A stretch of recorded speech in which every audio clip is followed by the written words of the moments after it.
Hey guys, welcome back to channel. So today we going to see what if Naruto stuck on the different Univers and met Kurotsuchi and Kotetsu and fall in love. Let's start. There are many different dimensions in this vast universe. Most are similar, some are not, but overall they all share the same common thing. Life and death. Both go hand in hand with each other, and someone must be watching to make sure everything runs smooth. For life we have the goddess Kami. She is the giver of life and light. She the ruler of where all the good souls reside. Death is ruled by the goddess Yami. She is the ruler of death and hell. She rules over evil souls with an iron fist. Every soul has a place in one of those two realms, but someone must lead them there. That is the job of the Shishigami, the reaper of souls. Their job is to make sure all souls go to their rightful place. Hell. Yami office. Yami was sitting at her desk doing her daily invoice of new souls. She was a sight to behold. Her silver hair reached all down her back, her body was well developed, and she wore very revealing kimono that showed of her impressive bust. She was getting tired of all the paperwork and put one hand on her shoulder, massaging it to the best of her ability. "I hate paperwork," she complained as she laid her head on her desk. In the corner of the office was a young man with dark hair, blue eyes covered by designer glasses, and had two horns sticking out of his head. He was Helios, Yami's assistant, and the only one who could keep her on track. He walked over to his master and sighed, patting her on the back. "I know you hate it, but if you don't finish it will create more work for you in the long run," he said in a deep melodic voice. Yami looked up at him and stuck her tongue at him. "Can't you do it for me?" she pleaded with him, slowly standing up and putting her arms around his neck, hoping he would fall for her womanly charm. He sadly did not. He removed himself from her grasp with a quick transport spell. Looking over at her, he sighed. "No matter how many times you do that, it will never work," he said to her, shaking his head. "But I want to relax," she complained, crying anime tears. Helios looked at her and wondered why he took this job in the first place. A knock on the door caught both of their attentions. Yami went back to her desk while Helios sat back in the corner. "Come in," Yami said, getting everything composed. The door opened to reveal a young man about 17 years old with blonde spiky hair with silver tips. He had dark blue eyes that and a well-developed face. He had no baby fat left on his 6'2" frame. Yami smiled at him as he entered the room. He was wearing all black with arm guards on both arms. Two large pouches attached to his thigh that held many knives, while a large folded scythe was attached to his back by straps. The young man stood at attention in front of the desk and said, "Shishigami number 0001. Naruto." Yami smiled as she looked at the young man before her. She suddenly jumped over the desk and glomped him into a very big hug. "Look at my little boy acting all grown up," she said as she hugged him. Naruto struggled in her grasp, trying to get air, but nothing could not. Mom, can't breathe," he stammered out slowly. She let go of him and watched as he filled his lungs with air. She was so proud of her son. He was her firstborn and was by far one of the most hard-working Shishigami on the force. "Mom, why do you have to do that every time I come into your office?" he asked her as he sat down in the chair in front of her desk. She looked at him and gave him a pouty face. "It's the only time I get to hug my baby boy. You are always busy working. It is like you don't have time for little old me." Naruto sighed and shook his head. Her mother was famous for her guilt trips, but today was not one of the days he would fall for it. "I would see you more often and I wasn't number one, but I have a lot of responsibility. And also Kami liked to give me a lot of missions." "I know, and I am so proud of you," Yami said with a huge smile, "but you need to find a girl. I want some grand babies." Suddenly a dream cloud came from her head, showing her surrounded by little children and Naruto standing next to a girl with yet to be defined features. "Mom!" Naruto cried in embarrassment. Every time he visited, she would always tell him to find a girl. He wants to, but as a Shishigami it was quite hard to find someone who was not afraid of him. Even here in hell, many of the female demons or souls feared him. He looked at his mom and tried to get her back on topic. "You have a mission for me, right?" he said, pulling her out of her daydream on little children running around. She looked at him and gave him a knowing smile that he was quite weary of. "Of course I do." He nodded and waited for her to continue. She looked at her desk, trying to find the file that had the details. After a few minutes of combing her desk, she finally finds it at the bottom of her largest stake. Knocking it over, she pulled the file out. Helios jumped up and tried to catch the papers, but was quickly buried under the massive pile. Mother and son ignored this, and Helios quietly cried to himself.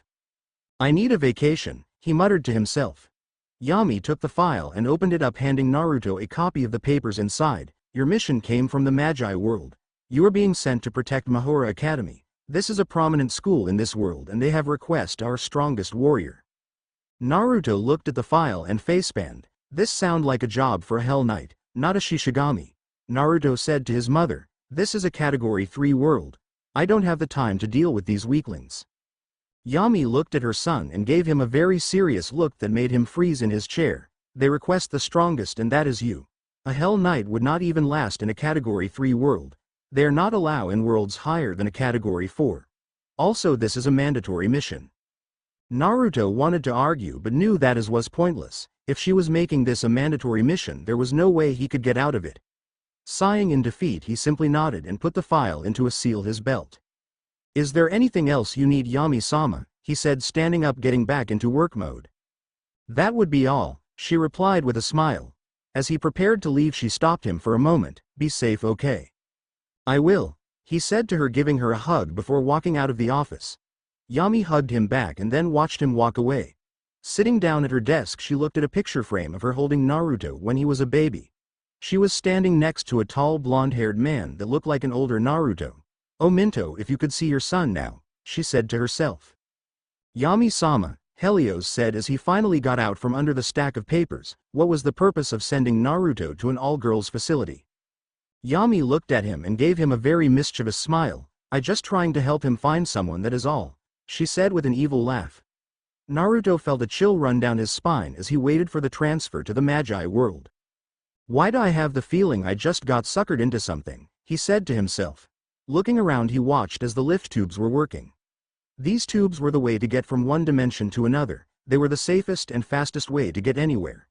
Standing on the platform Naruto waited for his tube lift to arrive. Hey Naruto!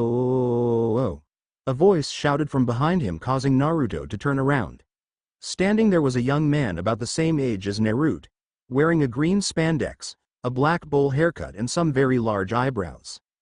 Hey Lee, what is up? Naruto said to his friend with a smile. Rock Lee was one of Naruto's best friend while they were growing up. He was Shishigami number 000015 and was always shout about youthful things. I doing well, my youthful friend, Lee replied with a smile. I have just finished my youthful mission to the shinobi world. That is awesome, man, that a Category 1 world, Naruto replied with a look of surprise on his face.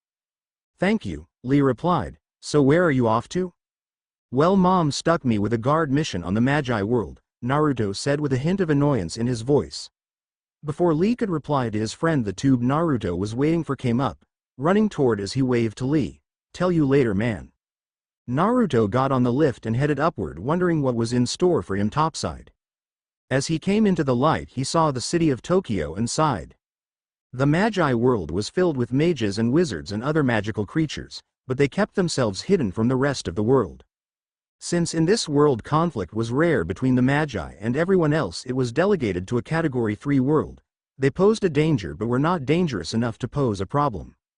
He usually dealt with Category 2 and 1. It was his job as Shishigami number 1 to take out threat that might throw worlds out of balance before they happen. As the tube came to a stop he got off and headed towards the trains. Quickly looked over the schedule and found his train. With a big smile and a near inaudible chuckle he boards it and heads towards Mahora. As the train rambled on he noticed that he was the only one on the train till they reached a certain spot. Looking out the window he saw a lot of females wearing the same school uniform crowding the platform.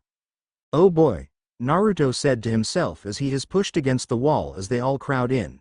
Soon they were back underway and Naruto was sandwiched in between two girls. He tried to move but it only caused him to rub against them. One girl gave him an angered look and slapped him while the other let out a small moan in pleas. Naruto was both happy and angry at this predicament but he couldn't do anything about it at the moment. Next stop, Mahora Academy, a voice said over the intercom, causing the girls to stop their conversations and get ready to get off. Naruto looked at all of them and felt a sense of dread. If he got caught in that stampede he would be crushed. As the door opened it gave him a chance to move out of the way of the doors. As he finally got off he watched a cloud of dust heading off into the distance. That was close, he said and walked down the street. Looking around he saw that Mahora was more of a town than a school. It had shops and restaurant all over. As he walked he did not notice someone walk into his path. Turning his head he barely has time to register her before he knocked her over. As she falls she grabbed his arm pulling him down with her. Naruto, not wanting the girl to get hurt, turns quickly so he hit the ground first. He looked at the girl to see if she was okay. Seeing that he had successfully cushioned her fall, she lifts her head, her blue-purplish hair hiding her face. She noticed where she landed and who she landed on and quickly got up. Naruto got up off the ground and extended his hand to help the girl up. "Sorry for that," he said with a sheepish expression. "I wasn't watching where I was going." It's okay." She stammered, her bangs still covering her eyes. Naruto smiled and saw her looking around for something. Looking at the ground he saw a red-covered book on the ground. Picking up the book he hands it to her. She took the book from his hands, their fingers brushing against each other. As Naruto felt this happen he thought she had very soft skin. She quickly pulled her hand back, her hair hiding most of her blush. "You," she said and ran off before he could reply. He shook his head and headed towards the main office. This girl ran as fast as she could away from the young man who knocked her down. Her heart was racing. How could someone she had never met make her heart race so much? She ended that train of thought when she saw the time and ran to class. Naruto walked into a large spacious office with short white-haired old man with eyebrows that make Lee's look normal. He also noticed a tall man in a white suit standing off to the side. He had short brown hair and glasses. Next to him was a very beautiful woman with blonde hair and amazing eyes. The last person in the room was a boy about 10 years old with short red hair carrying a staff that was double his size. Naruto looked over the odd bunch and continued his way to the desk. He stopped in front of it and said, "My name is Naruto. I was sent here by my superior to provide protection to this school." The old man smiled and replied, Good. I am Konman, the headmaster of this school. I am glad your superiors decided to take our request. May I ask, what position do you hold and what rank are you?" Naruto inwardly sighed. He was never a big fan of giving his status as a Shishigami away, but this was his client so he was obligated to do so. "I am Shishigami. I am rank 1, he said with everyone but the little boy gasping in shock. The little boy just looked confused. Well, I never thought we get a Shishigami to come to this fine place," Konman said with a chuckle. "I hear that the rank 1 Shishigami is Yami's son, is that true?" Naruto again did not want to answer this question. He was silent for a few moments before nodding, causing everyone to gasp.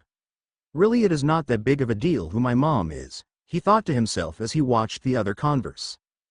Getting tired of all this questioning, Naruto decided to change the subject. "What does my mission entail?"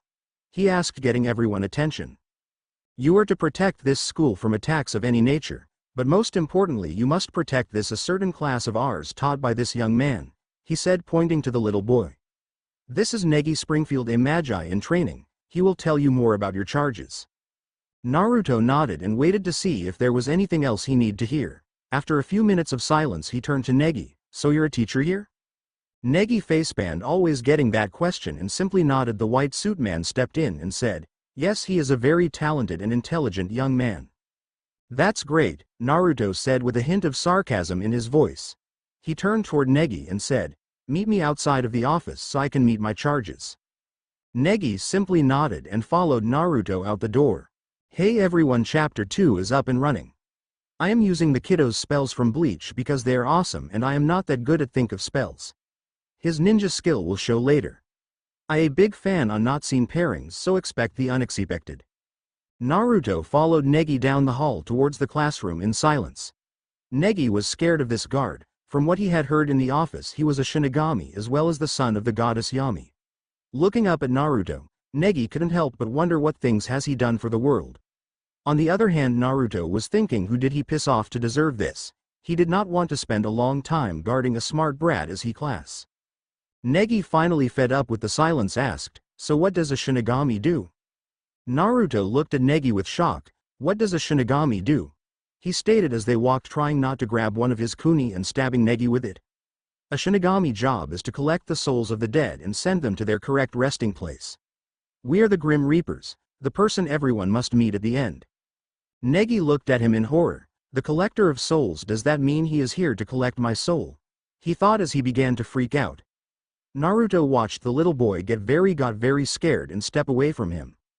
I am not here to collect your soul. Naruto said after getting tired of watching Negi freak out. My superior assigned me to this mission, so it's my job to guard you and your class till I am told otherwise.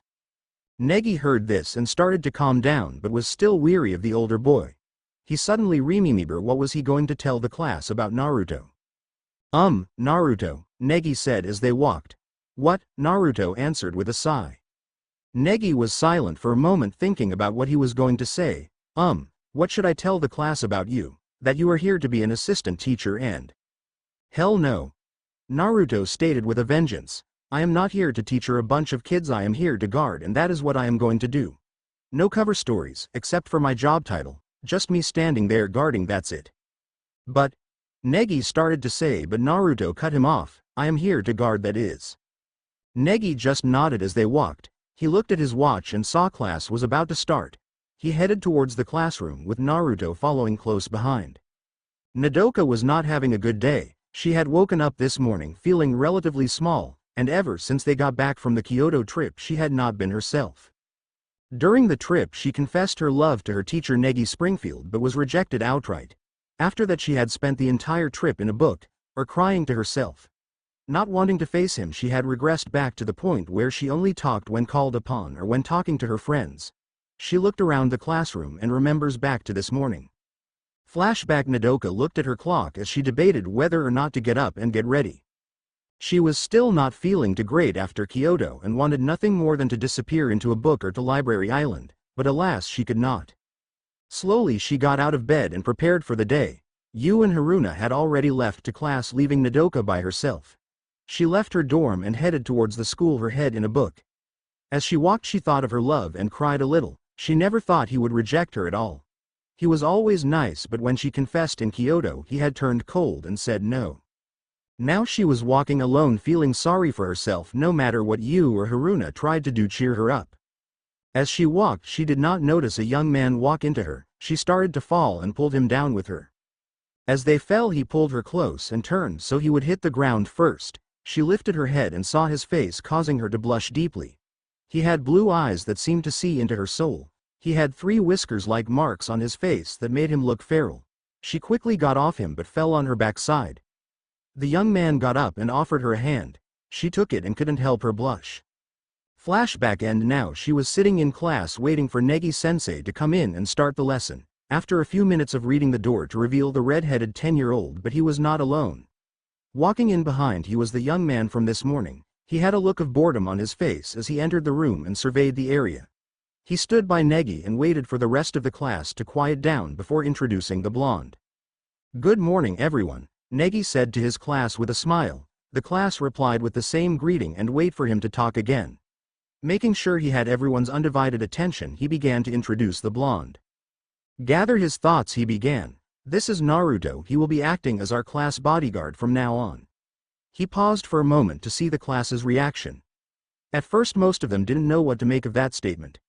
A few such as Mana, Keed, and Setsuna looked at the blonde with contempt and intrigue. Others such as the cheerleading trio wondered if he was single.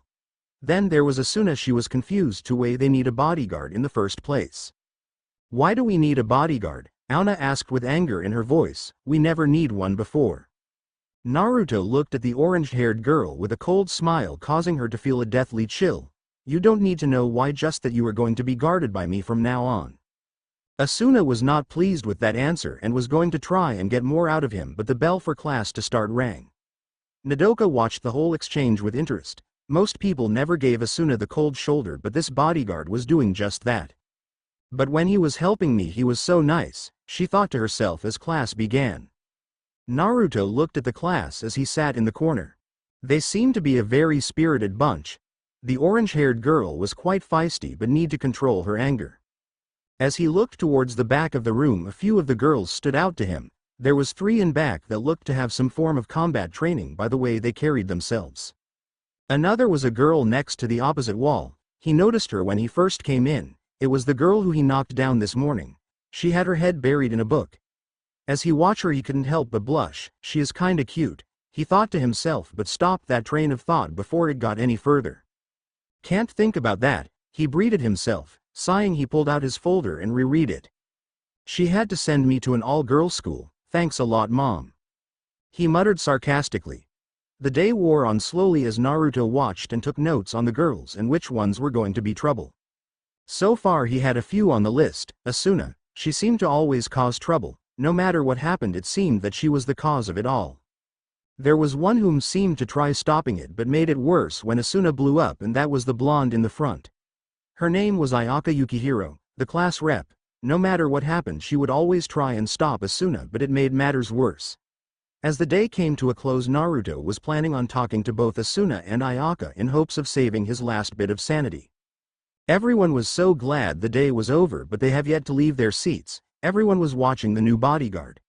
He sat in a chair by the window and seemed to not notice them staring at him. Naruto looked up and saw the entire class staring at him. Okay, what's going on? He thought to himself as he faced the class. Standing up, he said, "May I help you?" That was all they need to jump him. Soon he was in a pile of girls pulling him every which way, not noticing how closely they pushed themselves against him. This feels nice, Naruto thought as he lost himself to them for a few moments, but he came back to his senses and quickly detangled himself from the pile. Catching his breath, he looked at the girls and sighed. A girl with red hair and a camera rushed over to him and held a tape recorder to him. "My name is Kazumi Asakura. Reporter, is it okay if I ask a couple of questions?" she said to him quickly. Naruto just nodded. Kazumi smiled and took out a notebook before starting her questions. "How old are you?" she asked him. 17. "Where are you from?" "A place far away." "What brings you to Mahura?" "I am the class's new bodyguard. That was explained when I first walked in the door," he said with a sigh. "Okay, now for the most important question," Kazumi said and paused for dramatic effect. "Do you have a girlfriend?" Wait, what?" he replied, giving the redhead a questioning look. "Do you have a girlfriend?" she asked again with a glint in her eye. "Is that really relevant to why I am here?" he asked her, debating on whether he just might reap her soul over this. "Of course it is," Kazumi replied with passion. "The masses need to know about the bodyguard on campus, and this is vital information." "I really don't think it is that vital," Naruto stated to her, and turned to leave, but Kazumi was in front of him. "Please?" she asked, giving him the puppy dog pout. Must resist urge to give in, Naruto thought to himself, but to no avail. "Damn cute girls," he muttered before sighing in defeat. "No, I do not have a girlfriend." Kazumi was jumping for joy in her mind when Naruto finally answered the question. She looked at him, then thought of something devious. "No, Naruto, I have one last question for you." Naruto looked at the girl and felt that it was time to leave, but again against his better judgment he stayed and waited for the question. Kazumi saw that he was ready and chuckled inwardly. "Okay. If you could date any one of the girls in this class on a date, who would it be and why?" she asked, and Naruto faced paled. All the girls were looking at him waiting for his answer, while he wanted nothing more than to leave. He began to back away towards the door with the girls following him when Negi walked in. "Naruto, the headmaster want to see you," Negi said, and looked at the class wondering what was going on. Naruto inwardly thanked Negi for the distraction, allowing him to get away. He headed towards the door and said, "Boss is calling, got to go." Before anyone could stop him, he was out the door and on his way to the headmaster's office. Kazumi cried anime tears, sad she did not get her question answered. Naruto headed down the hall, glad he had gotten away from the interrogation he was receiving from the girls. As he walked into the office, he noticed 3 girls for the class standing next to the headmaster. The first had long dark hair with dark tan skin and an athletic figure. The second had short blondish hair, had a very pretty face and a nice figure. And lastly, there was short-haired girl with a small figure carrying a bokken. Naruto walked towards the headmaster and the 3 girls never took their eyes off him. "What can I do for you?" Naruto asked with slight curiosity. The 3 girls were the one he had pegged with combat experience, and now they were standing there glaring at him. Kano looked at Naruto for a moment before he spoke. "These 3 are here regarding your job position and were wondering if you could clarify a few things for them."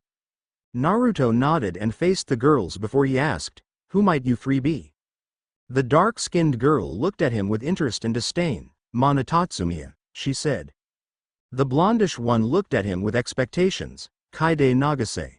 The one who carried the bokken looked at him with contempt. "Setsuna Sakurazaki."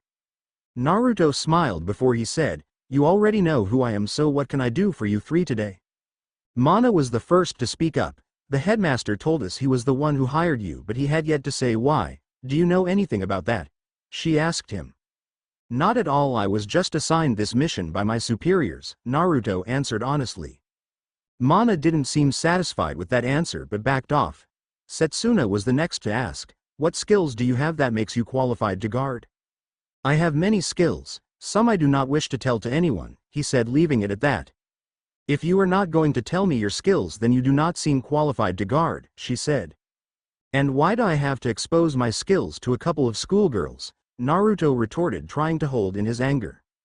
We have been guarding the class and this school and we do not need you, Setsuna said. Naruto's anger began to rise, but he kept a calm demeanor, hoping to end this peacefully. Well, then you haven't done a very good job of it, since they brought me on to help, Naruto said, shaking his head. Setsuna fumed and began to raise her bokken when she was stopped by Kaide. Kaide looked at the new bodyguard and smiled. I'm sorry for my friend here, she just doesn't get why you are here, she said to Naruto, but as a sign of good faith would you be willing to spare with us so we can gauge your skills? Naruto thought about it for a moment. A spare meant that he could showcase some of his abilities while learning about theirs. Sure, I up for it, he said with a smile.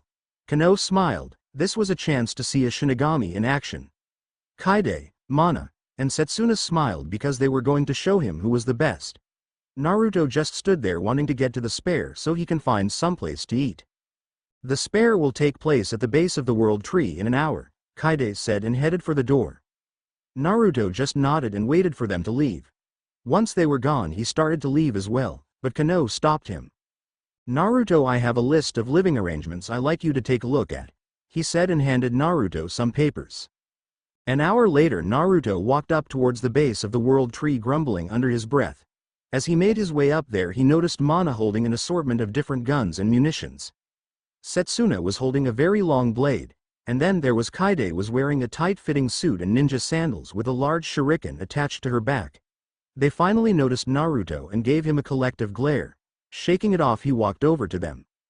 Taking a few kuni from his pouches he held them in reverse position. Shall we get started?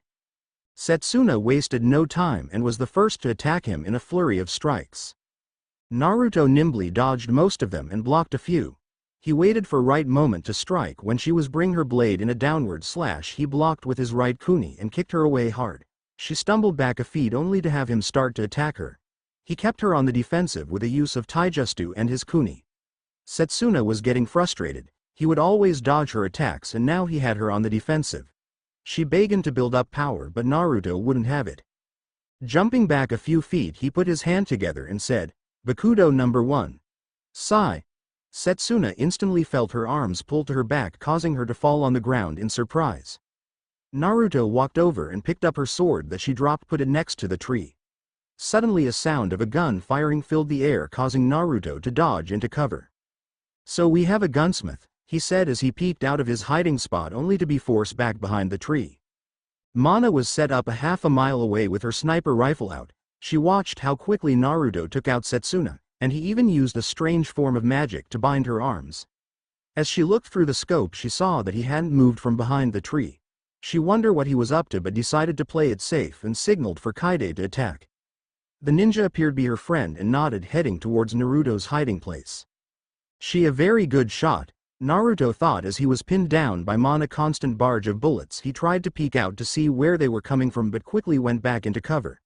Suddenly he felt the air around him begin to move and he had to jump out of the way of a large shuriken that flew past only to have to block a kick to the head.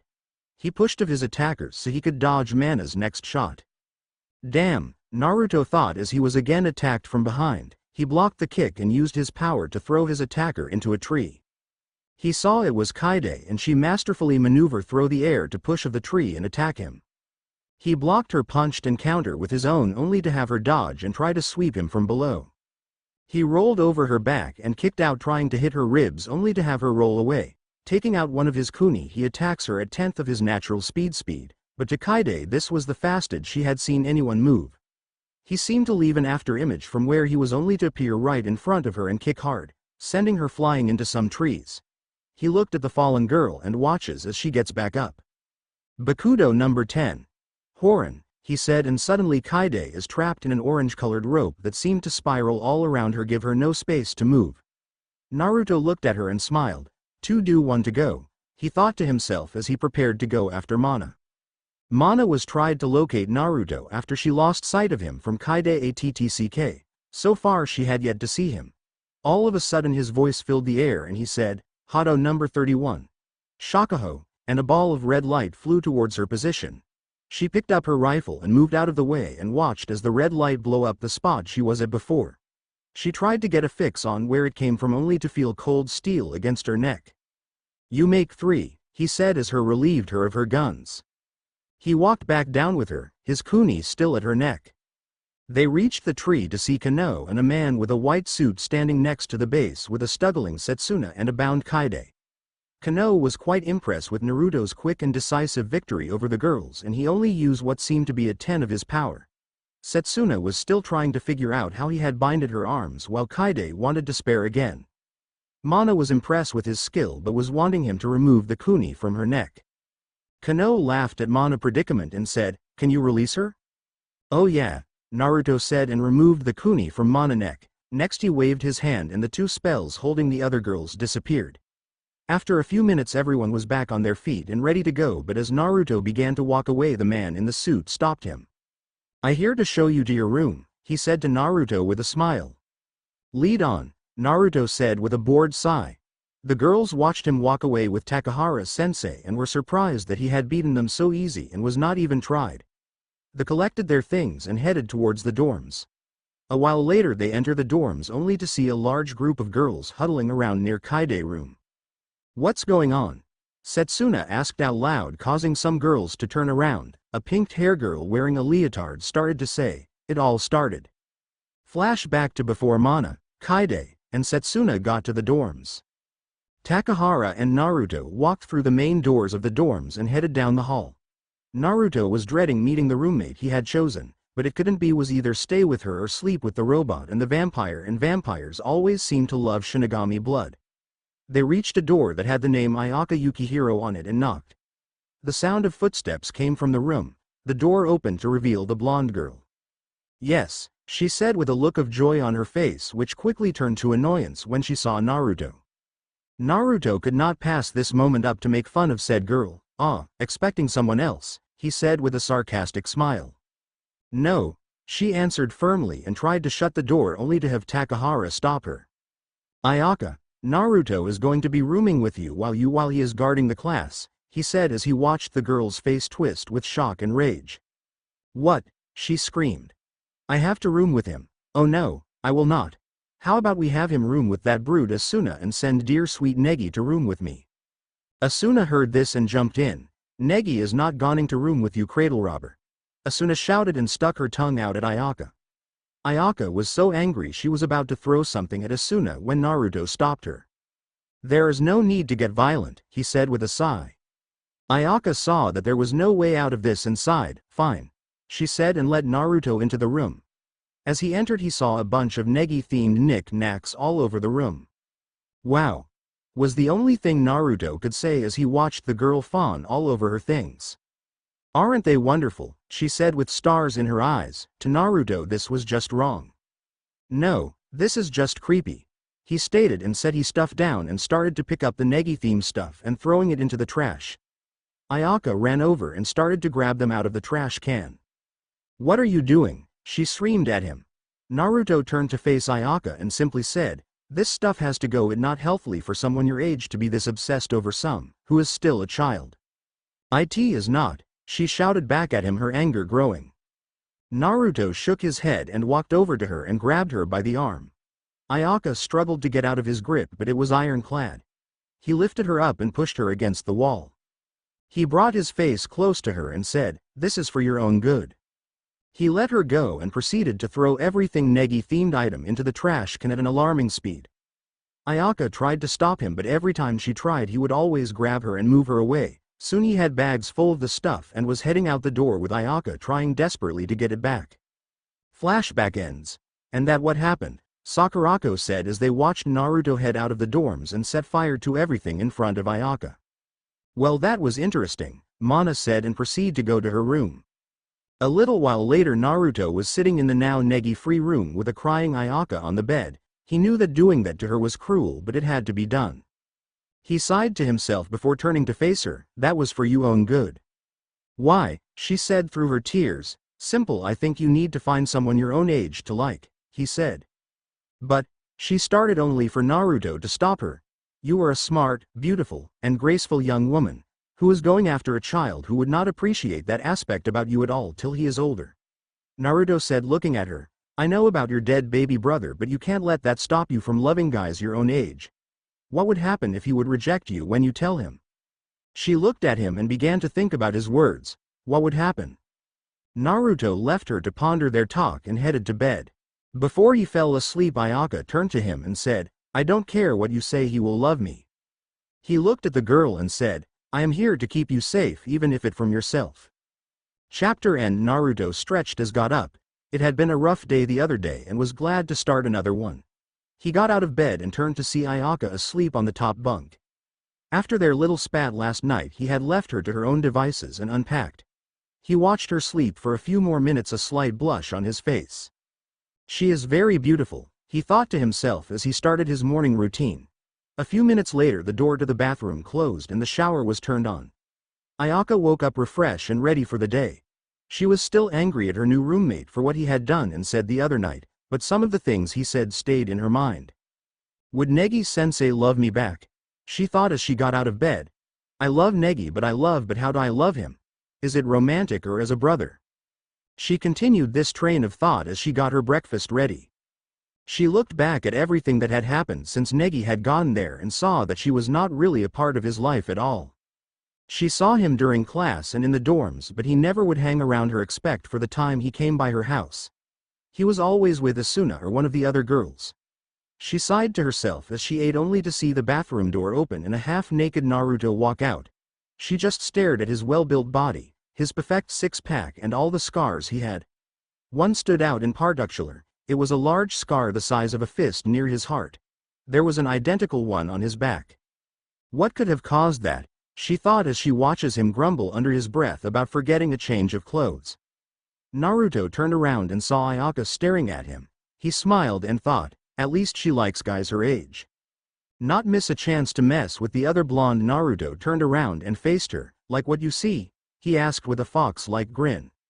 Ayaka blushed for a moment before quickly shaking her head. Naruto walked over to her and whispered into her ear, "That's too bad. I might have let you see the other half." Ayaka ran for the bathroom after this. Naruto just stood there laughing and headed back towards the bedroom to change. Ayaka hid in the bathroom with a huge blush on her face. No matter how hard she tried, it would go away. Her body felt very hot. "I need a cold shower," she said to herself. A while later she came out of the bathroom and saw Naruto eating breakfast. She was fully clothed and had the foresight to bring her uniform with her into the bathroom. "That was a dirty trick," she said to him sitting down at the table. "I didn't see you complang," he replied with a chuckle mid-bite. She gave him a dirty look before going to collect her things. She hated that after one day on knowing him he could get under her skin faster than Asuna. She looked at the time and headed out the door with Naruto close behind. Naruto headed out of the dorms and slowly walked towards the school. He observed everyone as they walked and saw Nodoka walking with her head in a book again. He shook his head and tried to think of a way to cheer her up. He started to head over to her only to have Negi walk in front of him. "Good morning, Naruto," Negi said with a smile. Naruto nodded back and headed again towards his intended target. Negi watched as Naruto headed towards Nodoka with a frown. Why is he going over to her?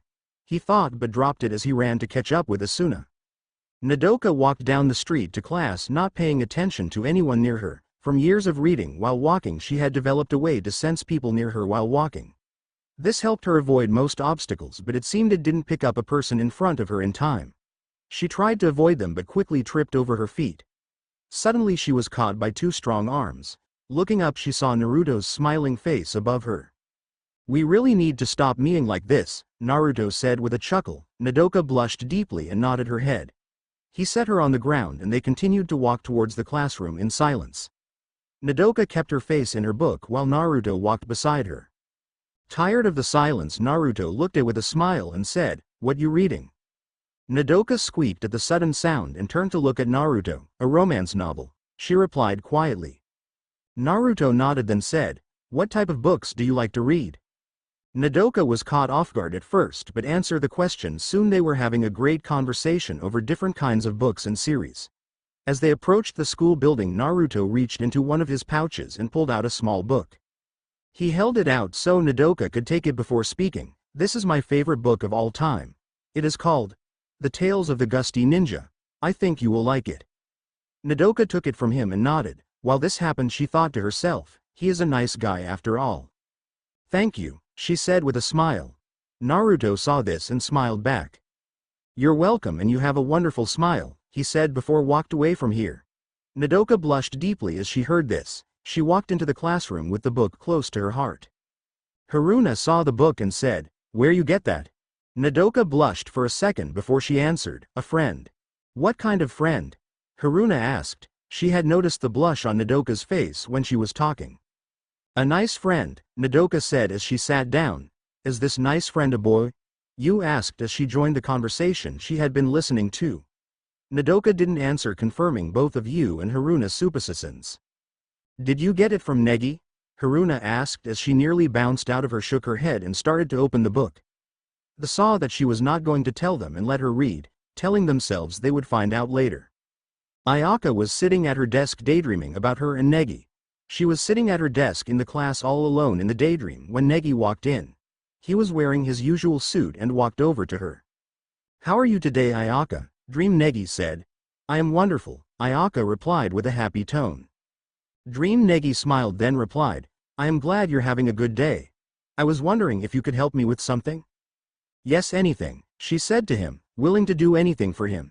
Even, she giggled like a curtained white-haired pervert. Negi smiled before he suddenly turned into Naruto. Can you stop lying to yourself and see what right in your face?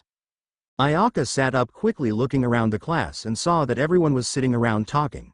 She shook her head, trying to get the dream out of her mind. I love Negi, she said to herself over and over, not paying attention to the people around her. Naruto walked into the classroom and sat in his usual corner. He looked at the class and smiled. Today was going to be a good day. Negi came in and started the lesson but noticed that Ayaka was not paying attention like she usually did. He walked over to her and touched her shoulder, causing her to jump. As she jumped, he heard her mumble, I love N. Negi looked at Ayaka and smiled. If you would be so kind as to pay attention, it would be much appreciated. She just nodded and turned to face the board. As Negi walked away, he thought about what she had said. Whose name starts with an N, he thought, and he turned to look at the bodyguard in the corner. He smiled and thought, Ayaka must love Naruto. Will I try and help her any way I can? He quickly went back to teaching and decided to talk with Kanoka and Asuna about what he had heard. While this was going on, Naruto was quietly sharpening his kunai, not paying attention to the class at all. As he sharpened, his Shinigami senses went off, telling him that there was a lost soul nearby. He looked around but saw nothing as the feeling went away. Suddenly the bell rang, causing Naruto to cut himself with the sharpened kunai. As his blood started to flow, its scent caught the attention on a certain vampire in the back of the room. Evangeline was enamored by the smell of blood. To her it was the most heavenly scent on earth. Naruto looked up and paled when he saw the short blonde staring at him with hunger in her eye. Why do I have the feeling I'm going to need to run? Naruto thought as he watched her get up and walk over to him. Can I help you? Naruto said as the girl stood in front of him. The young girl looked at him and saw him covering his cut. Are you hurt? She asked. Just fine, Naruto said, getting up and picking up his things. Are you sure? She asked. Naruto just nodded and headed on his way, only for the hair on the back of his neck to stand up. He turned his head and saw the look of hunger in the girl's eye. He headed out of the classroom and tried to shake the feeling off. Evangeline tried to control his hunger, but after smelling the bodyguard's blood, she wanted to taste it. She waved for Chachimaru and started to create a plan to get a taste of the heavenly blood. Naruto sat at a cafe and tried to relax. It had been overall a good day, but he could shake the feeling something or someone was out to get him. I am just being parioned, he thought as he ate. Nodoka was walking when she noticed Naruto sitting by himself at the cafe. She wanted to thank him for lending her the book. Since she started it, she had not been able to put it down. She looked around before heading over to him. Little did she know Yu and Haruna were tailing her.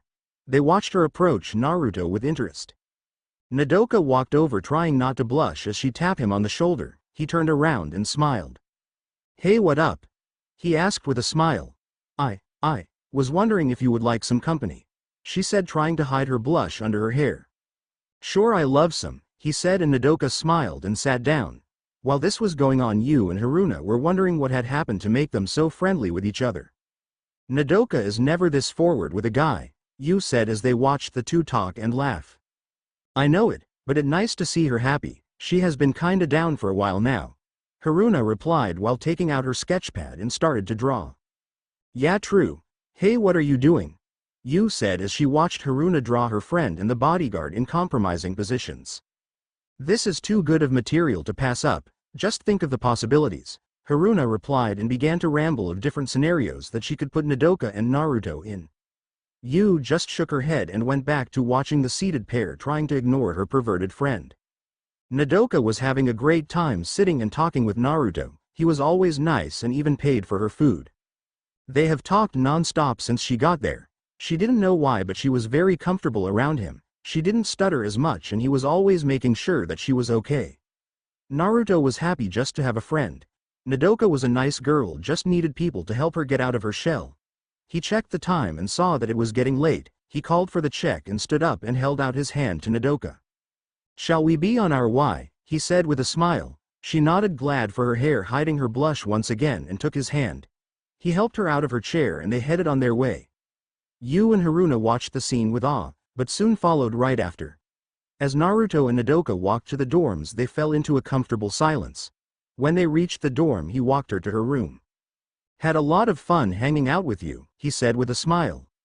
It was a lot of fun, she replied. Yeah, it was, he said. Well, I see you tomorrow, she said, and was about to turn and open her door when Naruto stopped her. He had gotten closer and moved her hair from the front of her face so he could see her eyes. That's better, he said, looking at the blue-haired girl. You have a cute face, don't hide it.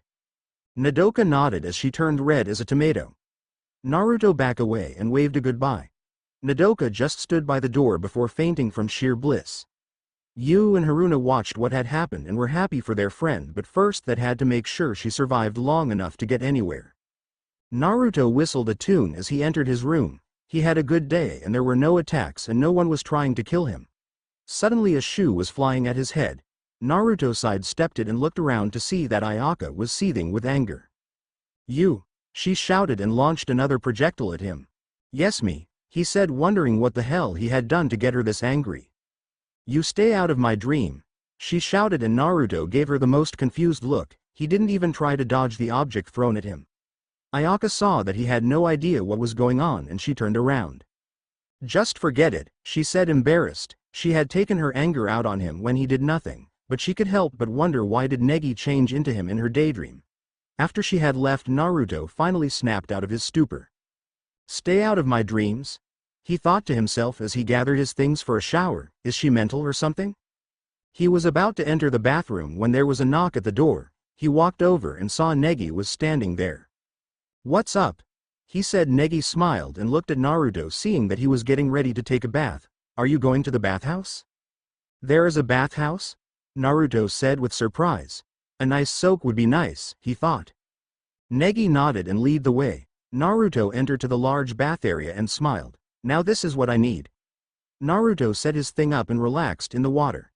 Negi sat next to him in silence. Naruto, Negi said, what do you think of the girls? Naruto thought for a moment before answering. Honestly, they're a good bunch. They get scatterbrained at times, but they seem to be very happy. Yeah, I see the same, Negi said with a smile. Do you have any girl you like in particular? Naruto stared at the younger boy and gave him a dirty look. That is not for you to know. But you do like some girls from the class, Negi said. Yes, I do find some if they're rather attractive, Naruto replied, looking up at the ceiling. But that is for me to know and for you to butt out. Oh, come on, give us the debts, a voice said from behind them. Naruto turned around to see a white weasel-type creature standing there smoking a cigar. Who the hell are you? Naruto said, looking down at the little animal with interest. That Kamo, he a friend of mine from back home, Negi said. He helps me out. That's nice, Naruto said. Kamo smiled and gave them a nice guy pose. Yes sir, I am the one who helps Negi get the hotties and the Pactios. All of a sudden the area turned colder and Kamo looked up at Naruto, who seemed very angry. "What do you exactly mean by that?" he said to the Kamo with venom as his voice. "I help him get kissed by the girl and make a pactio," Kamo said. Naruto grabbed him and held him firm. "You are corrupting innocent minds for your own gain," Naruto said, his eyes suddenly turning red with slits. "Oh, F. Of course not," Kamo said, not looking Naruto into the eye. "You cannot foul the eyes of a Shinigami," Naruto said as when a blade suddenly appeared in his hand. "Time to die for your crimes." Negi watched in horror as Naruto was about to stab Kamo, but suddenly the sound of talking filled the air. The entire class entered the bathhouse and saw Naruto standing with a kunai posed to stab Negi's pet, but that was not the thing they noticed. What they noticed is that Naruto was completely naked and the only thing covering his lower parts was the steam. Many of the girls had nosebleeds from the sight of his fit body. The two who seemed the most captured by him were Nodoka and Ayaka. They couldn't take their eyes off him. Naruto finally noticed the class standing there and cuckily dropped Kamo and grabbed a towel. "Hey," he said as he blushed in embarrassment, "didn't see you there." "We can see that," said Kid with a hint of lust in her voice, and everyone in the class nodded in agreement. "Are you going to let me out?" Naruto said to them, only to see that they were actually thinking about this. What is wrong with these girls? He thought as he noticed them huddled together, then look at him and giggle. "I am so dead." "I'm sorry but we can't," Kid said. "Why is that?" Naruto asked, trying not to use his powers on them. "You were here first and need to finish," she replied. "I am almost done," he said, taking a step back. "You can finish, no one stopping you," said Haruna with a perverted giggle. Naruto looked at them and sighed. He pulled the tower tighter around and headed towards the door, only to have half the class block his path. He walked to the other exit to find it blocked too. He shook his head and got back into the bath. He started to head back into the water only to trip and fall. He tried to right himself but it only made it get worse. He fell right into Ayaka. As they fell, both lost their towels. Naruto saw Ayaka in all her glory and Ayaka saw Naruto in his. "No!" Ayaka yelled at the top of her lungs. Naruto was sat by the window in the classroom a few days after the bathhouse incident. Ayaka had prominently kicked him in the jewels, then ran as quickly as possible back to the room. She hadn't even looked at him for days, and whenever she did look at him it was with rage. Ayaka was so mad that Naruto was the one to see her body and not her Negi. She was seething. She had completely forgotten everything he had said to her and wanting nothing more than to push him out the window. She even went so far as to kick him out of the dorm room.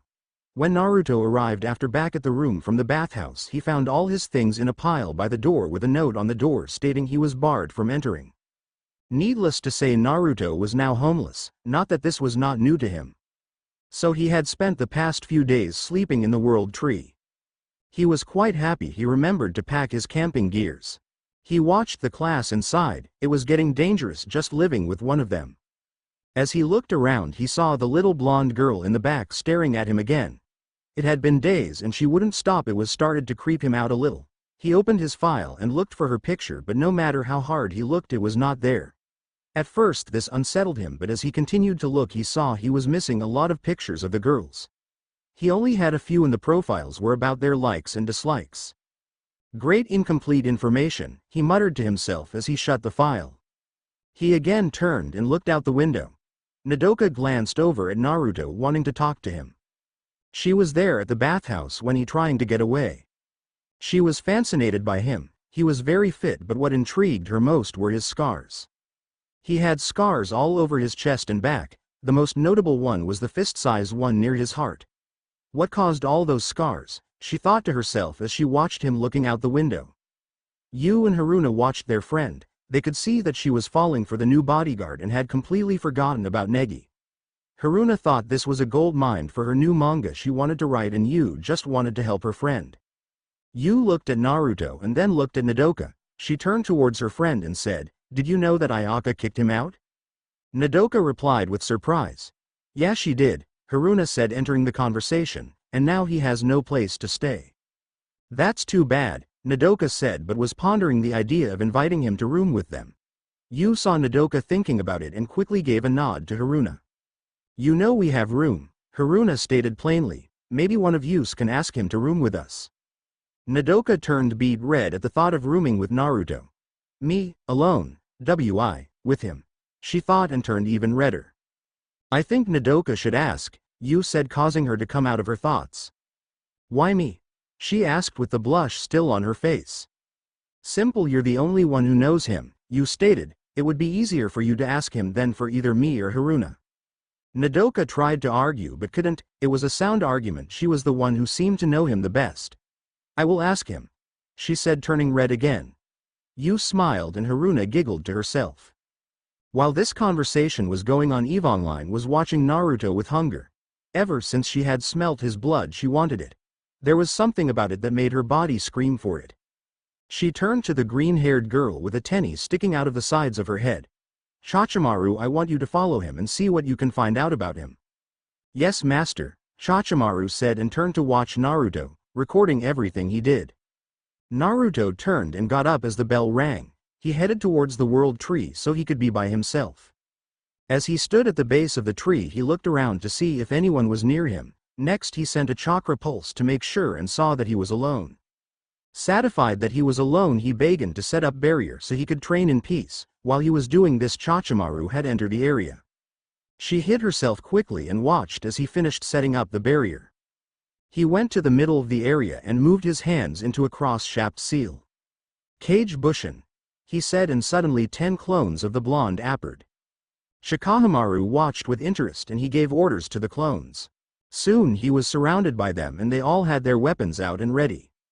The real Naruto reached and grabbed the scythe from his back. With a quick flick of his wrist it unfolded and locked into place. The blade was blood red with a design on a 9-tailed fox going over the blade. He bent his knees and took a solid stance, the scythe held in his right hand. Nodding his head, the clones attacked. The first clone came head on and tried to slash the real Naruto with a kunai, only to have it blocked and the scythe pull pushed into its chest, causing it to despel. Soon all the other clones were attacked and Naruto dispatched them all. He stood in the now empty field looking around. Chachimaru watched as he seemed to be looking for something. He turned and it seemed he was looking at her. You can come out, Naruto said, causing Chachimaru to jump from the surprise. She thought she was well hidden. Seeing that she could no longer hide, she stepped out into the field. You the robot from the class, Naruto said as he looked over her. He had to admit if she was human she would be quite the looker. Yes, my name is Chachimaru, she said. Naruto nodded but kept his weapon unfolded. Why are you here? He asked. My master wished for me to watch you, she answered plainly. Naruto gave her a serious look and debated on whether or not to kill her. Who is your master? He asked, deciding to find out who the mastermind was and kill them instead. I cannot tell you that, she said as she started to take a stance. Why is that? He said, bring both hands onto the scythe pole. You may try to harm master, she said, and prepared to attack. You really care for you master, don't you? He said as he brought the scythe blade to bear. More than anything, Chachimaru replied. She watched as Naruto's eyes suddenly changed to red with slits. He seemed to be looking at her and she didn't know why. She has a beautiful soul, he muttered to himself. Chachimaru looked at him. His lips were moving but nothing was coming out. She shrugged it off and watched as his eyes turned blue again.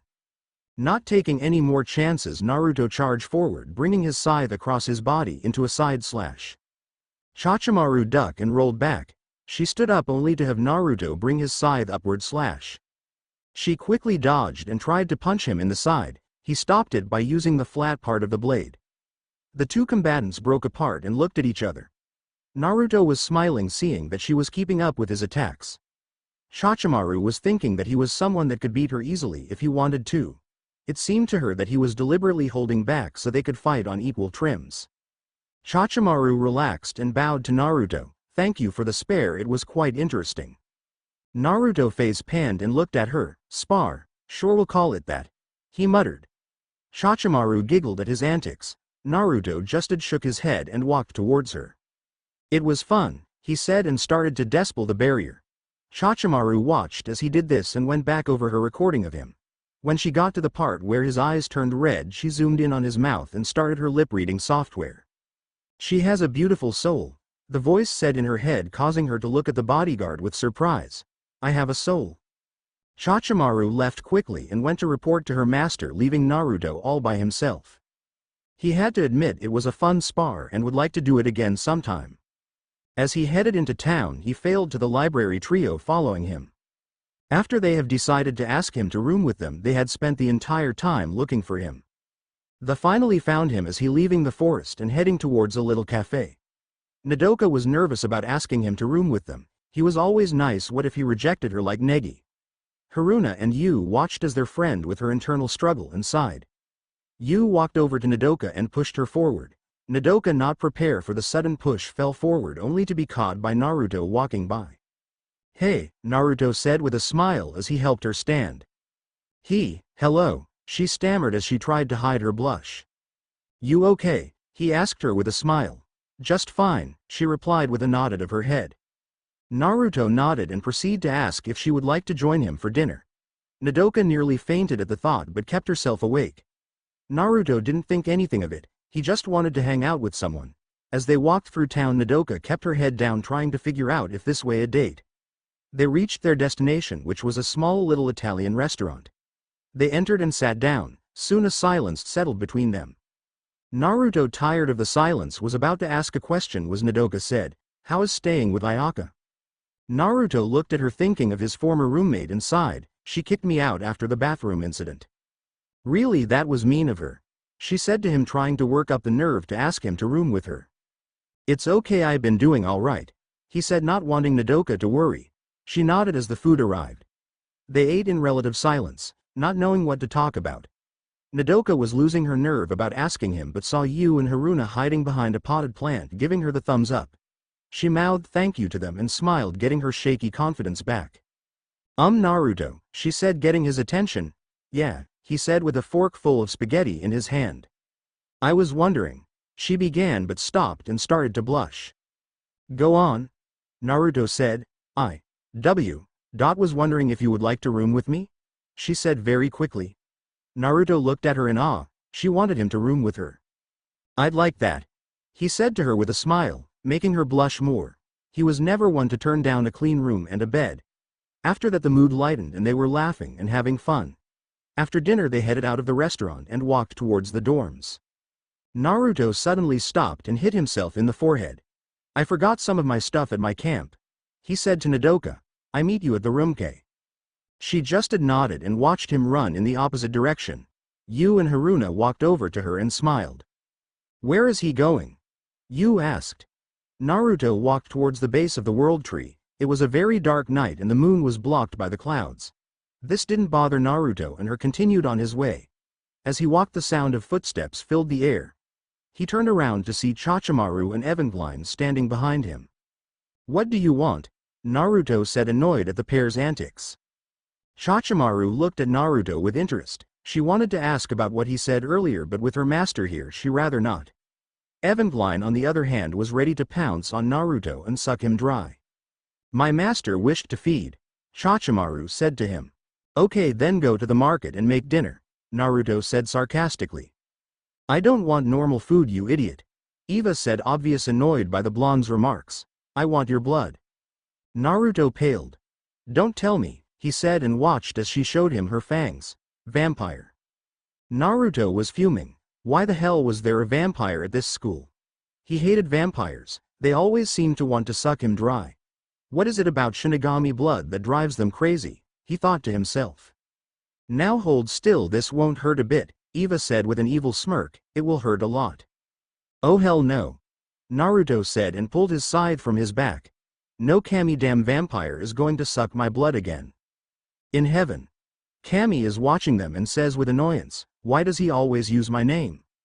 Back to Naruto. What does he mean again? Chachimaru thought as she watched him take his stance. She had analyzed his battle style and took the appropriate countermeasures. She extends two blades from her forearms and took her stance. Eva gave a nod and Chachimaru shot forward, bringing her arm blades to bear. Naruto blocked using the flat part of his blade and pushed her away. He charged forward and brought the scythe into a side swing for Cha to block it with her blade, but she wasn't able to stand for very long due to the momentum of the scythe. She was thrown to the ground by the force of the blow and quickly rolled away as he brought the scythe down into a decapitating strike. Chachimaru got up quickly and tried to go on the offensive, but she could never penetrate his defensive area. His use of the scythe was superb. He used every part of the weapon. Evangeline saw that her partner was not faring well and cursed the seal on her powers. Naruto was just toying with the robot girl. In their earlier spar he kept his power to about 7%, making sure it was even, but now he was using 10% of his full power. Chachimaru was at a loss. She had analyzed his style, but no matter what she tried to do he would counter. Cha charged, then used one of her side booster to move to the side at the last second.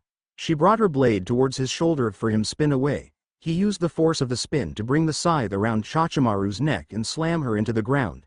She tried to get up, but Naruto wouldn't have it. He quickly took out some long kunai and drove them into her shoulders, pinning her to the ground. "Give up," he said as he held another kunai in his hand.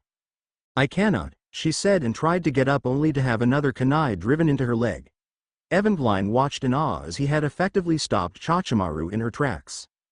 "Listen, I don't want to have to kill someone with a kind soul," Naruto stated with a sigh, "but if you keep on trying to attack me I will have no other choice. My master's orders are absolute," Chachimaru said, and Naruto just shook his head.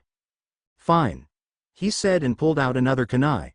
As he was about to bring it down on Chachimaru's neck, he felt someone try to sneak up on him. He quickly backflipped over the attacker and holds the kunai to their neck.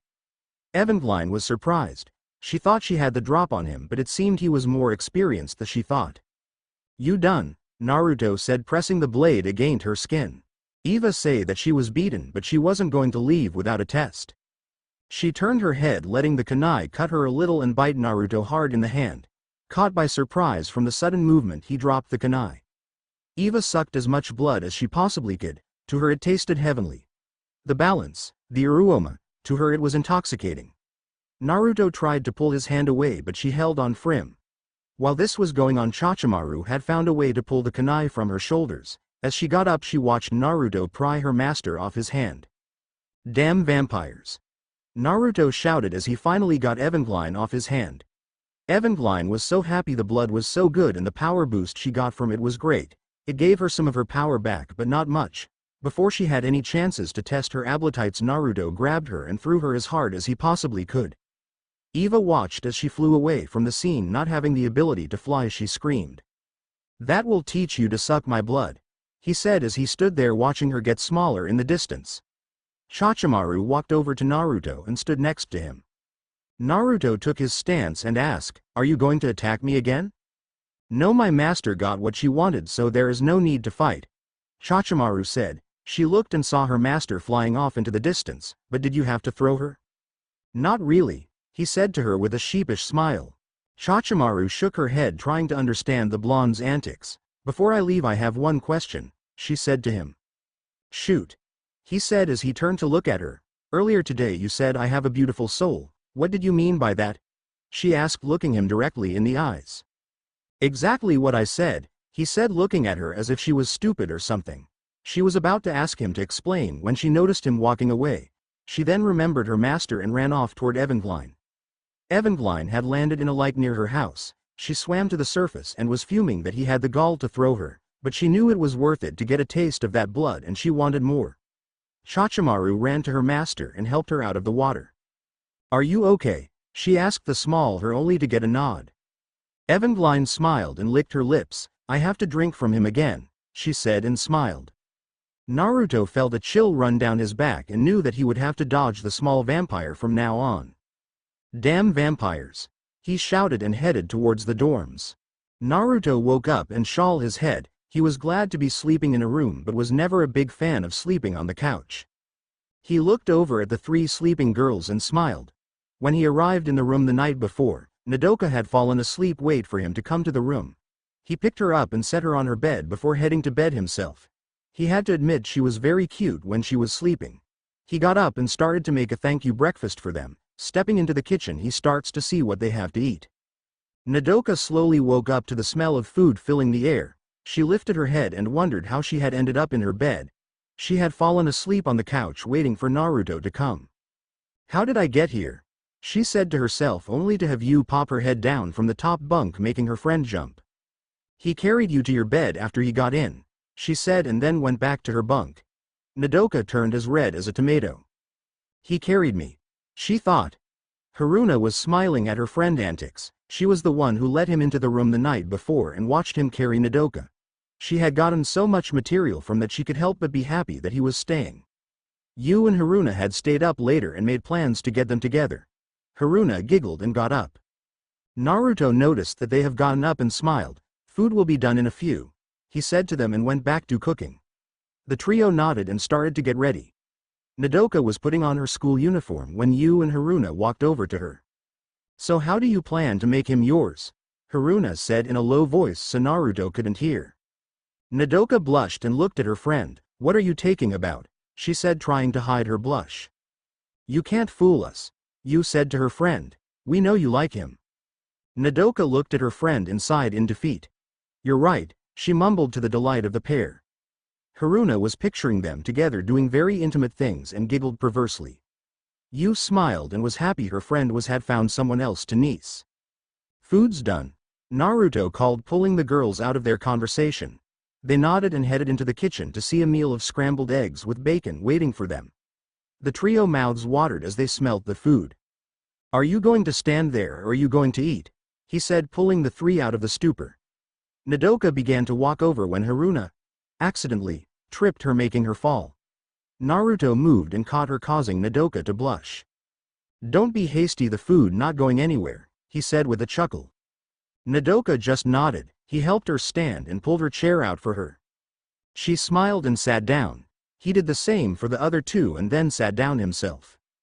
The food was eaten quickly and soon it was decided that Naruto was going to cook as long as he stayed in their room. Naruto nodded and got up to get ready. The girls said they would take care of the dishes while he got ready. Naruto went to the bathroom and began to change. A few minutes later he was ready for the day. Picking up his scythe from its place by the wall, he started to head back to the kitchen when his cell phone went off. He picked it up and listened. He nodded and hung up the phone. He entered the kitchen to see that the girls had finished with the dishes. He turned towards them and said, I got to head to the headmaster's office. I will see you in the classroom. They nodded and Nodoka was a little disappointed. She wanted to walk with him to school. As he left the room he bumped into someone knocking them down. He looked down to see Ayaka on the ground. Watch where you're going, you. Oh, it's you, she said when she saw it was Naruto. Yeah, it's me, he said and held out her hand. She swatted his hand away and stood up on her own. I don't want you touching me, pervert. How am I a pervert? He said, getting annoyed. You saw me naked, she screamed at him with a slight blush on her face. Naruto facepalmed and got very annoyed. First off, it was an accident. Second, you also saw me naked. And third, I said I was sorry at least 5 times. He shouted back. You did it on purpose, she shouted back. Naruto was getting tired of this petty argument and said, I don't have time to spend arguing with a Shotokan. He walked past her and headed out of the dorms. Ayaka was fuming. She hated to be called that. Stupid pervert, she shouted and headed back to her room. Naruto was in a bad mood as he entered the headmaster's office. That girl had a way of getting under his skin like no other person. Stupid girls and their stupid problems, he muttered as he stood in front of the desk waiting for Kano to acknowledge he was there. Ah, Naruto, my boy, how are you doing? Kano said with a smile. Just great, Naruto replied with a sigh, just great. Really, it seems you made a few fans in the class, Kano said with a chuckle, causing Naruto to shudder. If you mean the vampire, robot, and my ex-roommate, then yeah, I made some fans, he said with sarcasm. Kano laughed at this and Naruto soon joined him. Thinking about it, it was funny. After they have laughed for a while, Kano turned to the task at hand. Naruto, as you know, summer break is coming up and the girls will be all over campus. Naruto just nodded and waited for him to continue. As you know, Negi is a magi and he is taking the girls who had formed a pactio to train with Evangeline. Naruto shivered at the name, causing Kano to look at him with curiosity, but decided to overlook it for now. Since the rest of the class has nothing to do, I would like to have you to take the rest of the girls on a little camping trip. Naruto stared at him for a few minutes before shouting, What? You heard me, Kano said. I have to take them camping, Naruto said. Why? They need to get out into nature, Kano said, but Naruto could tell he was lying. He sighed, not wanting to do it, but a direct order from his client was absolute. Fine, I take them camping, Naruto said with a sigh. Kano smiled. He had gotten Naruto to sew what he wanted. As Naruto left the office, he thought about the camping trip and was kinda glad he was going on it. I need time to train it kinda hard on the school grounds, he thought to himself as he entered the classroom. As the day wore on, Naruto thought of what he needed on the camping trip and what he should bring in case one of the girls got hurt. He didn't notice the bell ring and didn't see Negi try and get his attention. Negi stood in front of Naruto trying to get his attention, but nothing was working. He waved his hand in his face and poked him, but it didn't work. He shook his head in defeat. Ayaka was not one to see her precious Negi get down and went over to help. Hey, pay attention, Ayaka said and tried to punch Naruto. His reflexes took over and he blocked the punch, and then quickly spun her into the wall. He pulled out a kunai with his other hand and was about to strike. Naruto looked at Ayaka and sighed. The class watched in horror and fascination at what was going on. Many thought Ayaka was going to die when they saw the kunai come out, but he had stopped in the end. Why did you try to punch me? He asked, letting go of her and putting the kunai away. I was trying to get your attention, you idiot, Ayaka answered back. You could have tapped me on the shoulder, it would have been a lot safer, he replied back to her with a little anger. Negi poked you in the face and you didn't move what a tap would have done, she said, trying not to shout. Well, I just didn't notice, Naruto said sarcastically. Well, thank you, Captain Obvious, she replied back, making Naruto mad. Thanks for the sarcasm, it is much appreciated. Naruto replied back with the same amount of sarcasm and turned from the girl. He looked down at Negi and said, What is it? Negi looked at Naruto and shivered. When Naruto was mad, you didn't want to make him madder than he was already. I was going to let you announce the activity you have planned for summer break for the girls who want to go, Negi said quickly, hoping not to invoke Naruto wrath. Oh yeah, Naruto said and messed with Negi hair. Thanks for the reminder, little man. Negi smiled and sighed in his mind, glad that Naruto wasn't mad. Naruto walked to the center of the room and faced the class. Well, I planning on going camping in a few days and was told some of you have nothing to do while school is out, Naruto said as he tried to think of what to say. So I was planning on taking anyone who wants to go with me. It'd be for about a week and a half, nice place to camp. I will have a meeting later on today at the base of the world tree, if you want to come meet me there. He looked at the class for a few minutes before heading out. As soon as he left, the class was abuzz with excitement. Camping sound great, Chizuru said with a smile. Zazie said. That sounds like a great idea, Chizuru said with a smile. Most of the girls looked upon the scene with amusement. Nodoka was excited and a little scared. She wanted to go but didn't know the first thing about camping, so she was having a tough time deciding. Yu and Haruna had already decided to help their friend and started to make a list of what they would need for the trip. Naruto sat at the base of the world tree and relaxed. He was glad to have some peace and quiet, but that was soon brought to an end when he heard a rustling sound from above. He looked up to see Evangeline coming down the tree with fangs ready to bite. He moved to the side and let her crash into the ground. Hey, you were not supposed to move, she said angrily as she got up. Naruto had backed away and had his hand on his side. I wouldn't have to move if you didn't want to suck me dry, he stated flatly as he waited for her to pounce. But your blood is just so good, Evangeline replied with stars in her eyes that made Naruto shiver. So I heard, Naruto said with a sigh. He sat down but with a knife ready if she tried to drink him again. So I heard you taking some of the class camping, Evangeline said as she tried to get the dirt off her clothes. Yeah, Naruto replied with little enthusiasm. As he thought about the camping trip, he failed to notice Evangeline get close enough to bite him, but he quickly stood up when he remembered some of the stuff he need to get. As he walked away, Evangeline watched crying anime tears.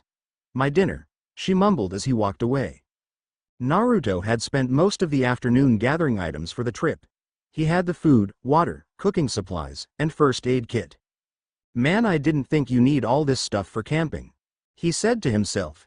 He was used to camping with 1 to 2 other people who knew how to camp like him. So taking a group of girls who seemed to have no camping experience at all was going to be interesting, to say the least. As he sealed the rest of the gears away, he noticed the time and went to the world tree to meet his prospective campers. As he walked up the hill, he was surprised to see a lot of the girls had come. He looked over the crowd and saw Nodoka and her friends were there. He was glad for this because at least someone he liked would be going. Then he saw Ayaka standing there with a frown on her face. Didn't think she was going to come, Naruto said to himself and headed towards the group. Ayaka was in a bad mood. She didn't want to go camping at all. She wanted to stay here and spend time with her precious Negi. She wasn't going to go, but it seemed fate wanted her to. Flashback to earlier. Ayaka watched as Naruto left the room after announcing the camping trip. Many of the girls were excited about going and couldn't wait to get ready. Ayaka on the other hand had other plans. She was going to stay here and find a way to get Negi away from Asuna and her friends. As she planned to get with her precious Negi, Negi was planning on getting Ayaka closer to Naruto. He headed over towards Asuna and pulled her aside. "Hey Asuna, can I have some help with something?" he asked her. "What is it, brat?" she said. "It better be normal and not magic-y." "No magic," Negi said, getting flustered. It took a few seconds for him to talk straight. "I was wondering if you would help me get Ayaka closer to Naruto." "What?" she shouted, causing the class to look over at them. Asuna just smiled and rubbed the back of her head. "Bad test score." Everyone nodded and went back to what they were doing. "What?" she said again, but this time quietly. "I overheard a few days ago Ayaka saying she loved Naruto," Negi said to her. "Are you sure that what she said?" Asuna asked, not trusting his info and also taking into account Ayaka's personality. "Are you sure that is what she said?" Asuna questioned Negi, who just nodded. She sighed to herself and shook her head. "Okay, I'll help." Negi jumped for joy. He leaned in and told Asuna his plan. Asuna nodded as she listened and snickered a little. To her this would get Ayaka to go on the camping trip, but with the right words she would go in a heartbeat. "That's the plan," Negi said with a smile. Asuna nodded and they headed over to Ayaka's desk. Ayaka was sitting quietly thinking of ways to get Negi alone. She smiled to herself and giggled a little. She was soon pulled out of her mind when the object of her desire was standing in front of her. "Hello Ayaka, how are you today?" Negi said with his signature smile. Ayaka was overjoyed that Negi was talking to her and quickly replied with, "I'm doing fine, how about you?" The conversation quickly dissolved into small talk as Negi waited for the right moment to his plan. He saw that she was getting a little bored of the small talk and started his plan. "So are you going on the camping trip with Naruto?" Negi asked innocently. When Ayaka heard Naruto's name she frowned. "No," she said. "That's too bad," Negi said with a fake sadness, but to the obsessive girl it seemed real. "Why's that?" she asked, hoping to find out what was wrong with not going. "It just had seemed fun and I wanted to go, but I have some teaching things to do," Negi said. "I haven't done that much camping and was hoping you tell me what it's like." Ayaka was jumping for joy on the inside that her precious Negi wanted her help, but she still didn't want to go on the camping trip. "I'm sorry Negi, but I can't go." Negi saw that his plan was failing and Asuna stepped in to help. "Are you sure you don't want to go?" Ayaka nodded her head and Asuna put her part of the plan in action. "Well, that's too bad. I was wondering what would happen with Naruto all alone with the rest of the class." Ayaka's brain immediately began to picture what would happen. He saw Chizuru with her shirt almost off and Naruto standing over her with a perverted grin. "No please," Dream Chizuru said, and Dream Naruto leaned in. Ayaka stood up with a righteous fury. "I shall not let him lay a hand on any of them," she shouted, and all the class looked at her as if she was insane. Asuna smiled to herself as she watched Ayaka prepare for the trip. Flashback, and Ayaka was now standing with the rest of the girls waiting for Naruto to speak. Naruto looked out at the girls and smiled. "Hello everyone," he said, getting everyone's attention. "Hello Naruto," they all said in unison. "Since you are all here, that means you're going camping with me," Naruto said with a warm smile, causing a few girls to blush. He made sure everyone was listening before he continued. He pulled out a stack of papers and started to pass them out. "In this packet is all the information on what to bring to the trip," Naruto said as he was handing out packets. "It has all the basic on camping and also has some instruction on what to do while in the wilderness." All the girls nodded when Zazie raised her hand. Everyone looked at her with confusion except Naruto. "Good question," he said to the silver-hair girl. "Yes, I will not be the only chaperone on this camping trip. The nurse Shizura has decided to come along in case someone gets hurt." Ayaka looked on with a smile. "With Ms. Mamoto going, I can stay with my precious Negi," she said and started to leave, but Naruto suddenly appeared in front of her. "Like I said before, if you were here you were going camping," he said to her in a firm tone. I don't have to if I change my mind, she said and tried to walk past him. Sorry, but you can't, he stated and gave her a smirk. By coming to this meeting you are obligated to go on the trip even if I have to drag you out of your room kicking and screaming. You wouldn't dare, she said with anger and tried to punch him in the face. Naruto grabbed her fist and twirled her into him. He wrapped his other arm around her and whispered into her ear, I dare. She blushed and struggled in his grip. He laughed to himself and let go of the blonde. Nodoka watched the scene with envy. She wanted Naruto to wrap his arm around her like that. Yu noticed this and was more determined than ever to get Nodoka with Naruto. Naruto turned to the class and smiled. Now if you need help finding everything, I am going to go shopping this Saturday with anyone who needs it. If you have any more questions, consult the packet or come ask me. He waved to the girls and headed back to the dorms with a smile on his face. This was going to be fun. Naruto sat at the base of the world tree waiting for the girls to gather so he could start the trip. After the meeting, it had been a crazy couple of days. When he said he would help with the girls get what he didn't expect so many to come. Flashback: Naruto waited by the train station Wathing to see if any of the girls were on their way. He thought that he would get at least 1 or 2 girls that needed help, so he was hoped for a relaxing day. Naruto, a familiar voice shouted, drawing his attention. Nodoka, Yu, and Haruna were walking towards him. He smiled at his roomie and waved. Hey, how are you guys doing? Naruto asked with a big smile. Nodoka just blushed. Yu sighed looking at her friend and Haruna giggled. We're here to go get our camping supplies with you, Nodoka said quietly. Naruto smiled, glad that at least a few were here to get their stuff. If I had known you guys were coming, I would have waited for you at the dorms. Nodoka blushed at hearing this while her 2 best friends smiled at her antics. They continued their conversation while waiting for more people. Suddenly 2 things flew out of the air. Naruto moved and saw 2 short red-haired girls standing next to each other. They were Fuka and Fumika Narutaki, the pranksters of the class. They looked at Naruto and the library trio and smiled before shouting, "We found him." Naruto covered his ear as they shouted, and when they stopped they saw a large group coming towards them. And it was everyone that was going except Ayaka and Zazie. Naruto was shocked that so many of the girls need help with getting what they need. He quickly fell out of his shock and said, "Is everyone here?" He got a big yes. He smiled and led the way towards the camping supply store. Flashback end: as he watched the clouds, he didn't notice Chachimaru walk towards him. She stood a few feet from him waiting to see if he would acknowledge her presence. A few minutes had passed and he had yet to say anything. "Excuse me," she said, drawing his attention. Naruto turned and saw her standing there. He smiled but quickly looked around to see if the little blonde bloodsucker was about. Chachimaru watched this and chuckled to herself at his antics. "My master is not here," she said, and watched him sigh in relief. Naruto walked towards her and stood by her. "So what brings you here?" he asked with curiosity. Chachimaru was silent for a few moments before turning to face him. "I came to ask a question that has been bothering me since our battle," she said to him. He watched her and waited for her to continue. "When we were fighting and you had me pinned, you said, 'I have a kind soul.'" "Yeah, what about it?"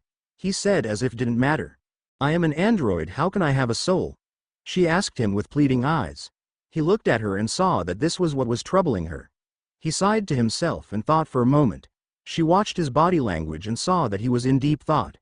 Suddenly he pulled her into a tight hug. She felt his warmth throughout her body. She had been hugged before, but she had never felt such warmth. He leaned in and whispered into her ear. "If you can feel my warmth, you have a soul," he said, causing her eye to widen. "Only those with hatred cannot feel this warm, but a kind soul should feel it just fine."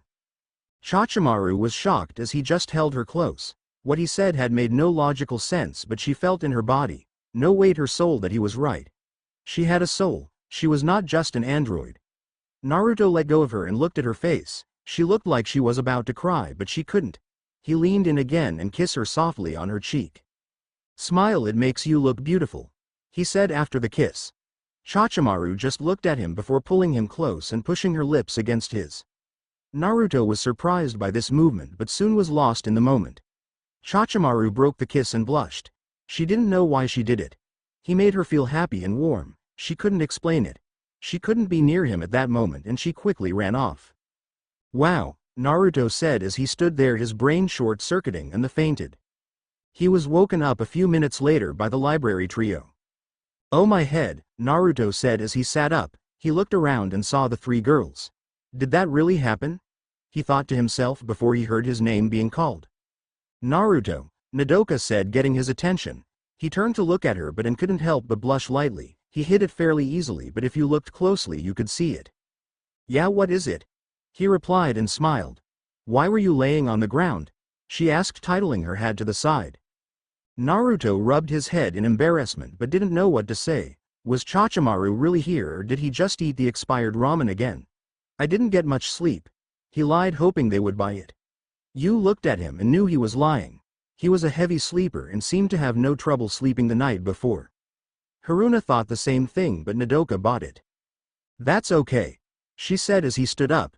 Naruto nodded and then proceeded to check if they had everything packed and ready to go. As the morning progressed, more and more girls came and he proceeded to make sure they were ready. He smiled and was glad he had a good turnout, but he paled when he heard the sound of wheels. He quickly turned to see Ayaka pulling along a large suitcase. Naruto looked at the girl and smirked. Walking over to her, he said, "What you have in there, a kidnapped Negi?" Ayaka looked at him with anger. "No," she shouted, "it's all I need for the camping trip." Naruto quickly took the suitcase from her. "I will be the judge of that," he said and opened it. Inside were some clothes, enough to last the entire trip, toiletries, and a lot of Negi-themed items.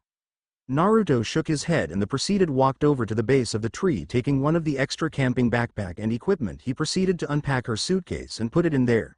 He put everything except the Negi items. "Throw the bag to the girl." He turned to look at her. "This is everything you need for the trip. Everything else in this suitcase is excess weight that you don't need," he said, then proceeded to light a match and set the suitcase on fire. Ayaka watched in horror as again her Negi-themed items went up in flames. "Why?" she cried, anime tears as the bag burned. "You horrid monster, those were priceless." "I try," he said with a smile before going to check everyone else's stuff.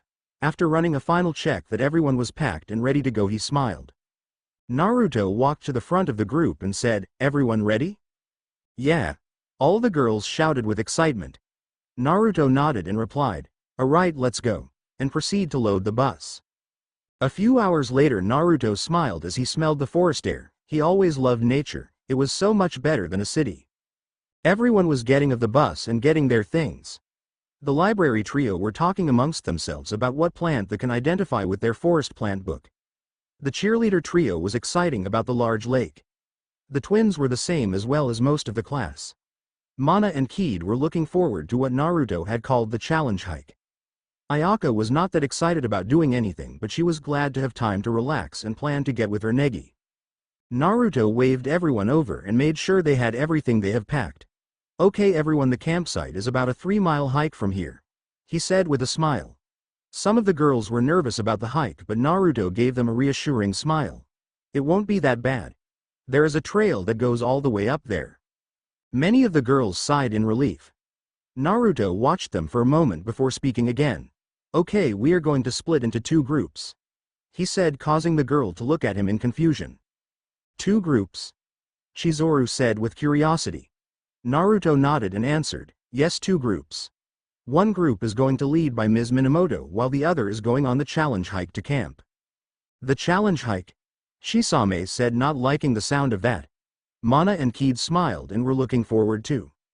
Naruto noticed Chisame's discomfort and put a hand on her shoulder reassuringly. "The challenge hike is a 8-mile hike to camp over rough terrain," he said.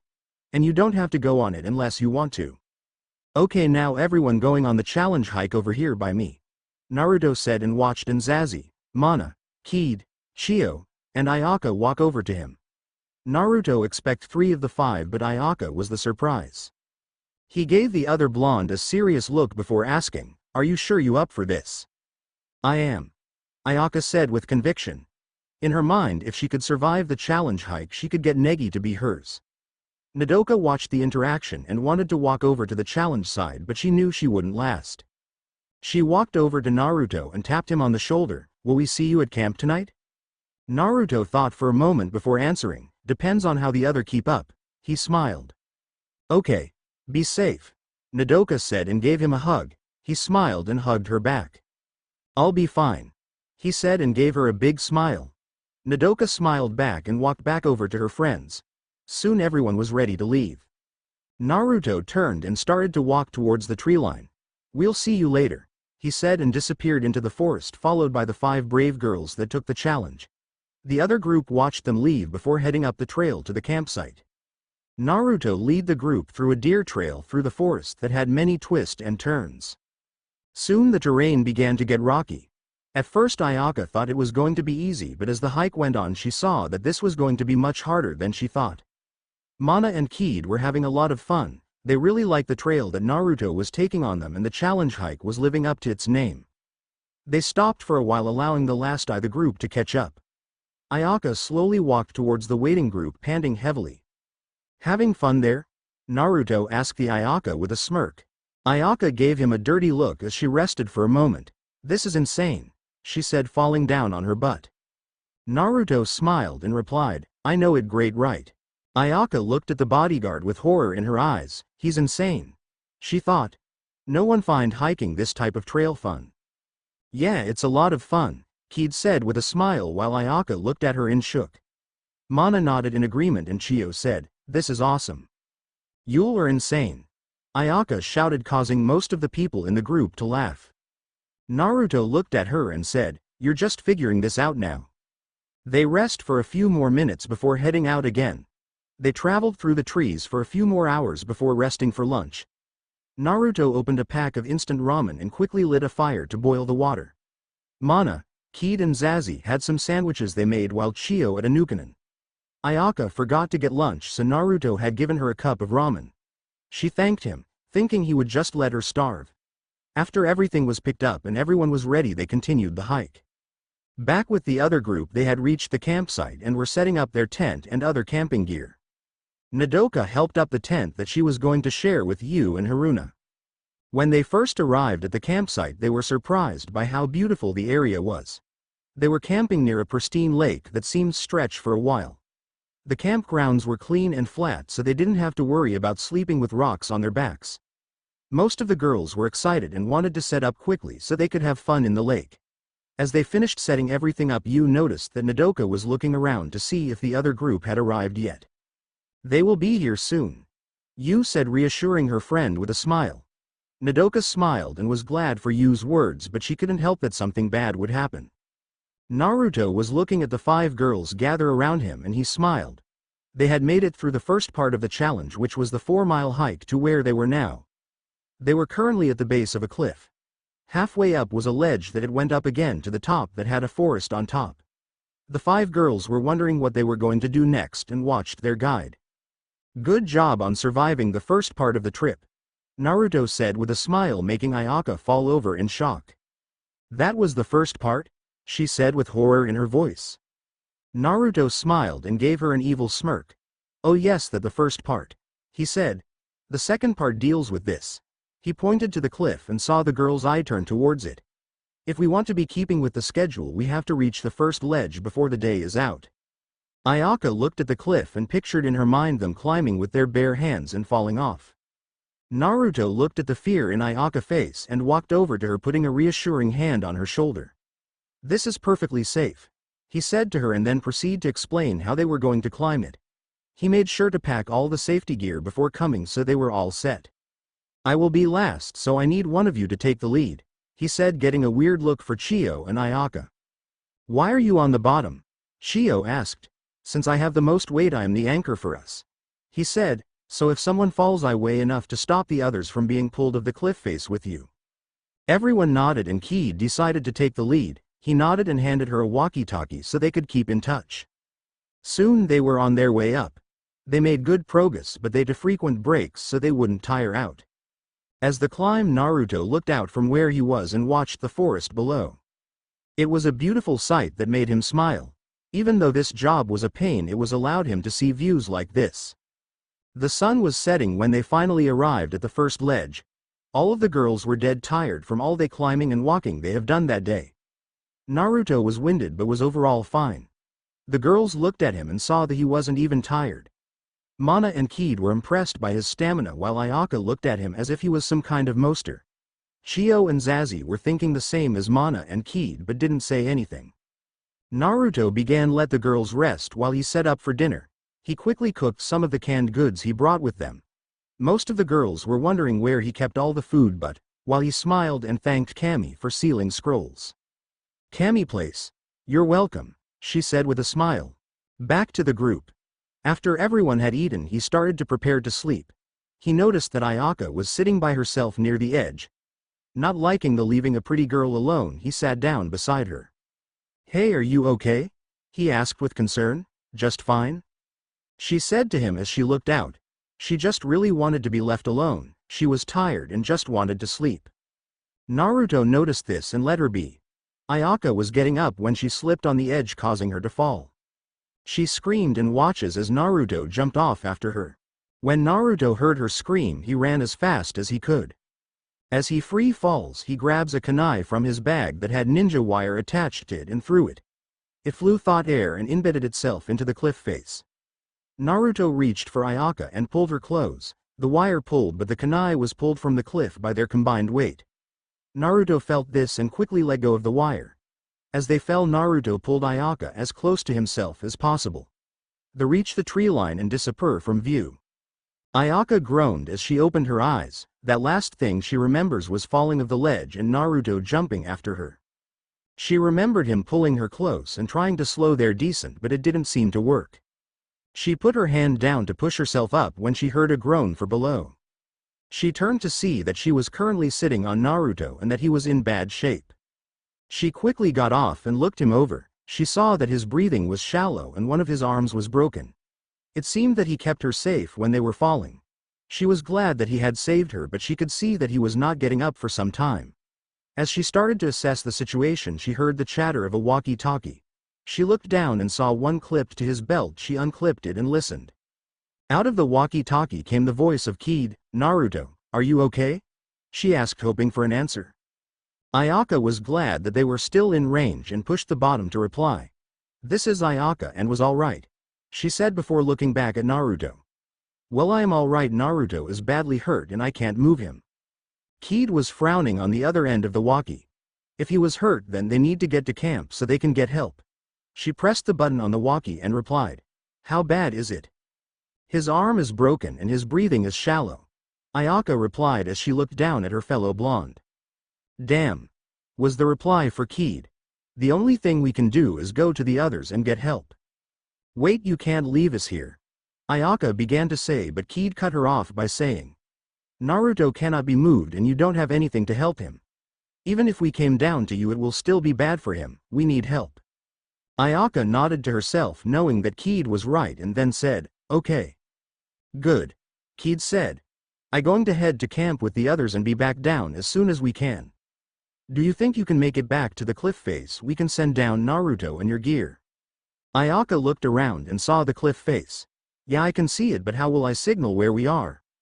"We're taking care of that," Keed said, and she soon heard the sound of rushing wind and saw Zazie land on the ground in front of her. She handed Ayaka her stuff and looked at her. "Okay, we're heading out," Keed said through the walkie, and Ayaka replied that it was okay. "What?" Ayaka said, trying to decipher the silent girl's musing. Zazie just pointed and towards the tree line. Ayaka got the message and led her towards the injured young man. As they reached Naruto, they noticed that he was awake. He was currently using his good arm to sit up and lean against a tree. Ayaka rushed to his side and kneeled down, then gave him a hug, causing Naruto to wince in pain. "You scared me, you idiot," she said, trying to hold back her tears. "Hey, it's my job to get hurt for you guys," Naruto said as he used his good arm to pat her on the back. Zazie said and tilted her head to the side. Naruto noticed her and gave her a hurting smile. "I be good in a few hours," he said, causing Ayaka to look at him in confusion. "In a few hours," she said, getting angry and getting in his face. "You're seriously hurt and this will take weeks to heal," Zazie said in agreement. Naruto shook his head and sighed. "Let's just say I heal faster than normal," he said as he leaned on the tree. He saw the camping gear and smiled. "I guess we should set up for the night." Ayaka and Zazie nodded and they start to set up their campsite. Naruto watched the work but decided it was better to set his arm. He took a kunai from one of his pouches and saw a few fallen branches he could use.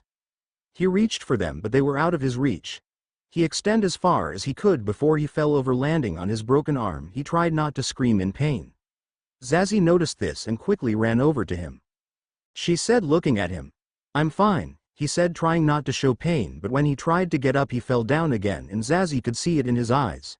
She quickly got up and went over to Ayaka. After a few moments of talking they both came over to help Naruto. Ayaka went and got the branches he wanted and Zazie laid him down on the ground so they could set his arm. Zazie went to take a kunai from his pouch when he used his good hand to stop her. "Those are sharp," he said, not wanting her to get hurt. She just looked at him with a blank expression before giving him a reassuring smile. He let go of her arm and let her get the kunai. He watched as she cut the branches into the correct length for the splint and soon his arm was set. Ayaka watched this and was glad they had sent Zazie down to help because she wouldn't know to do. At school she was in her element but here in the wildness she was at a loss. Naruto noticed Ayaka's sadness and sighed. "This girl is going to be the death of me," he thought to himself. "Hey Ayaka," he said, getting her attention and waved her over. She walked over to him and he patted the ground beside him so she would next to him. "Yes, Naruto?" she asked as she sat down next to her. He smiled and leaned her head on her shoulder.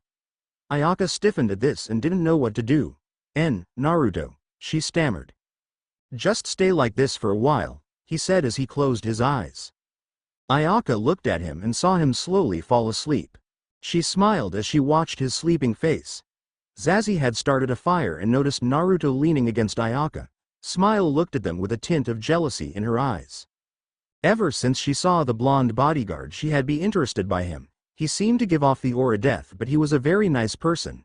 She had watched his battle with Kid, Mana, and Setsuna. She was impressed by his skills but knew he was hold a lot back. Now she watched this scene unfold and she wanted to be the one in it. Ayaka looked at Zazie and knew she couldn't move. Not wanting to leave Zazie alone she called her over and had bring a blanket over to cover all three of them. "You get on his other side," she said, but Zazie looked at her and pointed at his broken arm. She looked around before saw some bandages in one of his pouches. Ayaka slowly moved his arm and created a sling out of made sure it was secure and smiled. Zazie satisfied with this sat beside Naruto and the two girls were soon asleep as well. Back at the other camp Nodoka and the others were sitting around the campfire having a great time making s'mores and telling ghost stories. Nodoka was still looking for other group but they have yet to come. Suddenly the sound of rustling bushes filled the air. The girls turned and saw Mana, Kid, and Chao walk out of the trees. Everyone cheered glad to see that the other group had made it, but when Nodoka saw the worried look on Kid's face she knew her bad feeling was coming true. Kid ignored the others and headed straight over to Shizuna. "Ms. Minamoto, something terrible has happened," Kid said, getting everyone attention. Nodoka listened as Kid told them what had happened and she felt all the happiness drain from her body. "Naruto, please be safe." In hell someone was running as fast as they could, leaving a trail of blood in their wake. He heading towards the lifts. One of the people chasing him said. Soon a group of high-number Shinigami had set up a barrier of Bakudos, but alas this did not stop the running man. His eye changed from onyx to red with a windmill-type design in them. With a quick wave of his hand black fire covered the defenders, killing them instantly. He reached the lifts and headed up. "I coming for you, Dobi," the man said. Sasuke Uchiha had escaped. Back with Naruto and the girls. The sun came through the trees and landed on the sleeping trio. Naruto was the first to stir and as he opened his eyes he felt some weight on his shoulders. He turned and saw Zazie and Ayaka sleeping on him. He smiled at this but he had to wake them up. He was feeling better but his arm had yet to fully heal. He wanted to head to the cliff face and set up there so it would be easier for the others to find him. Ayaka was the next to wake and as she woke she could feel Naruto's eyes on her. "Sleep well?" he asked with a sincere smile causing her to blush. She nodded and gave him a smile. Naruto was happy that she was safe but he noticed that he felt the weight on his other side lift. Zazie looked at Naruto and gave him a blank look. Naruto posed the same question to her and he got a small smile. Happy that both girls were safe he tried to get up but as he did he felt pain in his chest. He sat back down and the two girls looked at him with concern. "It seems not just my arm that is broken," he said. Both girls began to fuss over him as they assessed the damages they missed the night before. It seemed that he had broken 2 ribs as well in the fall. They checked his back to make sure there wasn't any cuts, His shirt was torn but there was not cuts whatsoever. They made sure to bandage the wounds to the best of their abilities, before they started to make a light breakfast. Naruto watched them work and couldn't help but smile. It was nice to get away from the hassles of work and he was kind of secretly thanking his mom for sending him there. He then noticed a very beautiful black butterfly flying towards him. He lifted up his good hand and it landed on his finger. As he listened to the silent message his face began to pale. He watched the butterfly fly off and he started to push himself up. He grunted in pain but was soon standing. He leaned on the tree for support. Ayaka noticed this and walked over to him with worry on her face. "You need to rest," she said, but Naruto shrugged it off. "Something bad is going to happen," he said as he headed towards his gear. Zazie stood in front of him and blocked his pathway. "I'm sorry but I have to," he started to say when they heard the sound of an explosion fill the air. "He's here," Naruto muttered to himself and quickly moved past Zazie. Grabbing his bag with his good arm he began to rummage though until he found what he was looking for. He pulled out a few barrier seals and set them up against 4 equally spaced trees. Pulling up his sleeve on his left arm he touched one the seal summoning his scythe. He swiftly attached it to his back before facing the 2 girls. Ayaka watched this with confusion and fascination. She was about to say something about what he had just did but he suddenly turned towards them. "I need you two to stay here," he said. "The seals will keep you hidden from danger. I am going to drive him away and hopefully bring him down." "What do you mean do you know what's going on?" Ayaka asked with a little fear in her voice. Naruto didn't answer but gave them a reassuring smile. "I won't let anything happen to you two," Zazie said and started to walk towards him but Naruto held up his hand. "This is out of your league," he said. He looked her directly in the eye and continued. "I want you to be safe, so stay within the barrier." Both girls nodded and Naruto, satisfied with this answer, headed out towards the explosion. He moved quickly and soon found the source of the explosion. Standing in the middle was a black hair boy whose hair looked like a duck butt, and he was wearing a white gi that was open with purple bottoms tied off with a large rope. He had a slim sword at his side. "So you did escape, Sasuke?" Naruto said with a frown on his face. "Of course I did," Sasuke answered with a cold expression. "It was only a matter of time." Naruto shook his head and pulled his scythe out. He undid his arm splint and got into his stance. Sasuke pulled his sword out and the 2 combatants stared each other down. Suddenly there was a blur of movement and the sound of blades hitting against each other filled the air. Naruto brought his scythe down in an overhead strike which Sasuke blocked, then kicked him in the stomach. Naruto cringed in pain but didn't let it deter him from the fight. He began to go through a series of quick strikes that Sasuke either blocked or dodged. The 2 broke apart from each other for a moment before attacking again. Zazie and Ayaka sat in the barrier worrying about their blonde guardian and wondering if he was all right. Soon they could hear the sound of metal hitting metal and knew the battle was underway. Ayaka was scared but inside she knew that the Naruto would lay down his life to protect them from harm. During her time with him she saw that he was always looking out for her best interest. Even when it seemed he was being mean he always had her safety in mind. Even when it seemed he was being mean he was trying to keep her safe. Zazie looked at Ayaka and began to walk towards the edge of the barrier. Ayaka grabbed Zazie's wrist. "Where are you going?" she said, looking directly at the blanked-faced girl. Zazie said and looked Ayaka directly into her eyes. Ayaka saw her worry and pain in her eyes and finally began to understand her. "You want to go after him," Ayaka said, and Zazie nodded. She let the other girl go and she started to head into the trees. "I am coming too," Ayaka said and went with Zazie towards the sound of battle. Naruto was panting heavily and was full of shallow cuts. It was made worse by the injuries that he had received the day before, so he was in constant pain. Sasuke was in also panting heavily but not as much as Naruto. They soon started to attack each other again and it seemed that Naruto was slowing down. Sasuke took advantage of this and started to press the attack. Naruto defended the best he could but he was soon taking more and more hits. Sasuke hit him in his ribs, causing Naruto to cringe in pain. Sasuke noticed this and pushed his advantage. He kept his attacks aimed for Naruto's ribs. Naruto tried to dodge or block but it seemed he was losing more and more strength with each hit. He quickly broke away for Sasuke and put his hand together. "Hado number 31. Shikaho," he said and fired it at Sasuke. Sasuke watched the spell fly towards him and moved out the way. He dodged the strike but was caught in the shockwave it produced. Naruto pressed his long-range assault with more red energy balls but Sasuke kept on dodging. Sasuke dodged the lasted strike and got in close only for Naruto to spin away from his punch. He put the fingers together and pointed them at point-blank range of Sasuke's shoulder. Hado number 4. Byakurai, Naruto said as a blot of pale blue lighting struck Sasuke in the shoulder. Sasuke roared back in pain from the bolt of lightning but Naruto was not done. He used his scythe pull to push him forward, used the momentum to kick Sasuke in the face. Then he launched himself in the air and prepared another spell. Hado number 63. Raikoho. A large blot of pure yellow energy descended on Sasuke at alarming speeds. He jumped out of the way but was caught once again in the attack's shockwave. Naruto landed and grimaced in pain but stood his ground. Holding his hand out, he gathered He chakra into his hand. Rasengan, he shouted and charged Sasuke. While this was going on, Zazie and Ayaka had just reached the battlefield. They had watched Naruto send attack after attack at the assailant and was not letting up. They watched as he ran toward the other young man with a spinning ball of blue energy in his hand. Naruto thrust his attack at Sasuke and Sasuke barely dodged, getting grazed in the arm by the spinning ball. He spun and charged lighting into his hand. Chidori! Sasuke shouted and drove it thought the blonde's shoulder. Naruto cried out in pain as Sasuke pulled his hand out.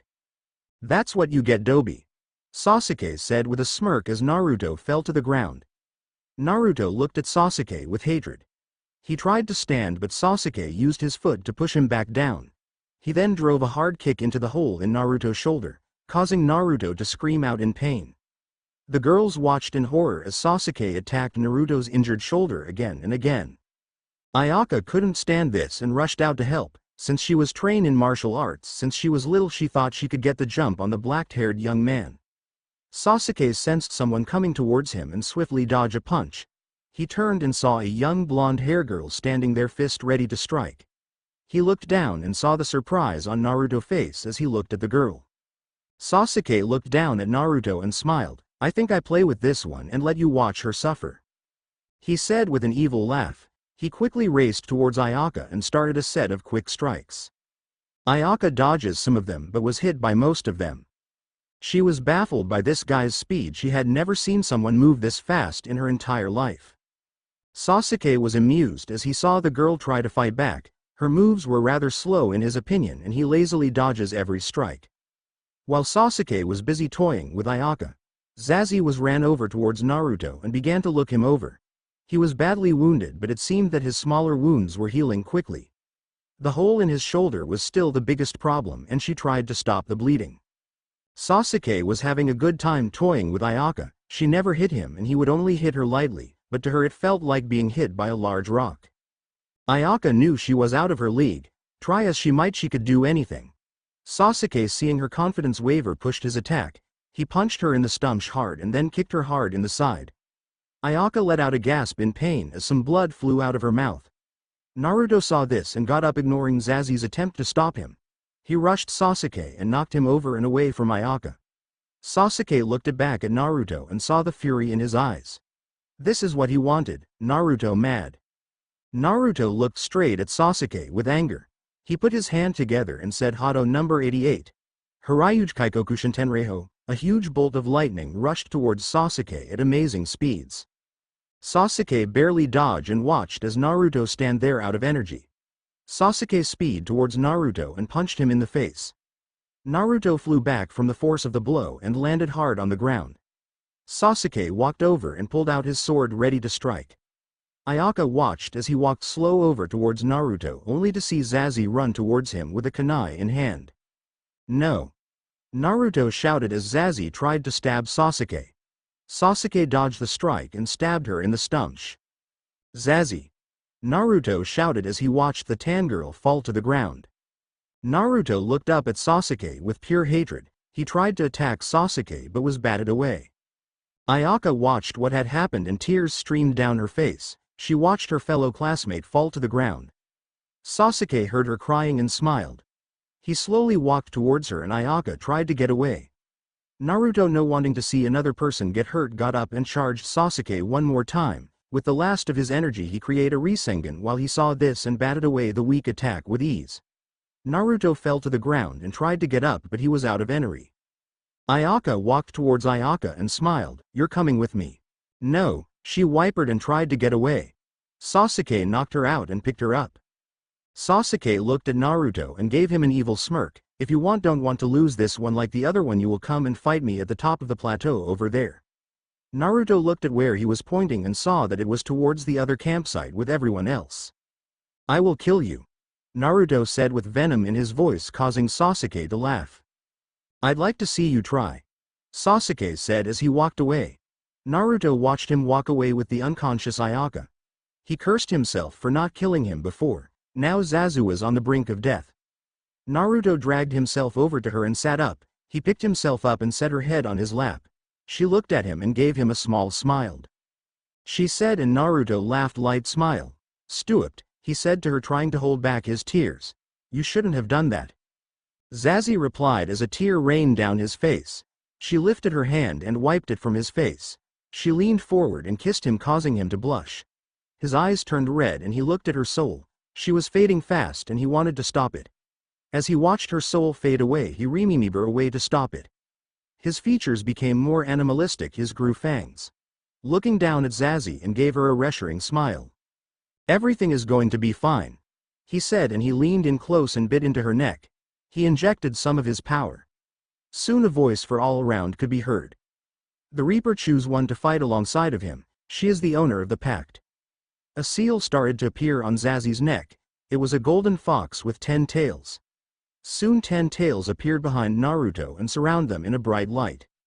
Zazu slowly opened her eyes. The last thing she remembered was watching Naruto's features turn to that of a fox and him biting into her neck. She looked up and saw Naruto looking down at her with a smile on his face. "Finally awake, sleepyhead," he said with a smile. He was so glad that she was all right. He was glad the plan had worked. Zazu said as she sat up. She looked down at herself and saw the torn area from where Sasuke stabbed here. Naruto looked at the girl for a moment before answering, "Yes, you were dying." Zazu looked at him in shock and replied, "Calm down, I will explain everything," he said to her. Zazu looked him directly in the eyes before nodding. He waited a few moments, then started to speak again. "As I said before, yes, you were dying, but I formed a pact to save you." Zazu asked with a confused look on her face. Naruto slapped himself in the face. He forgot that she knew nothing of Shinigami and what their powers entail. "Sorry, let me start from the beginning," Naruto said. He thought for a few moments before continuing. "I am not a normal bodyguard," he started, and Zazu gave him a sarcastic look. "I am a Shinigami, a soul reaper. It is my job to ferry the souls of the dead to their correct places. I was assigned the mission of guarding your class by my superiors." Zazu nodded before saying, "I am the reason you are alive today," he said to her. "While you lay in my arms, I formed a Shinigami pact with you." Zazu questioned. Naruto looked at her and pointed to her neck. She looked and tried to see but couldn't. Naruto noticed this and quickly went through some hand signs and make a mutter a Sushin, just you quickly. A small ball of water formed in the air before making a puddle on the ground. Zazu looked at her reflection and saw a tattoo of a golden fox with 10 tails on her neck. "That tattoo is the mark of the pact," Naruto said to her. "A Shinigami pact is where a Shinigami binds his or her souls with that of another. Once the pact is formed, the marks of the Shinigami will appear. As you can see, mine is a golden fox. This pact grants you powers that fall into 4 categories: caster, seer, fighter, and healer. Each class has its own set of skills that goes along with it, but I won't get into that now." Zazu asked. Naruto looked at her and she watched as his blue eyes turned red. "You are a caster," he said. "Since this is your class 1, will explain the basics. A caster is basically a magician. They have the power to cast kiddos like a Shinigami as well as trap enemy in illusions." Zazu looked at him in wonder before asking, "The pact is permanent," he said, looking away. "Your soul is now bound to mine for time and all eternity, or until I die." Zazu looked at him and hugged him in thanks. When she was stabbed by Sasuke, she thought she would never see her friends and family again. She was also happy that she was now connected to the blonde bodyguard for life, and she hoped one day he would be hers. Naruto hugged her back and smiled. He was glad she was okay but was dreading when his mother found out about the pact. He could picture what she would do and shuddered in fear. Not in fear of getting punished but in fear of being bombarded with questions on when the babies were coming. Usually when a Shinigami made a pact with someone they were usually marry them in the future. I am not looking forward to that conversation, he said to himself and let of Zazie. Naruto looked at the girl and noticed that she was very beautiful. She had nice dark skin that glowed in the light, and eyes that could capture a soul. He stared at her for a few minutes and she stared back. They were lost in their own little world. He felt himself got very hot and Zazie felt the same. He wanted to kiss her so bad but was restraining himself the best he could. Zazie on the other hand couldn't help it and leaned in. She drew closer and closer before finally capturing his lips with hers. Naruto was in pure bliss. Her lips felt like slick and he wanted to taste her more. She pushed him down onto his back while still kissing him. She broke the kiss and stared at him before coming back into reality. She quickly jumped off him with a blush and said. Naruto looked at the blushing girl and smiled back, hiding his blush. It's okay. He stammered. I kinda enjoyed it, he mumbled, but she still heard him. She smiled and went over to him, giving him another kiss. She said with a sultry smile. Yeah, he said with a dazed look on his face. Zazie said with a giggle. Naruto laughed with her for a moment before he remembered something important. Ayaka. He shouted and got up. He held his hand out to Zazie, who blushed at this gesture. She took his hand and they into the forest. Ayaka woke up slowly. Her head was killing her, but as she tried to reach up and rub her forehead she couldn't. She struggled to raise her arm but she couldn't. Opening her eyes fully she saw that she was bound tightly to a tree. She remembered the fight and looked around for Naruto and Zazie only to find their attacker sitting by a fire staring at her. Looks like the princess is awake, he said coldly, making her try to back away in fear. What do you want with me? She asked with fear in her voice. He was suddenly in front of her, causing her to jump. He cupped her face in his hand and stared her in the eyes, his red eyes spinning. I want the Dobi to suffer and you're my ticket to that. Ayaka looked at him in questioning look. Why do you want to hurt Naruto? She asked, losing her fear for curiosity. Sasuke looked at her as if she was crazy. What has he done? He roared. That Kami damn Shinigami stopped me from getting my revenge. Your revenge? She asked with another confused look on her face. He stopped me from killing Yami for what she had done, he said, looking her dead in the eye. That slut killed my entire family, but the Dobi had to go and stop me. Ayaka listened to his story as if he was crazy. You're insane, there is no such thing as Yami or Shinigami. She yelled at him, causing him to laugh. After watching our fight, do you really believe that? He asked as he laughed. Ayaka thought about it for a moment and remembered back to the fight. Naruto was shooting lightning from his hands and doing things that weren't humanly possible. As she thought about it more and more, she saw that he could do things that she have never seen anyone do. That still doesn't prove anything, she said, beginning to doubt herself. Fine, then I will show you, Sasuke said and looked her directly into her eyes. Ayaka felt a pull and was pulled into Sasuke memories. Flashback. Sasuke stood at the head of his army outside of Yami's palace. He had finally gained enough power to overthrow the slut and couldn't wait for the chance. My fellow demons, he shouted at the top of his voice, today is the day we get rid of the bitch. Everyone cheered. We shall then take over the worlds above, then we shall rule over everything. Everyone was cheering as he stood there basking in their praise. He was their leader, their general, their king. He was Sasuke Uchiha, the last of the Uchiha clan and mortal enemy to Yami, goddess of hell. He looked out to the palace defenses and smiled. Drawing his sword he shouted, attack. The larger demons began to rain down long-range fire at the wall. Yami's defenders quickly put up a barrier, but it failed from the sheer number of attacks. Soon the outer wall was reduced to nothing, allowing the main to charge in. Soon the battle was fought in the streets and Yami's forces were quickly overrun. Sasuke smiled as he watched his army reduce Yami forces to nothing.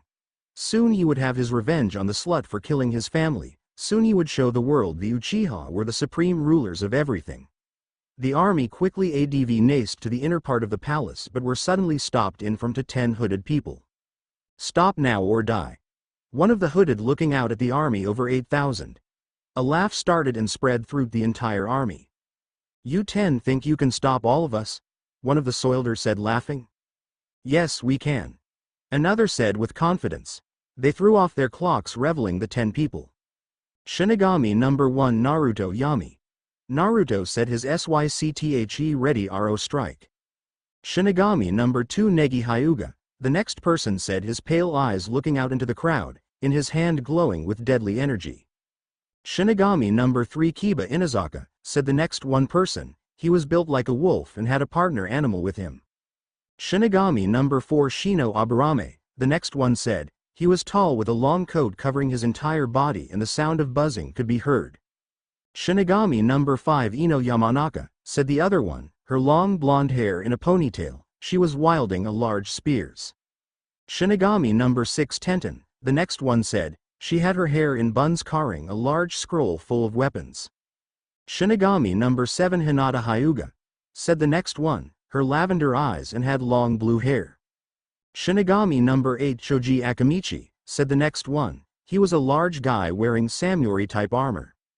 Shinigami number 9 Enko Midarashi, said a purple hair girl wearing very revealing clothing, the sound of snakes could be heard around her. And finally Shinigami number 10 Shizune, said the last one, she was tall with black hair holding Saban in her hands. Naruto looked out into the crowd and gave them a cold smile, you have defied the will of Yami and you shall and pay with your lives. He stated, and they attack. The army at first thought they could quickly deal with these pests because of their numbers but soon realized that it was futile. The 10 Shinigami tore through them like it was nothing. The 2 Hyuga were killing soldiers left and right with just a touch, while Tenten and Ino were slaughtering them without even trying. Kiba and his partner Akamaru were tearing them apart limb by limb. Anko hand many wrapped up in snaked and eaten, her crazy laugh putting fear into their eyes. Shino and his swarms were leaving their enemies drained of everything, leaving nothing but bones with skin.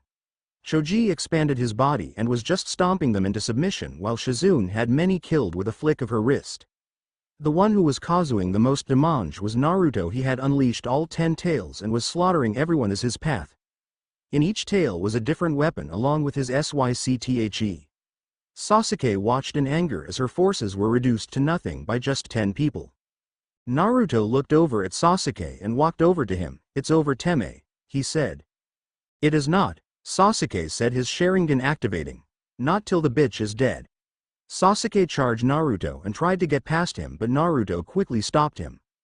You will not lay a hand on my mother, Naruto said and pushed him back.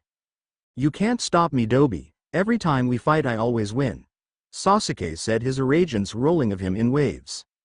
Naruto just looked at him and chuckled. You such a Teme, he said. That when we were kids this is now, he said, and charges their blades crashing. End of flashback. Ayaka was suddenly back in her body and stared at Sasuke. She couldn't believe what she had seen, but she couldn't deny it.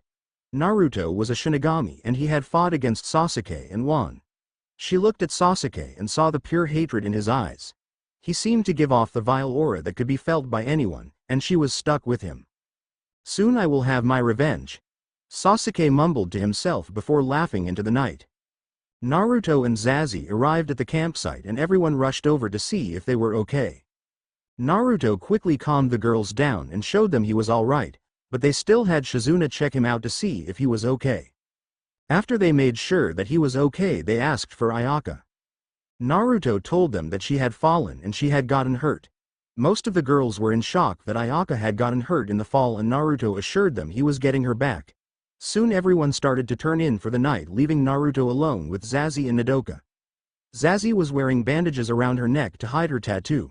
Before they reached camp, he told her it would be better if the rest of the class didn't know. Now she was sitting next to him while Nodoka was on his other side. Nodoka was relieved that Naruto was safe. When she first heard of his fall, she nearly burst into tears. If it wasn't for you and Haruna, she would have. Now that he was here, she was happy. She was worried about Ayaka, but knew Naruto was going to keep them safe. How are you feeling? She finally asked him as they stared at the fire. I find just mad that I had to leave Ayaka, he said, keeping with the lie. Nodoka saw the look of concern on his face and put a hand on his shoulder. It will be all right, she said. I know you get her back. Thanks, Nodoka, he said with a smile before giving her a hug. You're a great friend. Nodoka's hugged him back, but her brain was in shock. Naruto is hugging me, she thought before she passed out in his arms. Naruto felt this and shook her for a bit, but she was out. He picked her up and took her to her tent. After making sure she was safely inside, he went back to the fire and sat next to Zazie. She saw that they were alone and leaned in, wrapping her arms around him. He stroked her hair as they stared at the fire. Zazie said to Naruto. Naruto looked at the fire and said, "I going to get her back and kick the Tami's ass." Zazie looked at him and asked, "He was my best friend, we were kids." Naruto explained to her and looked at the sky. "Back then we both had the goal of being the #1 Shinigami, but then my mom found out about his family's plans to try and take over.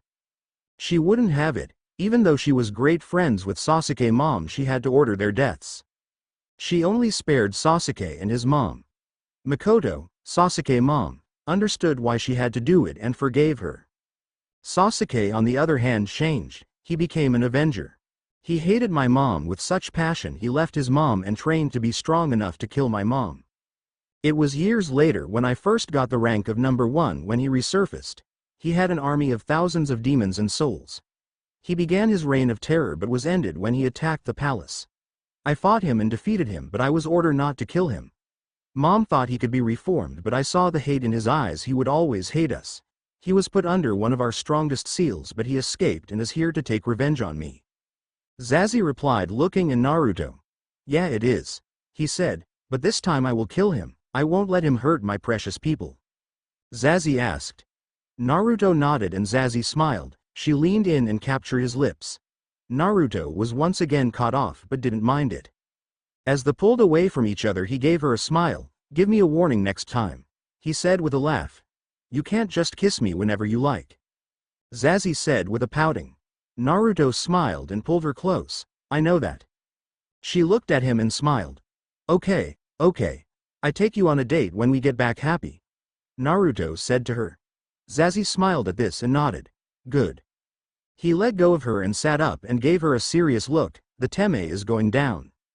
Next day, Naruto had sent Zazie to bed a few minutes later so he could set up barrier tags all around camp. After he made sure everything was in place and that the battle wouldn't affect the girls in any way, he finally went to sleep. He woke up a few hours later to the smell of cooking. He noticed that he was starving. He hadn't eaten in a day and a half. He got up and headed towards the smell. He woke up to the sight of the class preparing breakfast, and as he watched everyone having fun, he couldn't help but smile. They were a good bunch and he was going to keep them safe from any threat, even if he died in the process. He made sure everyone was having a good time before waving for Zazie to follow him in the forest. Zazie noticed it and complied. Nodoka watched as they left and followed to see what was going on between them. Naruto stood in the trees and let out a strained sigh. He had been worried all night about Ayaka but knew that Sasuke wouldn't do anything to her until they faced each other. Zazie walked up beside him and saw he was in deep thought. She put a reassuring hand on his shoulder and he gave her a small smile. Zazie said, giving him a small smile. "Thanks, Zazie," he said, causing the girl to blush a little. Zazie said, giving him a worried look. "I really don't know," Naruto answered and gave a sad sigh. He knew that Sasuke would use Ayaka to keep him from attack and he knew he would comply. He was stuck and couldn't think of what to do. Zazie looked at him and saw his worry. She unwrapped her neck and pointed to her tattoo. She said with certainty. "Thanks, Zazie," he said with a smile. Zazie asked him. Naruto smiled and leaned in, whispering something into her ear. Zazie blushed at this but listened carefully. As he pulled back, Zazie pulled him close and kissed him again. She couldn't help herself, she wanted to taste him. Naruto kissed her back. As they shared this moment together, they failed to notice Nodoka watching them. Nodoka watched them kiss and felt her heart break. She stood frozen in place, and she saw her love kissing another. She couldn't take it. He was lost to her. All she wanted to do was run away and cry, but she didn't want to alert the pair. She waited for them to leave before running deeper into the forest to cry. Ayaka couldn't feel her wrist as they waited for Naruto to show up. She watched her capture with hatred. He was a vile person who didn't care for anyone but himself. He was the complete opposite of Naruto. Naruto was caring, funny, clumsy, but he always cared for others no matter what. He would put his life on the line for others. Sasuke, on the other hand, was wanting nothing more than revenge. He was cold, uncaring, and most of all arrogant. "His not coming," Ayaka said as she watched Sasuke look around for Naruto. She thought that he would put the safety of the others over herself. Sasuke looked at her for a moment then laughed. "Trust me, the Dobi will be here," he said, and soon a rustling could be heard from the tree line across the way. Naruto came walking out. He looked to be fully healed and ready to go. "Hello Dobi, glad you could join us," Sasuke said sarcastically and stared at his hated foe. Naruto looked at Sasuke and gave him an angry look. "I'm the one you want, let the girl go," Naruto said. "I'm sorry but I cannot," Sasuke said as he drew his sword. "She is here to make sure you don't run off." "I never run," Naruto said and drew his scythe. Sasuke smiled at this and attacked. Naruto blocked his sword strike and counter with a punch to the chest, which Sasuke dodged. Naruto brought his scythe into an upward slash followed by a kick. Sasuke dodged the slash and used the kick to throw Naruto off balance. He tried to punch Naruto in the side only to have his fist connect with the scythe pole. Naruto was pushed back by this, but the attack hurt Sasuke more. As Sasuke continued to attack, he began to move faster and faster. Naruto in turn speed up as well. Soon they became a blur of colors. They disengaged each other for a moment before attacking again. Sasuke was getting tired of this combat, knowing that they were to evenly match. He jumped back and went through a few hand signs. "Kaden! Giant fireball!" he shouted and sent a huge ball of fire from his mouth at Naruto. Naruto dodged to the side and was doing his own set of hand signs. "Futon! Wind blades!" he shouted and sent the invisible blades of winds at Sasuke. Sasuke counter with Kaden. "Fire bullets!" He sent 5 medium-sized fireballs at Naruto, which were cut in half by the wind blades. As the attacks cancelled each other out, Naruto created a few cage bushes and set them after Sasuke. Sasuke fought the clones while Naruto raced towards Ayaka. Sasuke saw this and quickly detached the clones and ran after Naruto. Naruto was nearly to Ayaka when Sasuke knocked him to the side. He stood in front of his captive and smiled, looking over at Naruto. "That won't do," Sasuke said and made a few hand signs, causing the ropes that bound Ayaka to tighten. Ayaka felt her breath leave her body and was having further trouble breathing. "If you want her to survive, I advise you not to try that again," Sasuke said before stopping the ropes. Naruto looked upon him with anger and attack. Sasuke smiled, getting exactly what he wanted, an angry Naruto. Naruto attacked wildly and Sasuke easily dodged these attacks. Naruto pressed his attack but nothing seemed to land. Sasuke, seeing opening, attacked by punching Naruto in the face. Naruto fell back and continued his attack. Ayaka watched as Naruto was blinded with anger and made stupid mistakes, but she also noticed that he seemed to hiding something. He was pushing Sasuke further and further from where she was tied. She suddenly heard someone whisper, "Anata no Maho o Hirageru. Kyasuda, spread you magic. Caster," and saw Zazie land in front of her wearing her stage outfit from the Nightmare Circus, but the big thing that stood out to Ayaka was the large 10-tailed fox on her neck. Zazie gave her a smile before summoning a kunai out of the air, cutting her from her ropes. Zazie looked at Ayaka and pointed towards the tree line. Ayaka understood what Zazie wanted and ran. Zazie watched as Ayaka fled towards the trees and turned her attention to the two combatants. She pointed 2 fingers at Sasuke and said. A bolt of pale blue lighting shot out of her fingertips and towards Sasuke. Naruto jumped back when he heard Zazie say the Hado. Sasuke only warning was when the attack was speeding towards him. He dodged out of the way and looked to see who launched the attack. He saw a girl wearing a weird but sexy jester outfit, and it was the one who he killed Eiler. He then noticed the golden fox on her neck. "So you formed a pact," Sasuke said, looking at Zazie with disgust. Naruto didn't answer and pressed his attack, but he suddenly jumped out of the way so that another bolt of lightning was shot at Sasuke. Soon Naruto and Zazie were comboing their attacks. He walled pressed Sasuke with taijutsu and weapons, and Zazie launched his silent kiddos. Sasuke soon saw that he was at a disadvantage but continued to try and kill Naruto. But every time he got close, the damn girl would send a spell at him. He never heard a word come from her mouth, so he couldn't tell where she was going to fire from next. He waited for the next strike only to have Naruto come up and try to take his head off. "Damn it," Sasuke said as he ducked to dodge the strike only to be kicked in the face. He rolled on the ground and got up. He looked to see if he had his trump card still in play and saw Ayaka was gone. "Damn," he said and began to go through some hand signs. "Kaden. Extreme fire wave," he shouted, and out of his mouth came 10-foot tall wave of fire. He sent it towards Naruto and Zazie. Naruto watched as the wave of fire came towards him and did the only thing he could think of to stop it, sweeten. Water wall. He shouted and created a huge wall of water. Zazie watched this and did the same. As the two attacks battle against each other, the fire lost, causing the water to turn to steam. Futon. Great breakthrough, Naruto said and pushed the steam away. He and Zazie looked around for Sasuke and saw that he had run. Damn him. Naruto thought as he looked around the battlefield. There were craters everywhere and the tree line was pushed back a few feet in some places. Ayaka. Naruto shouted and looked around for her. Ayaka heard her name and peeked out from her hiding spot to see Naruto and Zazie standing a few feet away. She got up and ran towards them. She reached them and wrapped herself around Naruto and started to cry. I was so scared, she said through her tears as Naruto put his arm around her trying to keep her calm. Zazie watched with a hint of jealousy, but it quickly went away and was replaced with concern for her friend. Ayaka stayed in Naruto's arms for a few minutes before she felt safe. Naruto looked at her and was glad she was okay. You ready to go? He asked her and Ayaka nodded.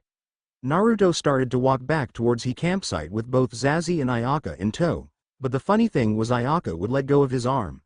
As they walked towards camp, they didn't notice a specter watching their every move. Nodoka watched them leave and was shocked by what she had watched. Naruto had done things no human could do, and Zazie as well. She watched them save Ayaka and began to wonder who or what Naruto was. She wanted to know, but also she wanted to know how she could be like Zazie so she could be with Naruto. I will keep trying, she said to herself as she filled with confidence. Naruto, Zazie, and Ayaka walked into camp and into the arms of their worried peers. As they walked up, Ayaka held her arm in pain and gave Naruto a dirty look. Flashback: before arriving at camp, Naruto stopped and sighed. He remembered what he told the class, and if Ayaka came back without some form on injury, they would get suspicious. Hey Ayaka, can you stop for a minute? Naruto said and watched her comply. Ayaka looked at Naruto wondering what he wanted. Yes Naruto. I apologizing in advance for this, but we need to keep our stories the same, he said to her. Ayaka looked at him confused but suddenly understood when he grabbed her arm and put some pressure. A loud snap rang out and Ayaka tried to scream out in pain, but Zazie came over and covered her mouth.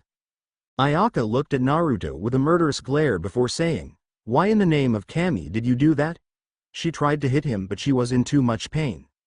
I told everyone you had gotten hurt in the fall and so I need to make you hurt, he said to her, and that was the fastest way. End of flashback. Ayaka knew that he was right, but he could have broken her arm a little more gently. Fortunately, she did not have time to think about it as the others rushed her over to Shizuna. Naruto watched as the rest of the class fawned over their hurt friend and smiled. He had saved her, but Sasuke had gotten away, and one thing Naruto knew about Sasuke is he didn't give up ever. This is going to get dangerous, he said to himself before heading towards his tent to take a well-deserved nap. SB Nodoka sat by her friends and watched Naruto. He was hanging towards the back as everyone was fawning over Ayaka. She wondered what he was planning, but she was wondering what she would do to get him to notice her. Yu saw her friend in deep thought and looking at Naruto. She wondered what Nodoka was thinking and what she could do to help her friend. Hey Nodoka, are you okay? Yu asked Nodoka, who jumped at the sudden question. I'm fine, Nodoka said as she turned to look at her friend, as she held back her tears. Yu gave her an exasperated look and replied, "No you're not." Nodoka looked at her friend and started to cry. I saw Zazie kissing him, she said, and Yu pulled her into a hug. Nodoka cried silently into her friends. Her heart was in so much pain. Yu stroked her hair and waited for her to calm down. Nodoka cried for a few more minutes before calming down. Yu looked at her friend and said, "What happened?" Nodoka proceeded to tell Yu what had happened but left out the rescue of Ayaka. Yu nodded as she listened to Nodoka's story and felt bad for her friend, but as she listened, she felt a glimmer of hope for her. So it was Zazie who kissed Naruto and not the other way around? Yu asked, making sure her assessment was right. Nodoka just nodded and Yu smiled. Then you still have a chance, Yu said as Nodoka looked at her with a confused look on her face. Yu looked at her friend and shook her head before explaining it to her friend. Zazie was the one who kissed Naruto, not the other way around, which means she likes him, but he has yet to give her an answer. Nodoka looked at Yu with joy. She still had a chance. Yu was happy she could help her friend and leaned in close. Now hear what we are going to do. SB Ayaka lay in the tent the other had prepared for her and grumbled. Stupid Naruto. She mumbled to herself as she lay on her sleeping bag. She was glad to be safe but would have rather he had not broken her arm. As she lay there, she thought back to battle and wondered what else Naruto was hiding. He was a Shinigami, a soul reaper, someone who took people's soul, yet he wasn't a bad person like all the legends and stories say. Well, his is different, she said and began to list off all high straight in her head. He is nice, caring, smart, funny, strong, handsome. Wait, what? She stopped herself. Did I just call him handsome? Why did I call him handsome? As she mentally debated with herself, Naruto had entered the tent and was now standing over her. Ayaka, he said to get the girl attention, but she seemed to notice. Earth to Ayaka? Ayaka heard this and looked up to see the person who occupied her thoughts standing over her. She blushed and tried to hide it. What do you want? She said, trying to sound mad. Just wondering if you were okay after all that happened? He asked her as he sat down, his voice filled with concern. Yeah, I think? She responded, not sure of herself. Naruto looked at her and said, You want to talk about it? Ayaka was about to say no, but stopped herself. She really wanted to talk about what had happened and Naruto was the best person to talk to. She just nodded and Naruto started to make himself comfortable. Ayaka looked at him and smiled a little. He was a good person, always wanting to help even if he did like to destroy others' property while doing it. I was scared, she finally said as she remembered what happened. I was tied up and helpless. I couldn't stop him if he wanted to rape me. She said as her eyes began to tear up. I thought I never get to see anyone I cared for again. I was so scared. She cried and Naruto wrapped her up in his arm, letting her cry it out, once again. He knew it was his fault that he let her be taken and he was making damn sure it wouldn't happen again.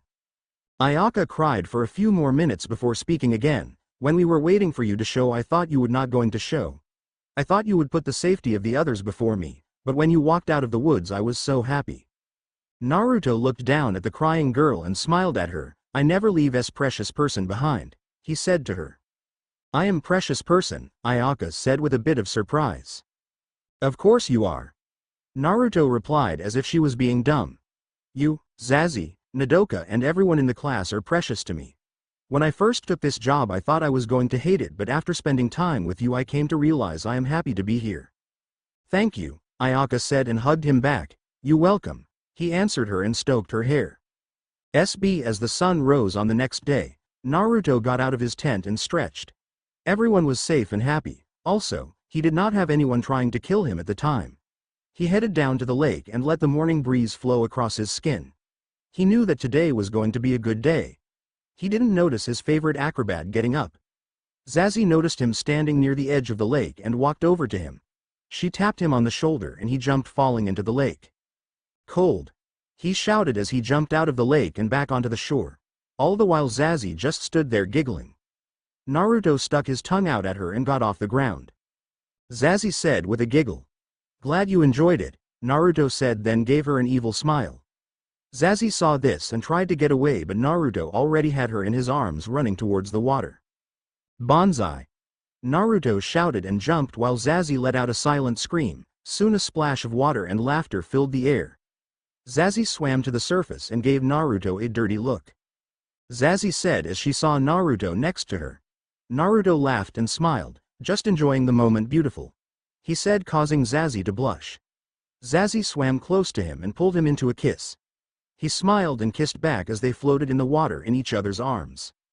SB It was later in the day after the swimming kiss, and Yu was putting her get Nodoka with Naruto plan into action. Step 1: Get Naruto to notice Nodoka and no one else. She and Haruna had gotten Nodoka into a bikini that showed a lot of silky skin. Nodoka wore a light jacket to cover her body and looked at her friend with confusion. Are you sure this is going to work? She asked them, as she tried to pull the jacket down lower. Haruna smiled and gave her thumbs up. Of course, no man can resist hot girls in a bikini. Nodoka nodded but didn't take off the jacket and the trio headed down towards the lake. They reached the lake to see most of the class in bikinis as well. The ones who stood out the most were Mana and Keed, which made Nodoka look at herself with sadness. Yu saw this and looked at Nodoka. It's fine, she reassured her friend as she looked around the shore for Naruto. She saw him sitting on the dock with Zazie and a few others. He was wearing a pair of black and orange board shorts while Zazie was wearing a silver two-piece with 10-tailed fox design. Nodoka and her friends walked over to the docks. Nodoka was getting very nervous with each passing steps. As they walked, they noticed Naruto performing tricks of the docks. He jumped high in the air and flipped 3 times before entering the water in a perfect dive. They watched and Nodoka drooled as he came out of the water. They watched the water run down his toned body and with the light reflecting on the droplets it made him glow like a god. Nodoka just stood there in a daze for several minutes watching her crush. Yu waved her hand in Nodoka's face to see if she was in there but sadly, she was not. She out of it. Yu said sadly and they pulled the dazed girl towards her crush. Naruto and Zazie were enjoying their time at the lake. They were having a contest to see who could do the better tricks. So far they were dead even and both were not giving up. Zazie looked at Naruto and smiled. She walked to the beginning on the dock and then started to run. As she ran she started to add a front handspring to it. She reached the edge of the dock and launched herself high in the air. She flipped once before coming into a tight spin. She backed flipped and straightened out going into the water with a little splash. Naruto sighed as he watched this. Damn, he said to himself. Zazie got out of the water and Naruto blushed as he watched the water run down her lovely body. Zazie said with a small smile and Naruto just sighed. You win, he said and Zazie smiled and sat down at the edge. She patted the area beside her and Naruto sat down next to her. Zazie looked at him and said, You're the winner, he said. I have to do anything you want when we get back to Mahora. Zazie smiled and said, Great, Naruto said to himself as he dreaded what Zazie wanted from him when they got back. As they talked the sound of footsteps filled the air and Naruto turned to see the library trio walking towards them. Yu and Haruna seemed to be dragging a dazed Nodoka over to them. Zazie watched this and frowned. She knew Nodoka had a crush on Naruto from her observation from class. She looked at Naruto and wanted him all to herself. As she thought about it, a plan formed in her mind. Nodoka was finally coming out of her daze when she noticed that they were near Naruto. She looked at his scared chest and fought back a large nosebleed. Naruto turned to look at her and smiled. Hi, he said with a smile causing Nodoka to melt and Yu to smile a bit. Hi Naruto, Nodoka said hiding her face behind her hair. Yu looked at her friend and inwardly sighed. She needs to be more aggressive, Yu thought and quickly formed a plan to get Nodoka alone with the blonde. Haruna looked at Yu and saw the wheels in her mind turning so she decided to run interference while she waited for a plan. So Naruto, how are you enjoying the trip? Haruna asked hoping that Yu would come up with something soon. It's been good, he said as he looked out at the water, a few bumps in the beginning but it going good now. That's great. Haruna said and continued the small talk, all the while Nodoka stood in the back too scared to get close. What's wrong with me? She thought to herself. Back at the Mahora she had approached him before, but she could do it now. Yu finished her thinking and smiled. I am sorry Nodoka, Yu said and pretended to trip over her feet knocking Nodoka in the water. Nodoka wasn't prepared for this and hit the water. As she struggled to get to the surface Naruto had already jumped in to help her. As he reached her and pulled her up she couldn't help the blush coming onto her face. He was always there to help her. Are you okay? He asked with concern in his voice. Nodoka, not trusting her voice, simply nodded. They reached the dock and he let her get up first before he got on. Nodoka was complete soaked and her white jacket hugged her skin revealing her bikini. Naruto saw this and blushed. Yu noticed this and decided to take advantage. She walked over to Nodoka and whispered in her ear. Nodoka blushed as she listened to her friend. Yu stood up, walked over to Naruto, and started a small conversation drawing attention away from her friend. Nodoka was watching this and saw Zazie watching her. Nodoka, not wanting to lose Naruto to her, slowly unzipped her jacket and took it off. She let it fall to the ground and walked slowly over to Naruto. She moved her hair from her face and tapped him on the shoulder. He turned beet red when he saw the beauty standing before him. She was wearing baby blue bikini that showed off her features well. She has a great body, Naruto thought as he looked at her. Nodoka was looking at Naruto and could see the blush on his face. She blushed as well and a silence fell between them. Yu sighed, walked behind her friend and gave her a small nudge. She fell into Naruto, who fell into the water with her on top of him. As they swam to the surface, Nodoka couldn't help her blush. Naruto on the other hand had gotten all hot and bothered. Therefore, he decided to stay in the water, not wanting the girls to see him in that state. Nodoka had gotten out of the water and noticed that Naruto was getting out. She leaned down. Naruto got a good view of her cleavage and sank deeper in the water. "Are you okay?" she asked him, and all he did was nod. Zazie watched this, was also wondering what was wrong with Naruto, and leaned down as well, causing Naruto to blush harder and sink deep into the water. Zazie asked with concern.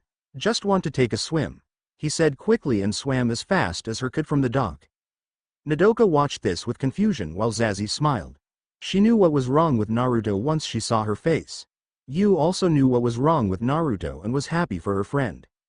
"If she can do that to him, then she has a chance," Yu said as she watched the blonde swim to the other side of the lake at amazing speeds.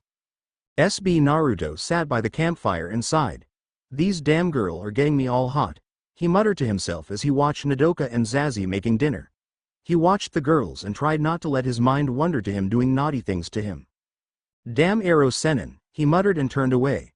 Zazie watched this and smiled, a plan forming in her mind. As the night went on, she decided to put her plan in action. She sat down next to Naruto and leaned into him. Naruto blushed and froze. "Zazie, what are you doing?" he said. Zazie replied, and Naruto was crying on the inside. "What do you mean that you're tired?" he pleaded as Zazie looked up at him. Zazie said with a pout. No, he said, and she smiled. Zazie smiled and wrapped her arms around him. Everyone watched this and was surprised of how bold Zazie was being. Nodoka watched this with envy. Yu looked at her friend and nudged her point to Naruto other side. Nodoka blushed and shook her head no. "You're going to lose him to her if you don't do anything," Yu said to her friend, and Nodoka was silent. She could argue with her line of thinking and just nodded.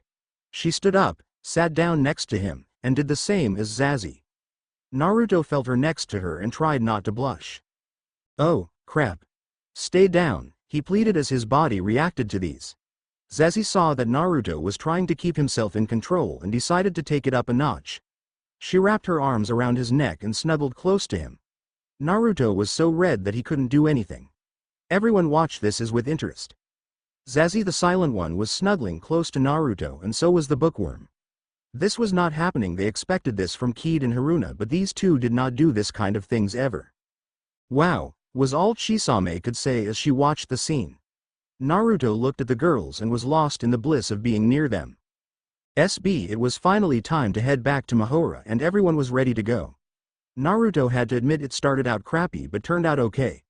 It had started out good, then went downhill when Sasuke showed up, but after that, it turned out great. He had made a pact with a beautiful girl, saved another beautiful girl, and became rather close to yet another beautiful girl. Overall, he says it was a shaming success. Zazie smiled as she watched Naruto help load the bus for the ride back to school. She was quite happy with the trip. She had gotten closer to Naruto than any other girl had, and he even made a pact with her. She touched her neck and smiled as she felt the warmth coming from the tattoo. She couldn't wait to head back to Mahora and go on the date he had promised her. She remembered the promise that he made to her at the dock and was planning to use it to get very close to Naruto. Nodoka sat by her friends and couldn't help but smile. She had gotten closer to Naruto and she was hoping to get closer to him. Yu was happy for her friend and was already planning on get her closer to her crush. Ayaka stood with her arm in a sling. She was happy to be heading home but was kinda sad to leave. She had gotten to know Naruto better and wanted to get to know him more. He had saved her from Sasuke and was always concerned with her well-being. She watched him work and blushed. She was going to get to know him very well indeed. It had been a few days and Naruto was happy to be in a bed again. As he opened his eyes, he noticed something close to him. He turned and saw Nodoka lying next to him. It had become a recurring thing ever since the trip. Flashback on the first night after the trip. Naruto was happy to be back in the room. He had gotten ready for bed and was now shirtless with pajama pants on. As he laid down to rest, he did not notice the girls watching him. Yu made sure that he was asleep before addressing Nodoka. "He right there, you need to make your move." Nodoka just blushed and shook her head. Yu face panned and tried to think of a way to get Nodoka out of her shell. "If you don't do this, then no new books for a month," Yu said as she watched the horror shriek across her face. "You wouldn't," Nodoka said with shock. "Try me," Yu replied and pushed Nodoka towards the blonde. Nodoka tripped on her feet and fell, but Naruto was already fast asleep. She turned her head back towards her friends and they gave her the backhand wave. Nodoka sighed and quietly walked over to Naruto. She watched him sleep and blushed deeply. He looked so peaceful to her. Naruto's arm was hanging off the side of his bed, and as he turned he pulled Nodoka down on top of him. He felt her, but he pulled her close to him as he locked his arms around her. Nodoka blushed deeply and made a small attempt to escape, but to no avail. Therefore, with a smile she resigned herself to her fate. End of flashback. After that night she had willingly snuck over to Naruto's bed and laid down. Naruto sighed as he looked at the sleeping girl next to him. She looked so peaceful and he couldn't deny that he was attracted to her. So he just laid back down and watched her sleep. Nodoka felt the sun hit her face and woke up slowly. As she came to, she noticed her favorite blonde lying next to her. She blushed but was happy that he was there. She looked at him and saw that he was awake.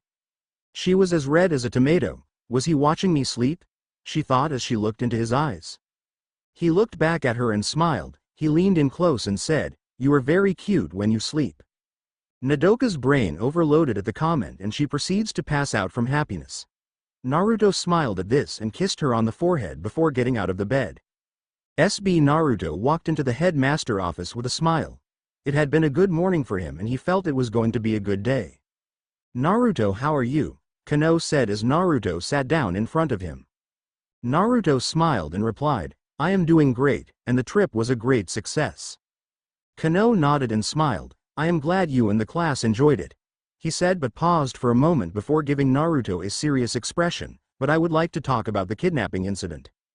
Naruto sighed inwardly and proceeded to explain what had transpired. Kano listened intently to what the young blonde was saying.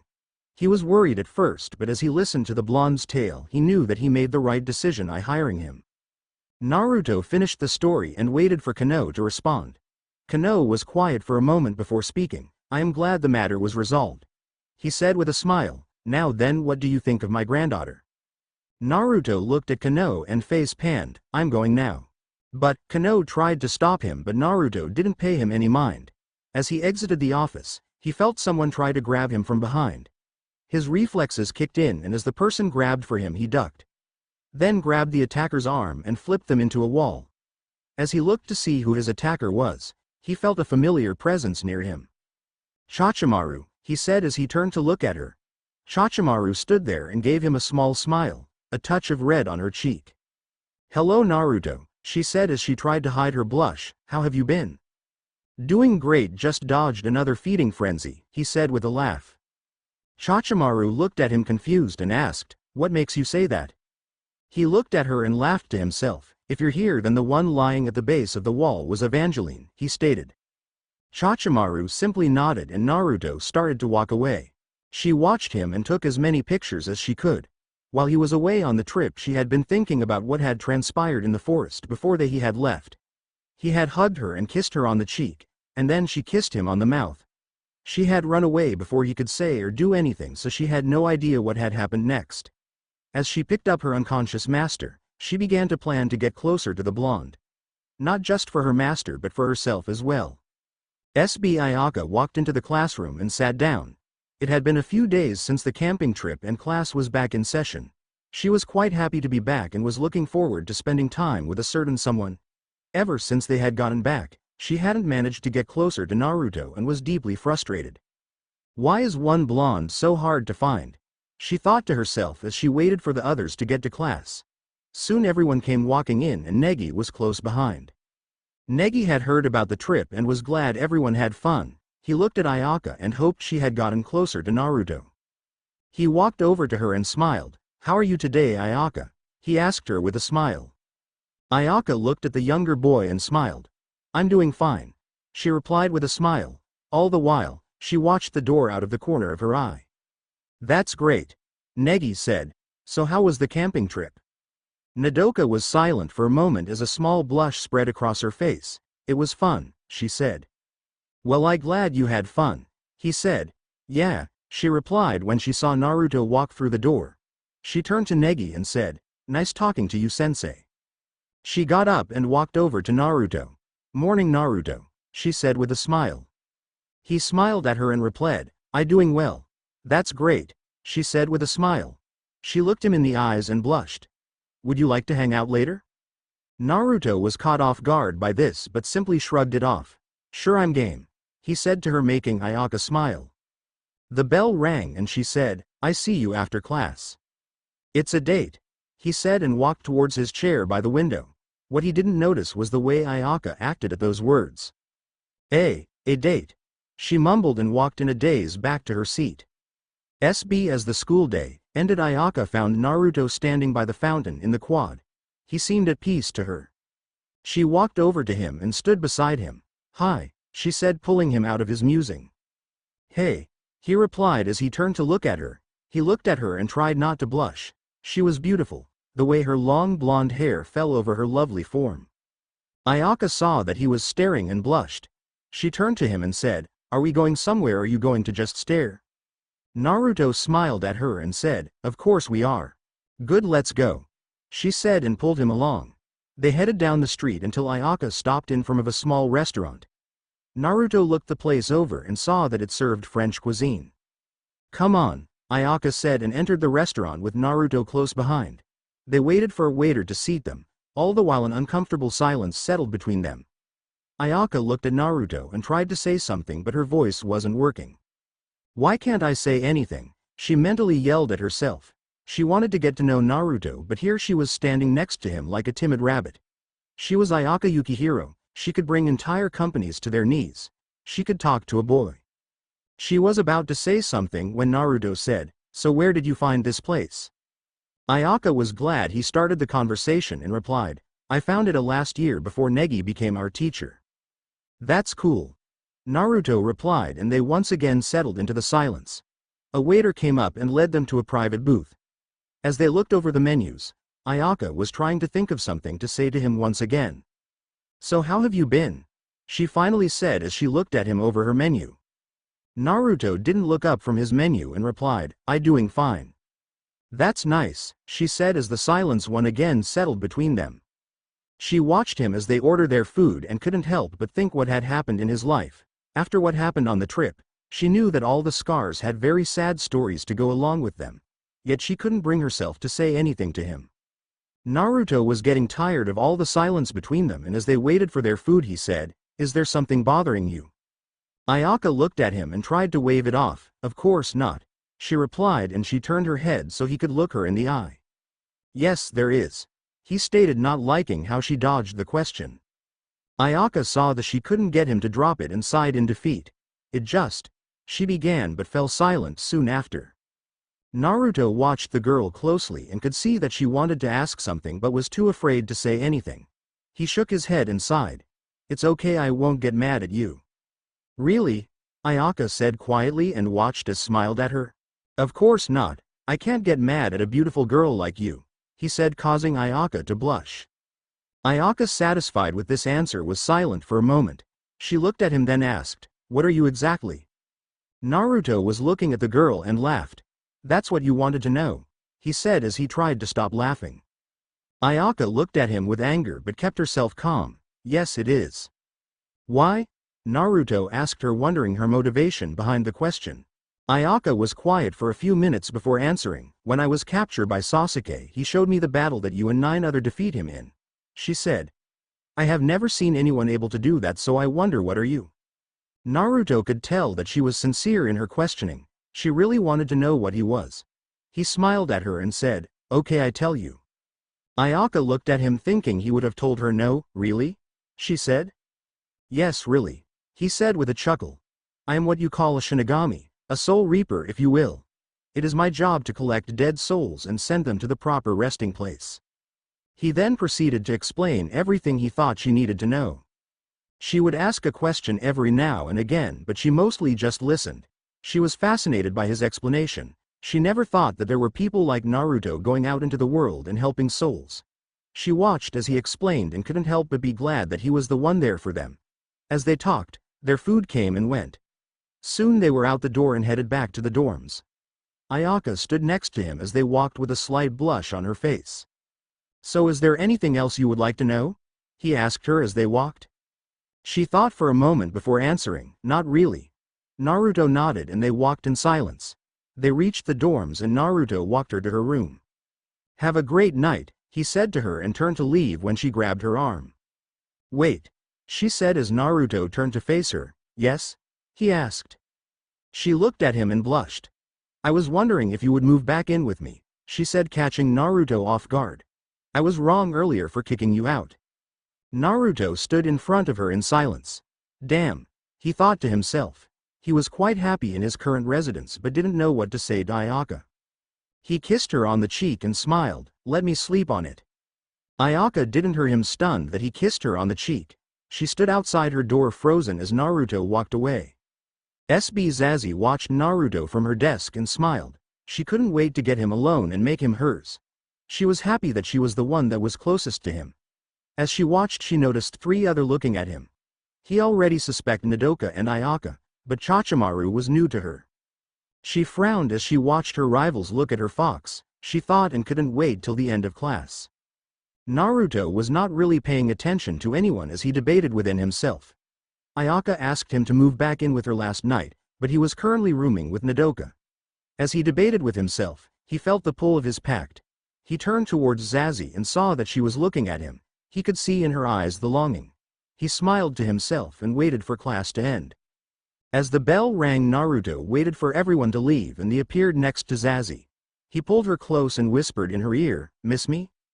Zazie wrapped her arms around his neck and leaned into him, answering. "Really now," he said with a smile, "then shall we go?" Zazie nodded and they walked out of the room.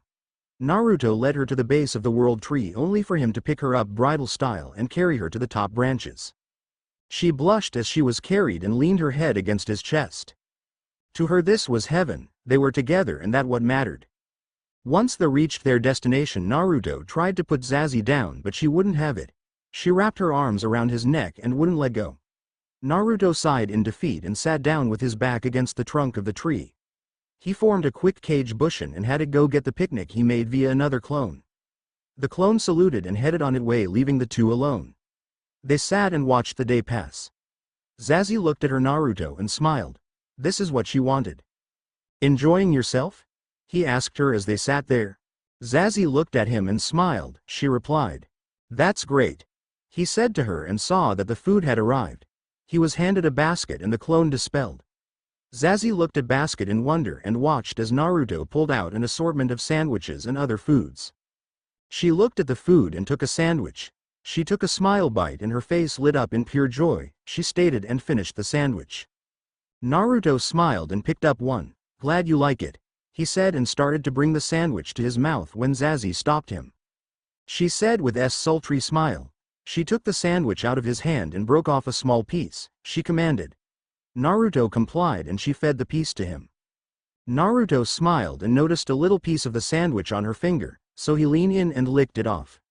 Zazie blushed at this and Naruto took another sandwich and broke a piece off. "Your turn," he said with a smile.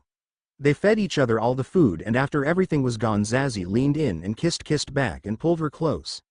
As the sun set, Zazie was happily lying in Naruto's arms around her. She broke the kiss and said, "Always," he said and kissed her.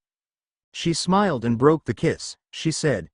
Naruto kissed her once more and they stayed in each other's arm for a few more minutes before they proceed back to the dorms. They walked hand in hand but soon detangled as they neared their destination. Naruto smiled as he walked Zazie to her door. "I see you later," he said and turned to leave but Zazie stopped him. She said. "Yeah," he replied. She looked at him and smiled. "Yeah, I always keep my promises," he said and Zazie smiled grew. She said to him, making Naruto nervous. "And that is?" he asked, afraid of her answer. She said and pulled him into a kiss before going in her room.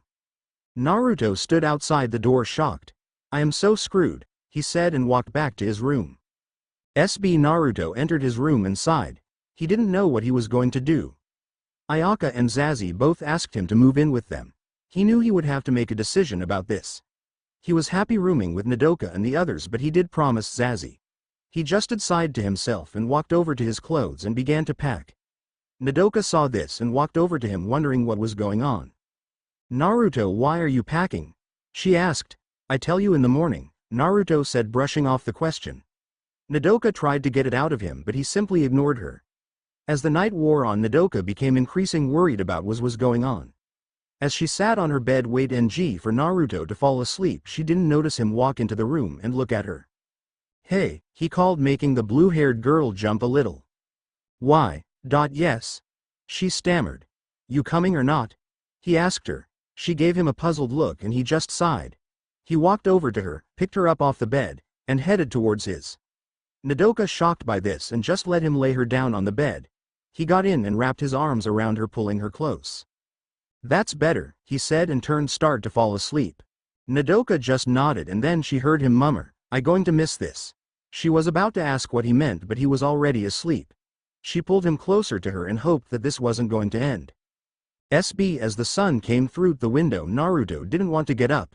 He wasn't looking forward to telling Nodoka that he was moving out. He was getting very comfortable around her and didn't want it to end, but he did promise Zazie. Therefore, with a heavy heart, he got out of bed and finished packing his things.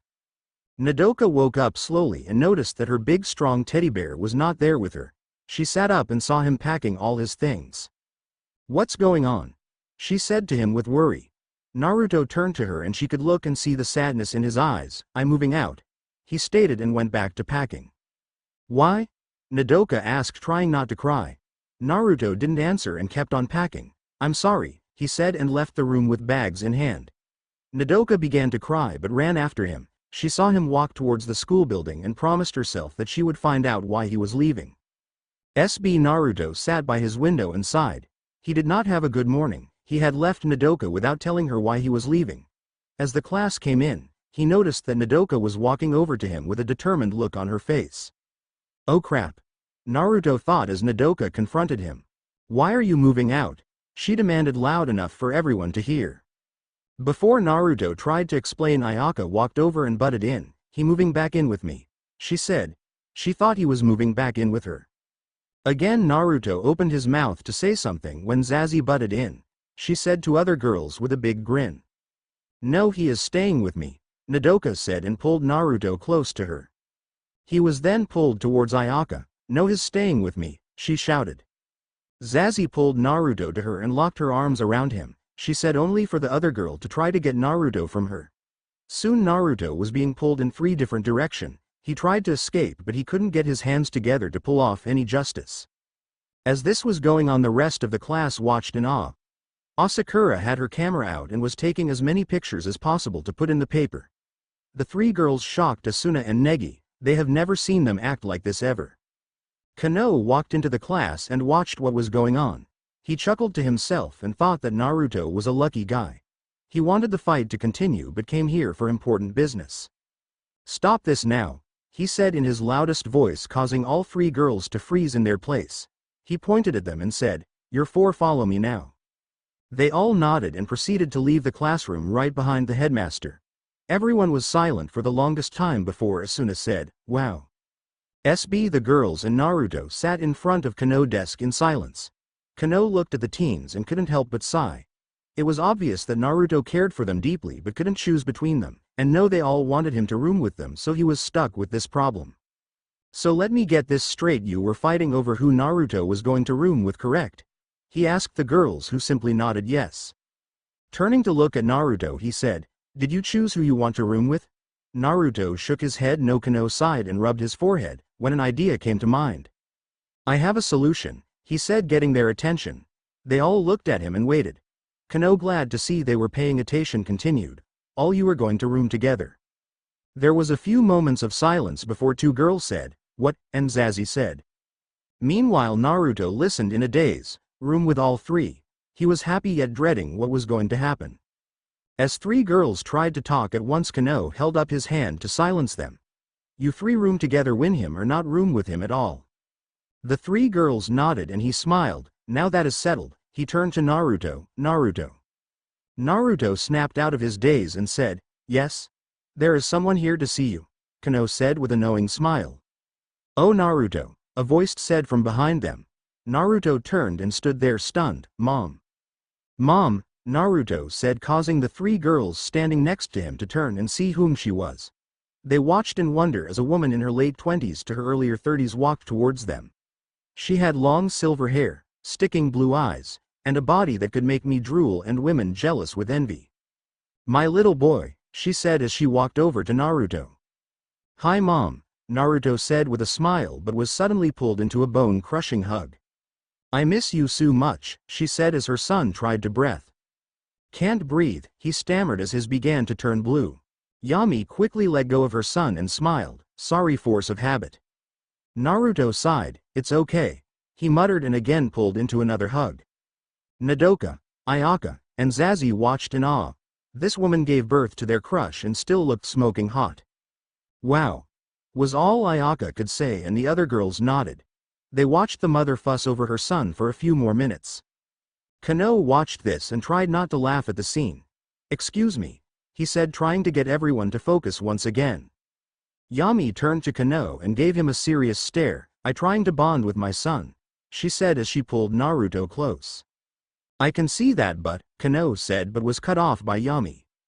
I haven't seen him in a long time and I want to spend time with him, she said as Naruto began to turn blue again.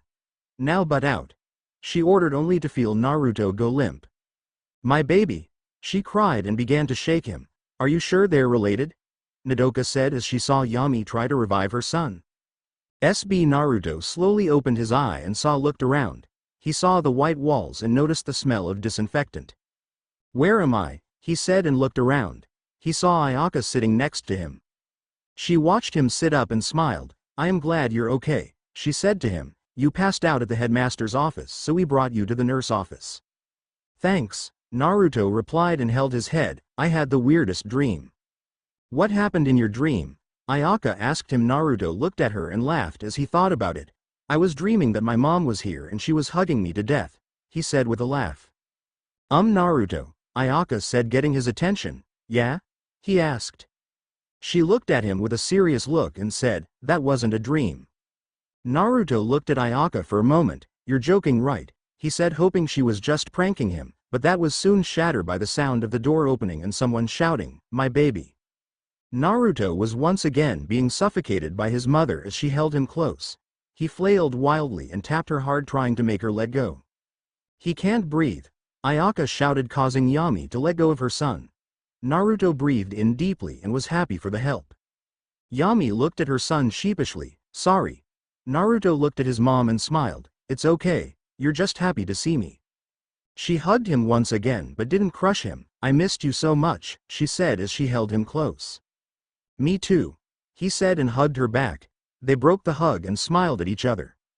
So what brings you here? Naruto asked Yami as he got out of the bed.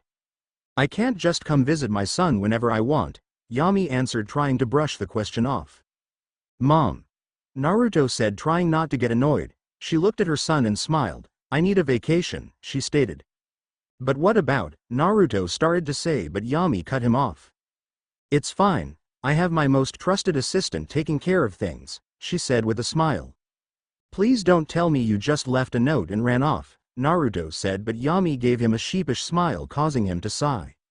In hell, Helios sat at Yami's desk going through a stack of paperwork. He had arrived there. He had found a note that said, gone to visit my little kitsune, be back in a few days. On the bottom was a chibi drawing of Yami blowing him kisses. Why didn't I become a doctor like my mother told me to? He complained and continued his work. Back at Mahora, Naruto and Yami were heading out of the nurse's office and was stopped by Evangeline and Chachimaru. Naruto stopped and looked at the small blonde with contempt. What do you want, chibi? Naruto stated, not in the mood for her attacks. Why you? Evangeline started, only to have Chachimaru put a hand on her shoulder, calming her down. She looked at Naruto and sighed, letting go of her anger. I am here to give you your new room key. Okay, Naruto said and looked at Chachimaru. Do you have it? He hoped. Chachimaru shook her head no and pointed at the vampire. Evangeline smiled and opened her hand. You want it? Come get it, she said. Well, that's too bad. I just picked the lock, he said and turned to leave when Yami stopped him. Just take the key, she said to him. But Mom, he started, but Yami stopped him. No buts, get the key, Yami ordered, and Naruto nodded in defeat. Naruto turned to face Evangeline and walked over to her slowly. He reached for the key as quickly as possible, only to have Eva close her hand. You're going to have to get closer, she said with a wicked smile.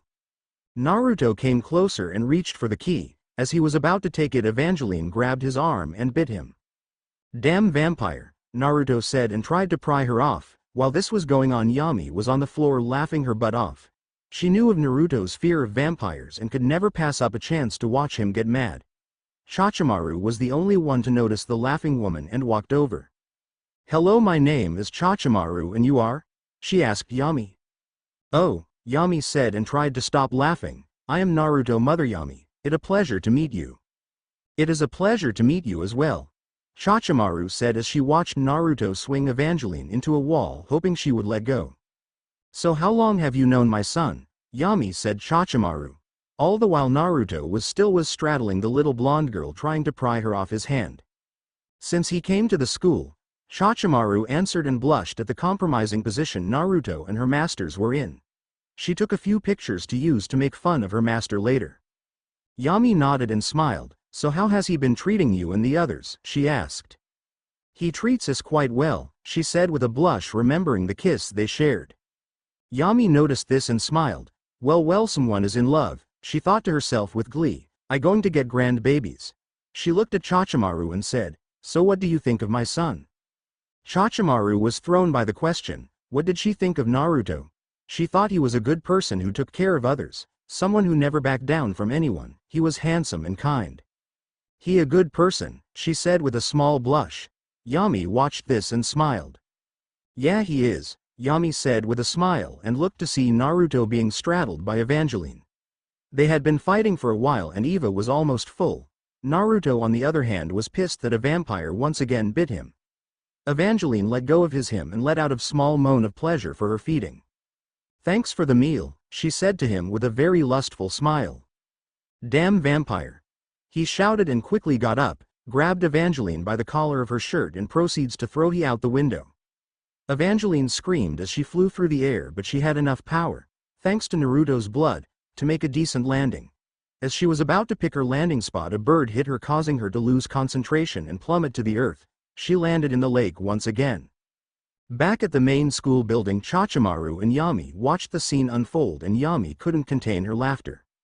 She fell to the floor laughing and Naruto turned and gave her a dirty look. "It's not funny." "Yes, it is," Yami said as she continued laughing. Chachimaru watched the mother and son duo and couldn't help but smile. She turned to them and said, "I be taking my leave." As she headed towards the exit, Yami stopped her.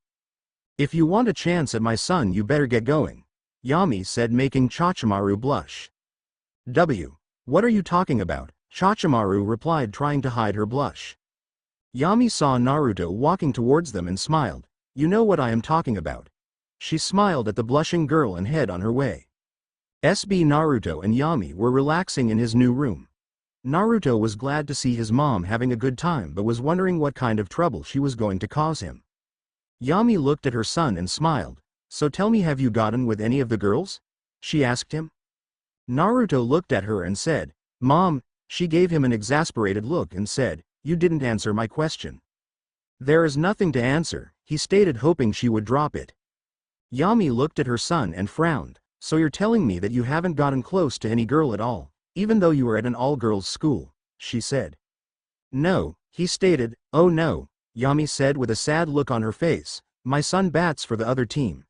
She started to cry and pulls out a picture of Minato, putting to her face, "Where did I go wrong? I am not gay." Naruto shouted. Yami burst out laughing and smiled at her son. "I know, just playing with you." Naruto sighed and shook his head. "You and your jokes. You're just an easy target," Yami replied and got up. "I going to take a shower." Naruto sighed. "Fine, I start on lunch." Nodoka was packing her things when Yu and Haruna entered the room. They looked at their friend and wondered what was going on. Ever since she had went to the headmaster's office, they were worried about what had happened. Yu walked up to her and said, "What's going on?"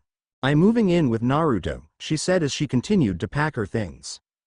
Haruna looked at her confused. "What do you mean moving in with Naruto? Doesn't her already stay here?" Nodoka looked at them and said, "He was moving out and was going to move in with Zazie, but since we got in a fight over it, headmaster made use all room together." Yu looked at Nodoka and nodded. She was sad that she was leaving but glad that she was taking charge of getting Naruto. "I am happy for you," she said with a smile and gave her friend a hug. Nodoka hugged her back and Haruna joined in too. "I going to miss rooming with you," Nodoka said sadly.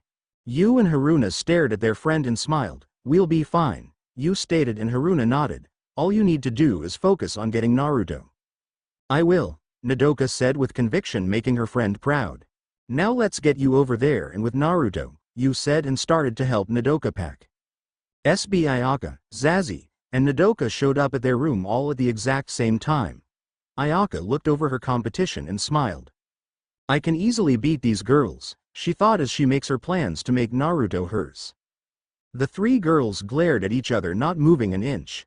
Ayaka, finally getting tired of the stare down, said, "He minds, so back off." Zazie looked at Ayaka and Nodoka with a smile on her face. She was the one who was going to win Naruto. He had made a pact with her that joined their souls for life. Nodoka and Ayaka stood there and tried to decipher what had just been said when they heard a crash and the sound of a woman's scream. They forgot their fight and rushed in the room to see what was going on when they saw Naruto laying on top of the woman claimed to be his mother, who was clad in a bath towel. "What's the hell is going on here?" Ayaka shouted at the top of her lungs. Flashback to inside of the room during the fight. Naruto stood by the table setting up the plates for lunch. He had made rice with thin-cut steak seasoned with a blend of Spanish spices. As he looked at his handwork, he heard the door from the bathroom open. He headed into the living room to see his mom come out only in a towel. He quickly turned around, not wanting to see her half naked, and said, "Where are your clothes?" Yami looked at her son and smiled. "They're in my bag." "Which is where?" he asked. Yami thought for a moment before saying, "I forgot." "What did you mean you forgot?" he shouted, turning around to face her. He once again noticed that she is only in a towel and quickly turns around again. Yami smiled and walked towards his dresser and opened it up, pulling out one of his shirts. "I'll wear this," she said. Naruto saw his shirt out of the corner of his eye and walked over, taking it out of her hands. "That's mine, why don't you summon your bag like always?" he said. "I don't want to," Yami whined and pulled the shirt away from Naruto. "I rather wear this." Naruto looked at her and sighed. "You're just doing this to get on my nerves," he said and pulled the shirt back towards him with a little too much force. Yami was pulled towards him and they fell to the floor. Yami screamed as they fell. Yami twisted and landed on the ground with Naruto on top of her. As they lay there for a moment, someone shouted, "What's the hell is going on here?" End of flashback. Naruto looked at the three girls and quickly got off of Yami. "It was an accident," he said and was about to explain the situation to them when Yami stopped him. She stood up and pulled him close. "It's okay, we don't have to hide it now," she said with a smirk. "Hide what?" Ayaka asked, with Nodoka and Zazie nodding in agreement. "That our relationship goes beyond simple mother-son," Yami said. "We are lovers." "What?" the three girls shouted at the same time. All the while Naruto had escaped his mother grasp and heard what she said. Naruto, how could you?" Nodoka said as she started to cry. "She is your mother." "It's not like that," Naruto shouted, but Yami once again stepped in to make it worse. "There is no need to lie," she said and started to pull her towel. Naruto saw this and threw her the shirt he was holding. "Mom." SB Yami sat down on the couch with the girls. Naruto had stormed out of the room in rage. Yami sighed, knowing she took her joke a little too far. She looked at the three dejected girls and sighed. "I sorry for cause a fuss," she finally said, catching the other three girls' attention. "It's okay," Nodoka said quietly, not looking at her. Zazie remained silent and looked at the wall. Ayaka, on the other hand, was fuming. "It's not okay," she said with anger. "That was cruel." Yami looked at Ayaka and kept her anger in check. She was the goddess of death after all. She could whip these girls from existence with a wave. But she knew these girls cared for her son deeply. She looked at the wall and smiled. "It's been such a long time since I spent any time with Naruto," she said as she thought about when Naruto was younger. "Back then I didn't have to worry about much except taking care of my little boy." Flashback. Yami led a 5-year-old Naruto to the park to play. He held her hand tightly as they walked. It was his first time out of the palace and he was a little scared. "Are we the way yet?" he asked his mother as they walked. Yami looked at the small boy and smiled. She bent down and said, "Almost." She tickled him a little. Naruto laughed aloud for a few minutes as she tickled him. She soon stopped and they were on their way. End of flashback. Now he all grown up and works a lot, she said. The three girls looked at Yami and sighed. They knew they could not stay mad at her. She just wanted to spend time with her son, even if she joked around. "I'm sorry for snapping at you," Ayaka said with her head down in shame. "It's okay," Yami said and looked at the three girls. "So how well do you three know my son?" The girls blushed and didn't answer for a moment. Zazie said and put her hand to her neck. Yami noticed this but decided to look into it later. "He saved me," Ayaka said with a smile. Nodoka blushed and said, "He a great guy." "Well, if he has three beautiful girls after him, he must have done something right," Yami said with a smile. All three blushed. "So tell me about yourselves," Yami asked. Soon they were all talking like they had been friends for years. SB Naruto walked towards his dorm room after letting off some steam. He had calmed down enough and knew his mom was just joking, but it hurt seeing the look on Ayaka, Nodoka, and Zazie's faces. He was going to apologize to his mother and try to find a way to make it up to the girls. As he entered the room, he heard the sound of laughter come from the living room. Curiosity got the better of him and he went to investigate, only to find Yami surrounded by the girls looking at picture of him when he was younger. Was the time I took him trick-or-treating and he dressed up as Batman," Yami said with a smile. "Isn't her cute?" "Oh, he is so precious," Nodoka said with a smile. "He is so adorable," Ayaka said, making a mental note to try and get a set of pictures for her so she can start her collection. Zazie nodded in agreement. Naruto smiled at this and watched as they fawned over his baby pictures. Naruto smiled sudden turned to a frown when he heard Yami said she was pulling out his bathing pictures. Naruto knew it was a good time to make himself known. "Hey," he said as he pretended to just had gotten back. "Naruto," the three girls said and tackled him to the ground. Naruto smiled and hugged them back. "So it seems you four have been having fun," he said as he looked at them. Soon everyone was laughing as embarrassing stories were told about little Naruto. SB As the day came to an end, Yami had turned in for the night, saying she was going to spend her entire day with Naruto and the girls. Naruto smiled at this but was a little worried and hoped nothing insane would happen. "Please let tomorrow turn out okay," he said to himself and headed toward his bed. Nodoka watched and waited for everyone to go to bed. She wanted to sleep with Naruto again, and was going to make sure she was the only one to do it. As she waited for the other to fall asleep, she smiled as she remembered all the stories Yami told about Naruto when he was younger. "I hope one day I can hear her tell my kids about those times," she said to herself and smiled. She saw that the coast was clear and headed towards Naruto's bed.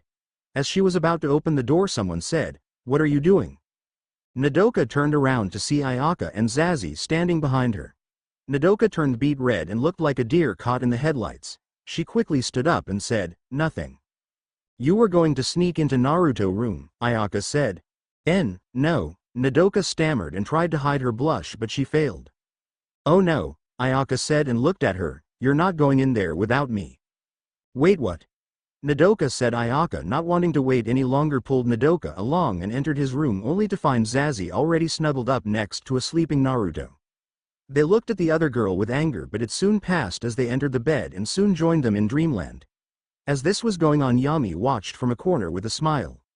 "I going to get grand babies," she whispered to herself and danced around.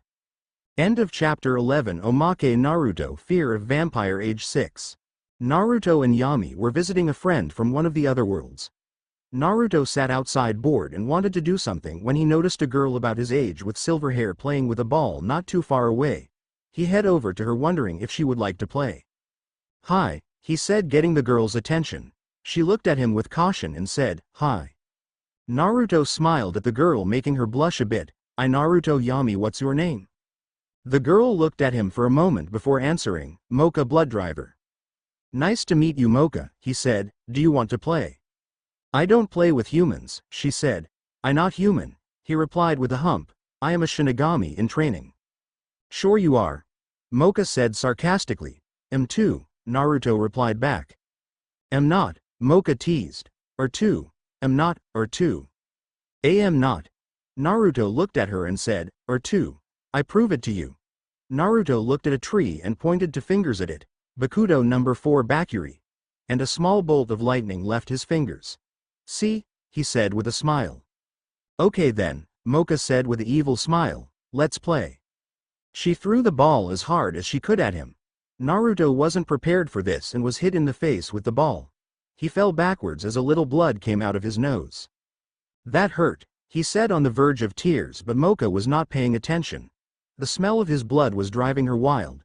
She walked towards him and knelt down next to him. She sniffed the air before pulling him into a hug and biting his neck. Naruto sat there frozen as Mocha sucked his blood. She finished a few minutes later, leaving a very stunned Naruto. If your blood tastes that good, I'm going to have to play with you more often, Mocha said, looking at Naruto like he was a buffet. Naruto got up as he put a hand over his neck. He looked at the girl for a second before running at full speed shouting, "Mommy, why L." Age 12 Naruto was once again on a trip with his mother to visit a place called Cross Academy. As they walked towards the school, he noticed that a few people wore different uniforms than the others. As Yami met with the headmaster, Naruto waited outside. He was practicing fighting with his kunai when he noticed a girl about his age with blonde hair, wearing a white uniform, coming towards him. He watched her for a moment only to go back to practicing. He didn't notice the girl stop to look at him. Who is he? She thought and walked towards him. Hi, she said, startling Naruto, nearly making him cut himself. Hi Naruto. Yami, and you are? Naruto asked the girl. I am Rima Toya, she said. Naruto nodded and started to practice again only to cut himself. Ow, Naruto muttered and put some pressure on the cut. The girl looked at him with a smile. She had gotten a whiff of his blood and she was having a hard time restraining herself. She took out a handkerchief and walked over to him. Here, let me help. Naruto removed his hand from the cut, allowing the girl to put her handkerchief on it. As this was going on, she got another whiff of his blood. She couldn't help herself, it was intoxicating. She had never smelled such a heavenly and powerful blood before. As she applied pressure, she moved closer to Naruto. He noticed this and asked, "Are you okay?" The girl smiled at him and said, "Just fine." She was very close to him. Naruto was getting uncomfortable and was about to pull away when she pulled him into a hug. He froze. He had never been hugged by a cute girl before, except the one time, but he shuddered, wanting to forget that time. The girl pulled him close and smiled, revealing her fangs. "Just a taste," she whispers to him, causing Naruto to wonder what she meant, but he soon found out when she bit him. Once again he was being sucked dry by another vampire. She finished and cleaned her mouth of excess blood. "Thanks for the meal," she said with a smile. "I love to get to know you more." Naruto looked at her and shouted, "Damn vampires!" catching the attention of the other children in white uniforms. Soon you could see him running for his life from a horde of them. The blonde girl just smiled and went to class. Age 15 Naruto was walking towards Yokai Academy on an assignment from Kami. It was his job to make sure the monster in the school were behaving. As he walked towards the main building, he looked around for any signs of a silver-haired girl.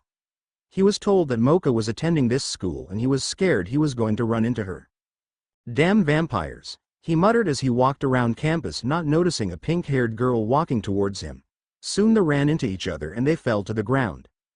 "Ow," the girl said, rubbing her backside. Naruto stood up and offered his hand. "Sorry about that," he said. "It's okay," she replied before looking at him. "Do I know you?" she asked. Naruto looked at her for a moment and thought, "I don't think so," he said. She nodded and continued on her way. Naruto just shrugged and went to the headmaster off. A while later he was heading to the bus stop when he noticed something fly by. He looked to see what it was, saw it was the girl from before. She was hurt a bit and he knelt down to help her, only to have a large tree be thrown at him. He picked the girl up and dodged. As he landed he accidentally pulled of her rosario. Mocha power came forth and she turned back into her true form. Naruto watched this in fear. Mocha looked down at Naruto and smiled. Well, isn't it my friend Naruto?" she said with a smile. She pushed him down and straddled him. She leaned in and began to drink her fill. Naruto just laid there frozen. "Why me?" he thought as he felt his blood be drank away. She stopped and cleaned her mouth. "Thanks for the meal," she said, and got up, taking the rosario from him. Naruto laid there as she walked away. "Damn vampires," he shouted. Mocha had put on the rosario and smiled. Pink-haired Mocha was worried. She felt that she betrayed Sukune. The real Mocha just told her this. "It's our little secret." Naruto woke with a yawn and tried to sit up only to feel a few people resting against him, free to be in fact. He lifted his head and saw Nodoka, Zazie, and Ayaka lying next to him asleep. He looked at the three girls and sighed. Might as well go back to sleep, he said to himself and laid back down and got comfortable. Yami had woken up and was starting her morning routine when she noticed that Naruto wasn't up. She went to his room and watched as the four teenagers slept soundly on the bed. Yami felt a little mischievous and summoned her camera. "Say grand babies," she whispered to herself and took a picture. SB Nodoka woke up as snuggled close to Naruto, not wanting to get up. "This is heaven," she whispered only to hear a voice agree with her. She turned and saw Ayaka on his other side with a smile, but they soon noticed that Zazie was lying nearly on top of him. Both girls were fuming over where the acrobat was but didn't want to wake Naruto. Nodoka was about to get up when she noticed Zazie stirring. Zazie opened her eyes and looked at Naruto's sleeping face. She smiled and laid her head on his chest and proceeded to fall back asleep. "Lucky," both Nodoka and Ayaka muttered. Since neither girl could go back to sleep, they decided to plan for the day's upcoming events. Last night Yami had called and told Kano and Negi that they were not going to be in class today. They tried to fight it, but all Yami had to do was whisper something that made them agree. Nodoka looked at the other blonde and said, what should we do?" "Well, I have my game plan," Ayaka replied as she reluctantly got out of bed. "You're on your own." "Fine," Nodoka said with conviction but a little loud, causing Naruto to wake up. "Mom, I don't want to go to school today," he mumbled as he tried to sit up. This motion woke Zazie, who started to do the rub the sleep for her eyes. He saw the three girls in his room and smiled. "Good morning."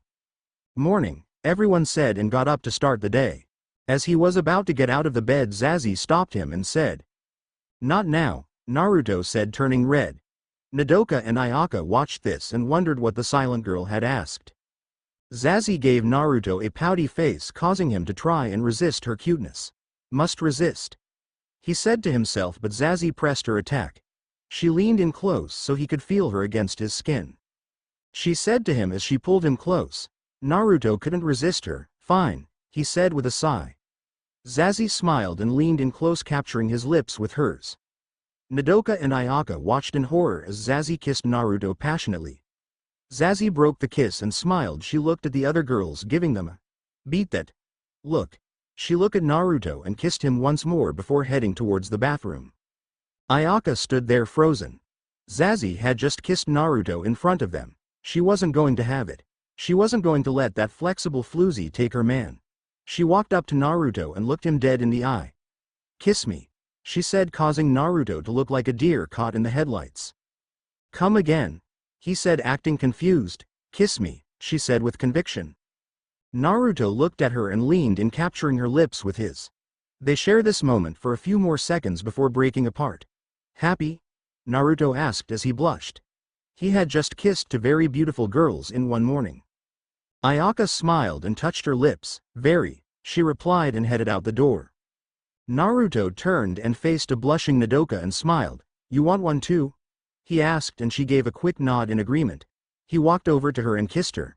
Nodoka kissed back and pulled him close. Soon they were wrapped in each other's arm, making out.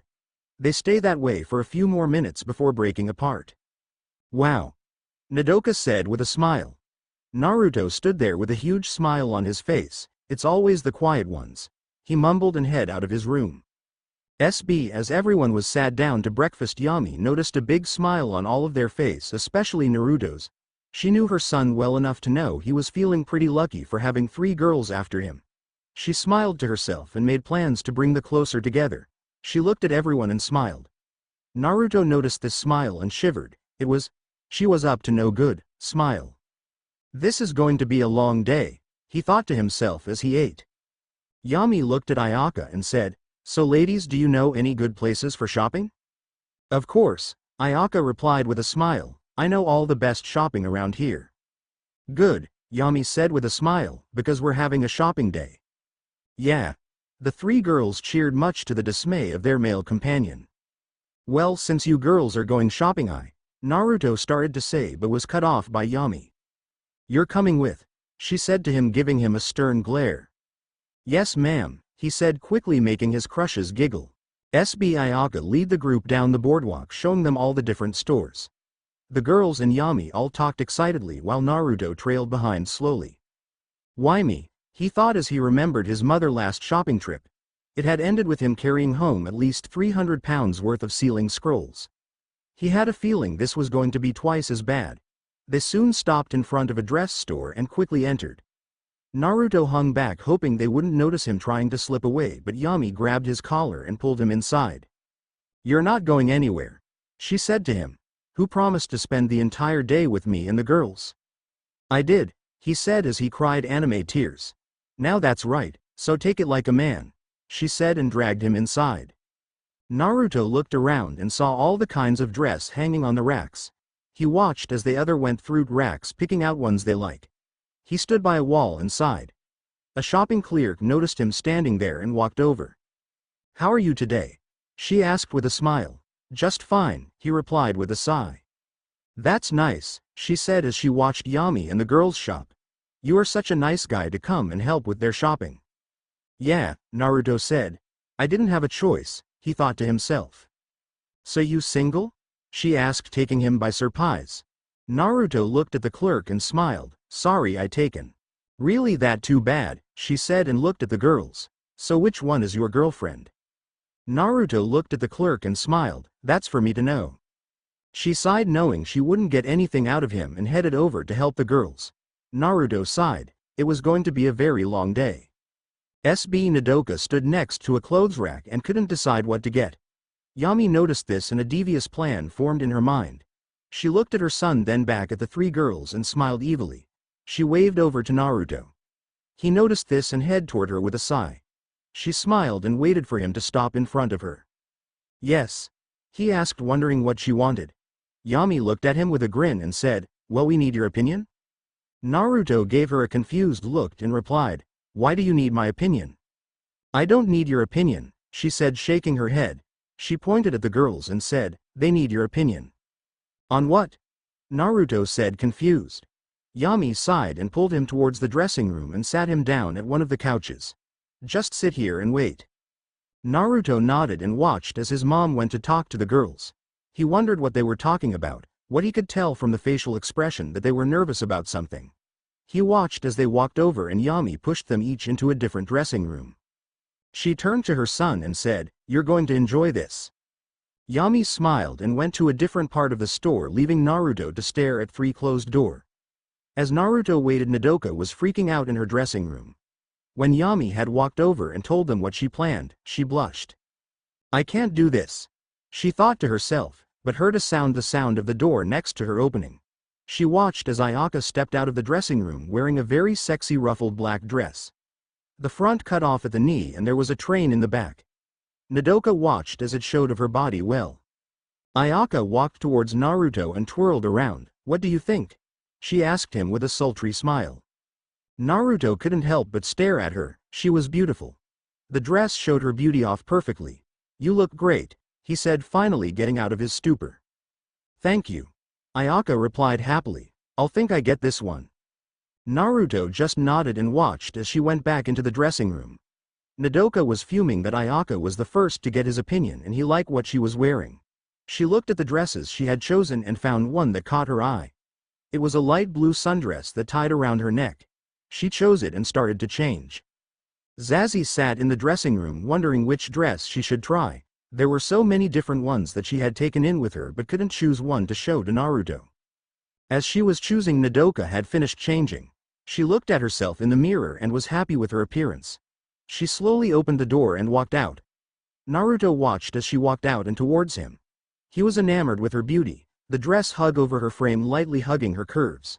She modeled the dress for him a bit. She was blushing so hard, but she didn't care.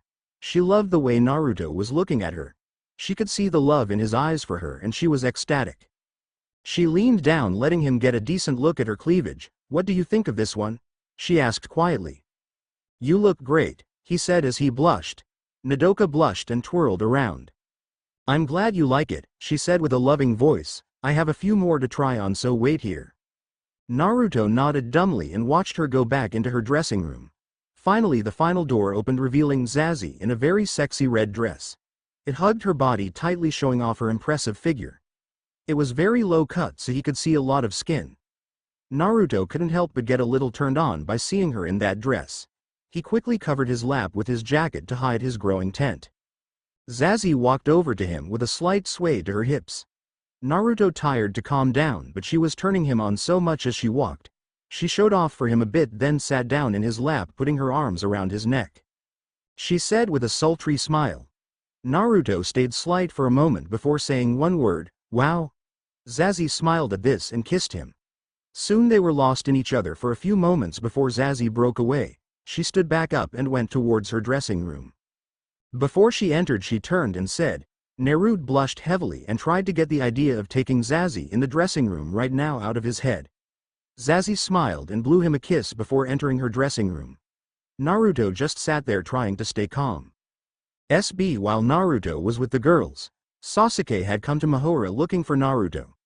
As he walked around, he felt the strong magic coming off Negi and a plan started to form in his mind. He followed the little boy silently and waited till he was alone. Negi walked back towards the dorms after a long day of practice. He was by himself while Asuna trained with Setsuna to get better with her sword. As he walked, he felt an evil presence around him. He quickly picked up the pace, but the feeling persisted. He suddenly felt a presence behind him and turned around quickly, finding nothing there. As he sighed and turned around, he screamed. He soon fell unconscious.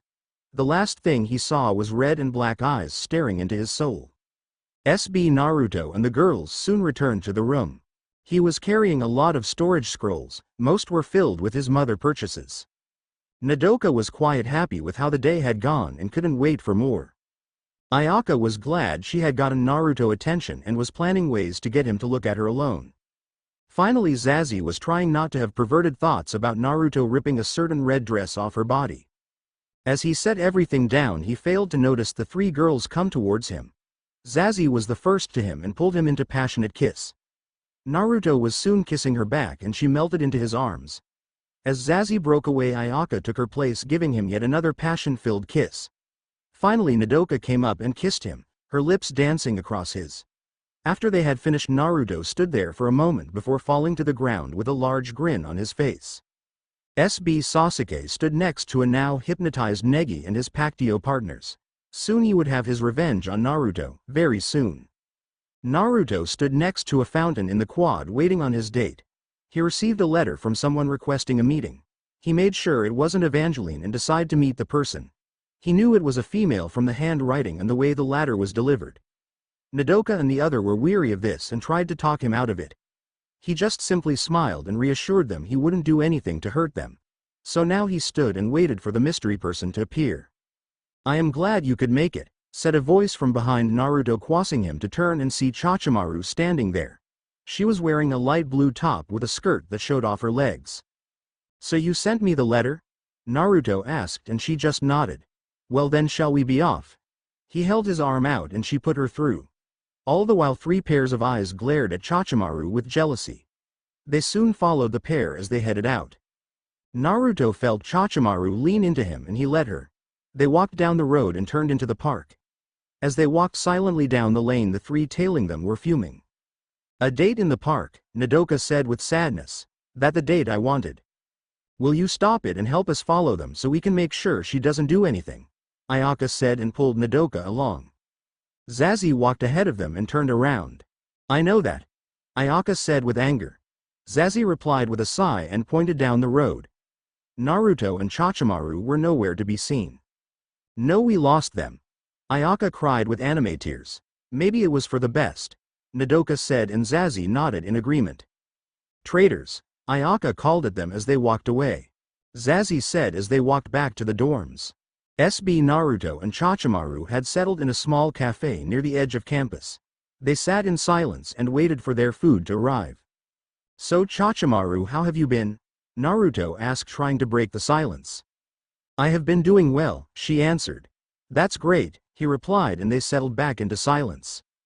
Chachimaru looked at the blonde and couldn't help but wonder what she was thinking for asking him out like this. She knew he made her feel something that she had never felt before, and when they kissed she felt as if she was on fire.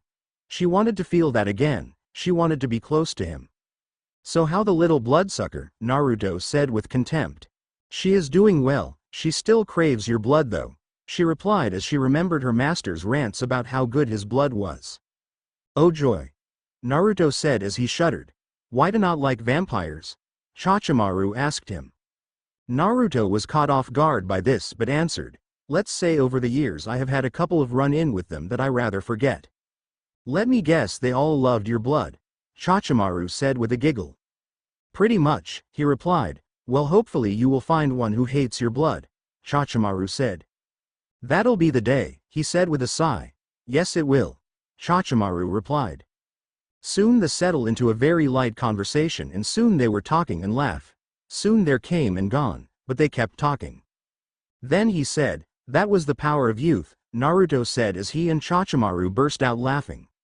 Naruto noticed that this was the first time he had heard Chachimaru really laugh. He slowly stopped laughing and looked at Chachimaru with interest. Chachimaru noticed that he was staring at her and blushed a bit. Is there something on my face? She asked, wondering if he was judging her. You have a beautiful laugh, you know that? He said with a smile. It sounds heavenly. Chachimaru blushed and smoke started to come out of her head. Thank you, she said with a smile. You're every welcome, he said and stood up and held out his hand. Shall we be off then? She smiled and took his hand. The pair ended up in front of a tall building with a sign that stated, Ace's Ballroom. Why are we here? Chachimaru asked. Naruto smiled and opened the door. It's a secret. I don't like secrets, Chachimaru said.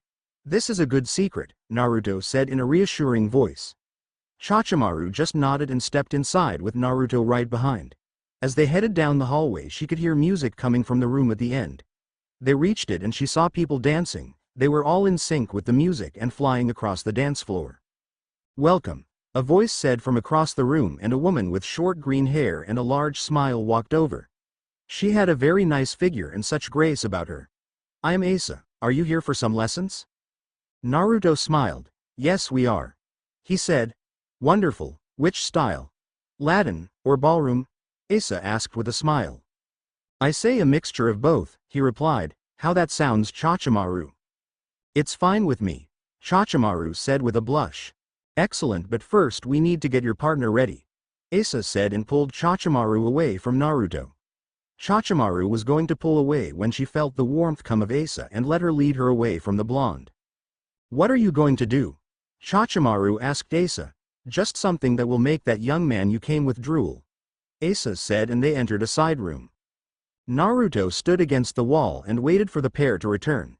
His mind began to wander and it settled on Chachimaru. They had been friendly to each other since they met, even when hurt her during Evangeline's attack on him. She didn't hold a grudge about it at all. He smiled as he remembered his meetings with her. He also remembered back at the tree when he dreamed that they kissed. It felt so real to him and he wished to kiss her again. No bad Naruto. He chided himself. She just a friend, but a very attractive friend. As he had his internal debate he failed to notice Asa and Chachimaru walking towards him. Excuse me, Asa said, making Naruto turn his head. He blushed when he saw Chachimaru. She was wearing a strapless red dress and heels. He couldn't stop staring at her. How'd I look? She asked him and all Naruto could do was nod his head. Asa smiled at this. See, I told you he would be speechless, she said to Chachimaru. No, can you get him moving? Our lesson will be starting soon. Naruto, come on, the class is starting, she said, shaking him. Naruto snapped back into reality. Oh right, sorry, he said as he blushed. It's fine, Chachimaru said, and they walked out onto the dance floor. They looked around and noticed they were the only ones there. Where is everyone? Naruto asked. Asa smiled. Oh, their lesson ended when I was with Chachimaru, she said, so at a private lesson for you too. Oh, well that's nice, Naruto said and blushed. Chachimaru saw this and blushed as well. Just us? She thought with a smile. Now let's begin, Asa said and turned towards the pair. We will be learning the waltz first. Now I want you to follow my steps. Naruto and Chachimaru nodded and Asa smiled. First is the box step, she proceeded to explain the steps. Naruto and Chachimaru practiced the steps separately. For Naruto it was very easy to get it down, but Chachimaru couldn't seem to get it right. Her mind couldn't comprehend the steps that well, so she would stumble a little every so often. Asa noticed this and decided what was the best way to fix it. Both of you come here, she said, and they walked over. Asa smiled and pulled out a blindfold and put it over Chachimaru's eyes. What are you doing? Chachimaru said. Just trust me, Asa said, and pushed her towards Naruto. She helped them get into the proper hold and smile. Now Naruto, I want you to lead Chachimaru around her dance floor, and Chachimaru, trust Naruto that you have to do. Chachimaru was a little nervous but nodded. Naruto noticed this. Trust me, he said. Chachimaru nodded and he smiled. Asa started the music and the pair began to dance. Naruto stepped forward, causing Chachimaru to step back. She was a little scared to let him lead her, but then she remembered his words. Trust me. Those two words made her calm down and allow him to guide her across the floor. Soon they were gliding across the dance floor. They flowed with the music. As they danced, Chachimaru couldn't help but feel happy as she allowed Naruto guide her. The music soon ended and the pair broke away from one another. Chachimaru took off the blindfold and looked at Naruto, who was smiling. Excellent, Asa said to them. That was simply wonderful. Thank you, they said in unison. Now let's move on to the next dance, Asa said, and the pair nodded. SB Naruto and Chachimaru finished learning the basic of the jive and looked at their dance teacher with interest. You both have done so well today, Asa said. I just have one more dance to teach you, the Viennese waltz. Now the Viennese waltz is a very intimate dance, so prepare to be very close. The pair nodded and they followed Asa as she taught them the steps, but she also taught turns and other moves. Once again she finished her instruction and Asa started the music. Let the music flow through you, she said as she watched the pair get into hold. They started off slow but soon were all over the floor. Chachimaru could feel her emotions grow as they danced. She could feel her feeling for him come to the surface, and Naruto was the same. They danced all over the dance floor, and even when the music stopped, Naruto dipped Chachimaru and looked directly into her eyes. He could see her soul and couldn't help but want to get closer. He leaned in and captured her lips. Chachimaru kissed him back and they stayed that way for a few moments before breaking apart. He slowly let her up and couldn't help but smile. She was the last one who could steal his heart. Chachimaru knew that he was the one. He was the one who could make her feel love. That was beautiful, Asa said as tears streamed down her face.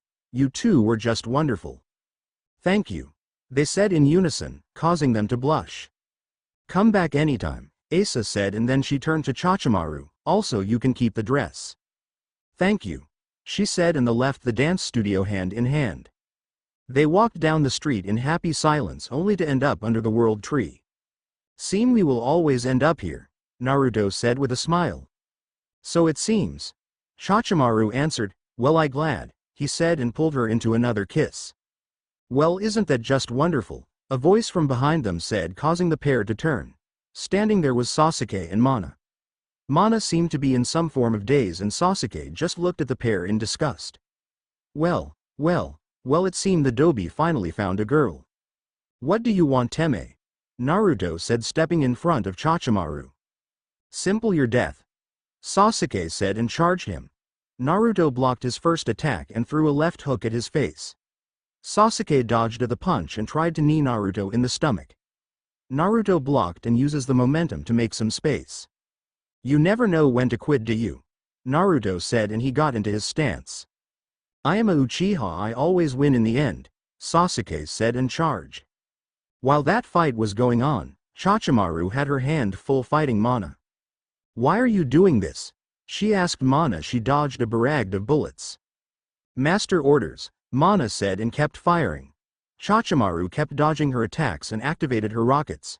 She rushed Mana and grabbed her gun, snapping it in half. She then proceeded to knock her out. She turned to watch the battle between Naruto and Sasuke. As she turned, she was caught in a large explosion shaking the entire school. Naruto stood on one side, blood going down his arm, while Sasuke stood on the other, cuts all over his body. Getting sluggish, Teme, Naruto said with a laugh. Shut up, Dobi, Sasuke shouted back and took a step forward only to stumble. Damn, you got me good. Seems that way, Naruto said and smiled. Now to finish it. Naruto charged forward, his fist cocked, covered in shadows. Death punch, he said and threw the punch at Sasuke. Sasuke managed to dodge to the side but was hit hard in the arm, leaving a black mark all over his arm. Damn, missed, Naruto said as the shadows fell away from his fist. Damn you, Teme, Sasuke said as he held his arm in pain. I'll kill you. You keep saying that but I still hear, Naruto said. You must really suck at killing people. You doby, Sasuke said, then saw Chachimaru. If I can't kill you now, I just settle for her. Sasuke shot forward and charged Chachimaru.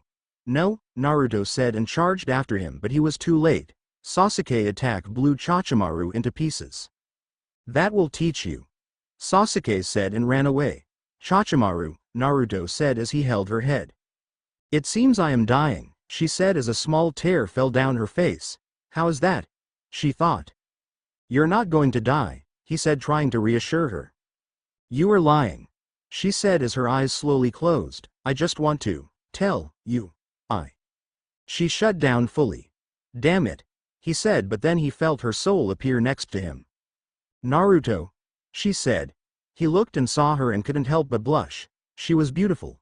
She looked like a normal human in her soul form, but she had a lovely smile on her face. Good, you haven't moved on by yourself, he said in relief. It seems that way, she said. So what are we going to do now? This, Naruto said, and his tails and ears appeared. Before he could start the ritual, Chachimaru jumped him and started to rub his ears. Cute. Can you please do that after I finish? He said, trying not to let her know he was enjoying it. Oh sorry, she said. Thanks, he said and leaned in close to her and bit her neck. She was wrapped in his tails and soon a bright light filled the area.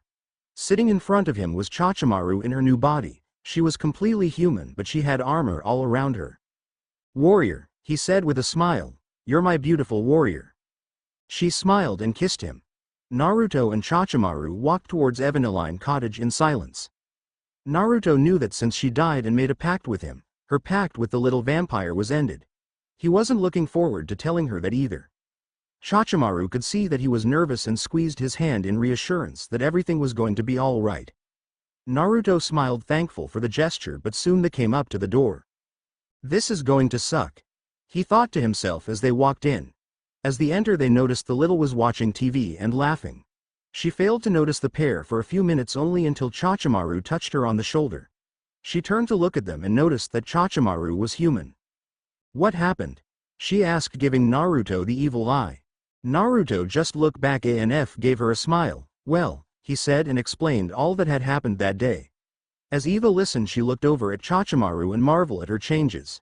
She was no longer the robotic partner she had before. She was a beautiful living and breathing girl.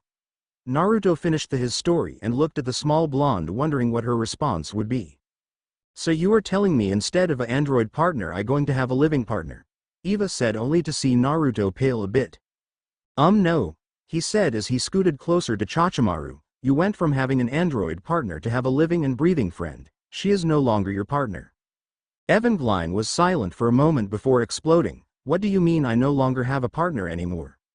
Naruto looked at the little vampire with surprise and awe. For someone that small, she sure packed a lot of power in her lungs.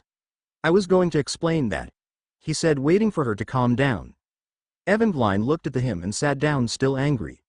Okay, the reason why she is no longer your partner is because to give her a new body she had to form a pact with me. As a Shinigami, my pacts would supersede yours, making it void. So she is your partner now? Evangeline said with an evil glint in her eyes.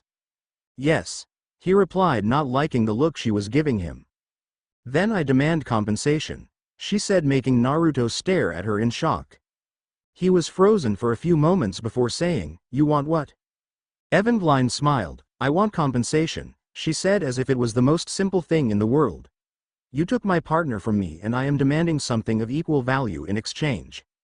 Naruto was weary of Evangeline and gave her a confused look. Like what?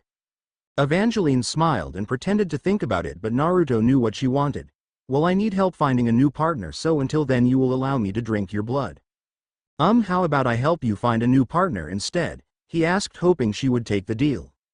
No, it my offer or no deal, she replied, making Naruto deadpan. Chachimaru looked at her Naruto and gave him a reassuring smile. It will be fine, she whispered to him. She didn't say what condition the blood needs to be in. Naruto smiled and kissed her on the cheek. I love you so much right now, he said, then looked back towards Evangeline. Fine, it is a deal then. She smiled and went to drink, but he stopped her. I will send you the first few bags in a couple days, he said as he and Chachimaru got up. What do you mean send a few bags in a few days? Evangeline questioned. You said you wanted to drink my blood, but you didn't say it had to be fresh, he said with a smile. Evangeline went to argue but knew he was right. Fine, she said with a frown, but I want it as soon as possible. Naruto smiled as he opened the door, allowing Chachimaru to step out. Will do, he said with a smile. Damn loopholes, she said and went to her room, hoping that her new supply of blood would get there soon. Naruto and Chachimaru walked towards his room to explain what had happened between them that day. They reached the room and headed inside only to notice that no one was there. Naruto sighed and sat down on the couch while Chachimaru sat beside him. Soon she was resting her head on his shoulder and soon the pair fell asleep on the couch. While this was going on, Ayaka, Zazie, and Nodoka were out shopping. They had lost Naruto on his date with Chachimaru, and after a while of waiting for him to return they decided to go out. They were currently in a dress store trying on different dresses to wear when they had a fancy date with Naruto. They were all having a good time and then noticed the time. We should head back, Nodoka said as she picked up the dress she wanted. Zazie and Ayaka nodded and they paid for their items and headed back towards home. They soon noticed that everyone was looking at them funny. What up with them? Ayaka said to her companions, and they just gave her a shrug. They sped up and soon arrived back at their room and walked inside. They set their bags down and saw Naruto sitting on the couch with a beautiful girl asleep beside him, her head resting against his shoulder. Who the hell is she? They all thought with a hint of jealousy. They wanted to wake them up and question what they were doing. Unfortunately, they didn't want to get Naruto angry, so they let the pair sleep. A little while later Naruto began to awaken and felt weight on his shoulder. He turned and smiled, looking at the sleeping face of Chachimaru. He kissed her on the forehead and turned only to see Nodoka, Ayaka, and Zazie standing in front of him. Glad to see you're awake, Ayaka said with a smile that chilled Naruto to the bone. Hey, how are you? He asked, trying to find a way to get out of this without getting sent to the hospital. Zazie looked at him and then at Chachimaru. Naruto looked at her and was about to answer when Ayaka cut him off. Can you explain her, please? She said with a hint of anger. Well, Naruto said, but Chachimaru started to wake. She rubbed her eyes. Everyone looked at her and she looked back. Hello everyone, she said with a smile. Hello, Nodoka said, returning the smile, but it quickly went away by a glare from Ayaka. Ayaka looked at Chachimaru and gave her a stern look. And who might you be? I know you quite well, Ayaka, we are in the same class, Chachimaru said, wondering why Ayaka didn't recognize her. I have never met you before in my life, Ayaka said, and was about to continue when Naruto cut her off. You know her, he said. This is Chachimaru. The three girls looked at her closely and saw that it was Chachimaru, but without her usual ears. What? Naruto and Chachimaru covered their ears as they screamed and waited for them to calm down. All three girls looked at their boyfriend and gave him a serious look. Explain now, Ayaka said. Naruto sighed and explained all that happened while they were on the date. He left out the details on what they did until their fight with Sasuke, where he described in detail what had happened. He finally explained how Chachimaru ended up this way and the pact they had made. Everyone's reaction to this was surprising. Ayaka was made at first but knew he did it to save a life, and it was of someone who loved him just as much as she did. Nodoka was happy that she was safe but was a little jealous of her having made a pact with Naruto. Finally Zazie smiled. She was happy that another pact was formed and now she had help if something happened. Naruto watched them for a few moments before smiling. Well, it seems they're taking it well, he said to himself as the girls started to talk and laugh. It had been a few weeks since Chachimaru had joined the group and everyone was having a good time. He took a different girl out on a date every night, much to their joy. Life had settled into a very calm routine, but Naruto could not shake the feeling that something was off. Every so often he would notice that nearly everyone in the school were staring at him and his group. He knew something bad was going to happen and it was going to be soon. He woke up with a smile looking at his girls. He couldn't help but smile at them, but soon turned and saw his mother standing there with a camera in her hands. She sees that he is awake and smiles before she disappeared in a cloud of black smoke. He growled and got up heading towards the bathroom. He quickly got ready for the day but couldn't shake the feeling something bad was going to happen. He made breakfast and waited for everyone else to come out ready for the day. Soon everyone was up and ready for the day and they were headed out the door. As they walked towards the school they noticed that it was too quiet. There was no one besides them out on the road. They continued down the street and still not a sound was heard except the echo of their own footsteps. "I don't like this," Naruto said as he pulled a kunai from his pouch ready for an attack. Zazie was looking around ready to cast a silent Kido at a moment's notices. Chachimaru had summoned her twin short blades, not wanting to be surprised by an attack. They finally entered the main quad of the campus and stopped by the fountain. Usually there were a lot of people walking around this place at this time, but it was as dead as night there. Naruto knew that something wasn't right and summoned 2 Hashin kunai and gave them to Nodoka and Ayaka. "Hold on to these," he said as he handed them to each girl. "Just touch the handle and think of the room and it will take you there. I want you to promise me if something happens you will do that." Nodoka and Ayaka nodded, knowing he was doing this for their protection. "I promise," they said at the same time, getting a smile from him. "That is my girls," he said and stood up. He turned towards Zazie and Chachimaru and nodded. They took up a triangle formation around Ayaka and Nodoka. As they walked, Naruto's phone rang, making them all jump. He quickly picked up the phone. "Yes," he whispered. It was his mother on the other end. "You need to get back here now." "Why?" he asked, only to suddenly see some girls walk towards them. He smiled, but it soon turned to a frown when he noticed they were holding sticks and other simple weapons. The charged and Naruto dropped his phone so he could block an attack. He quickly disarmed the girl and knocked her out. Soon he, Zazie, and Chachimaru were fighting off the horde of girls and were slowly losing ground. If these were his regular enemies he would have killed them where they stood, but these were students under someone's control and he couldn't harm them. "Nodoka, Zazie, go now," he said and watched them both disappear in a flash. He sighed in relief as they headed back the room under the protection of his mother. He soon turned his attention to the attackers and stepped up his game. They soon dispatched almost all the attackers, but more seemed to keep coming. He grabbed both Zazie and Chachimaru and disappeared in a flash. They landed on the roof of one of the taller buildings of the campus and sat down. "What the hell is going on?" he said as he sat there. Zazie leaned against him and sighed. "I hear yay," he said and ran his hand through his hair. Soon Zazie's phone rang and she picked it up. It was Yami. She handed the phone to Naruto. "Yeah? Are you okay?" she asked with worry in her voice. "Nodoka told me what happened and I couldn't get you on your phone." "We are fine," he said as they sat there. "We were just attacked by some students, but I don't know why." "I think I have an idea about that," Yami said with seriousness in her voice. "Your old friend has been busy." "Oh no," Naruto said. "Yes, it seems that our buddy Sasuke has hypnotized most of the campus," Yami said as she looked out the window. "I can see a giant Sharingan hovering the school building." Naruto looked up and activated his Shinigami vision. He saw the large red eye over the school building. "Damn," Naruto said with frustration. "What is going on?" Chachimaru asked, seeing Naruto's face. "Sasuke is making his move," Naruto said as he started to summon his weapons. "We need to end it now." Zazie and Chachimaru nodded and activated the pacts. Soon all three were ready for battle and headed towards the school. Naruto and the girls moved quickly towards the school, avoiding the groups of students patrolling the campus. They dodged them quickly and continued on their way. Suddenly a bolt of lightning sped towards the trio, making them scatter. They landed on the ground and looked up to see Negi and his partners staring down at them, eyes glassed over.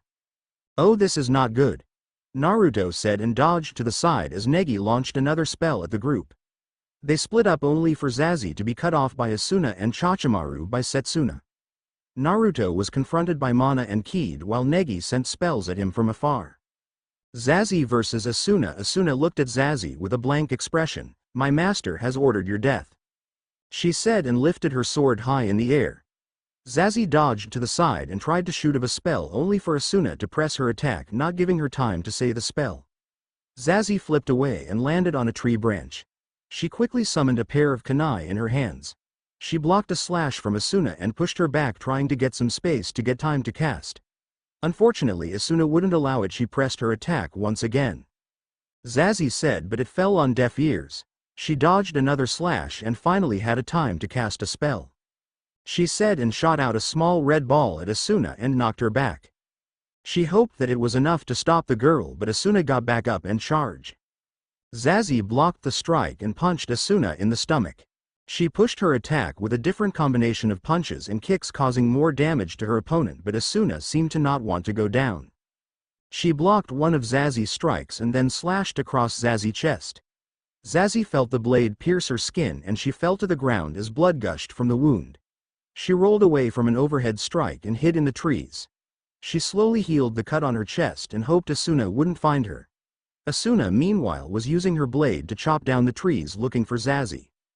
"It is all over, Zazie," Asuna said. "My master will kill Naruto and you as well." Zazie shivered as she heard Asuna get closer and closer. She cut down the final tree and Asuna saw Zazie sitting there. "Found you," she said and lifted her blade over her head ready to end Zazie.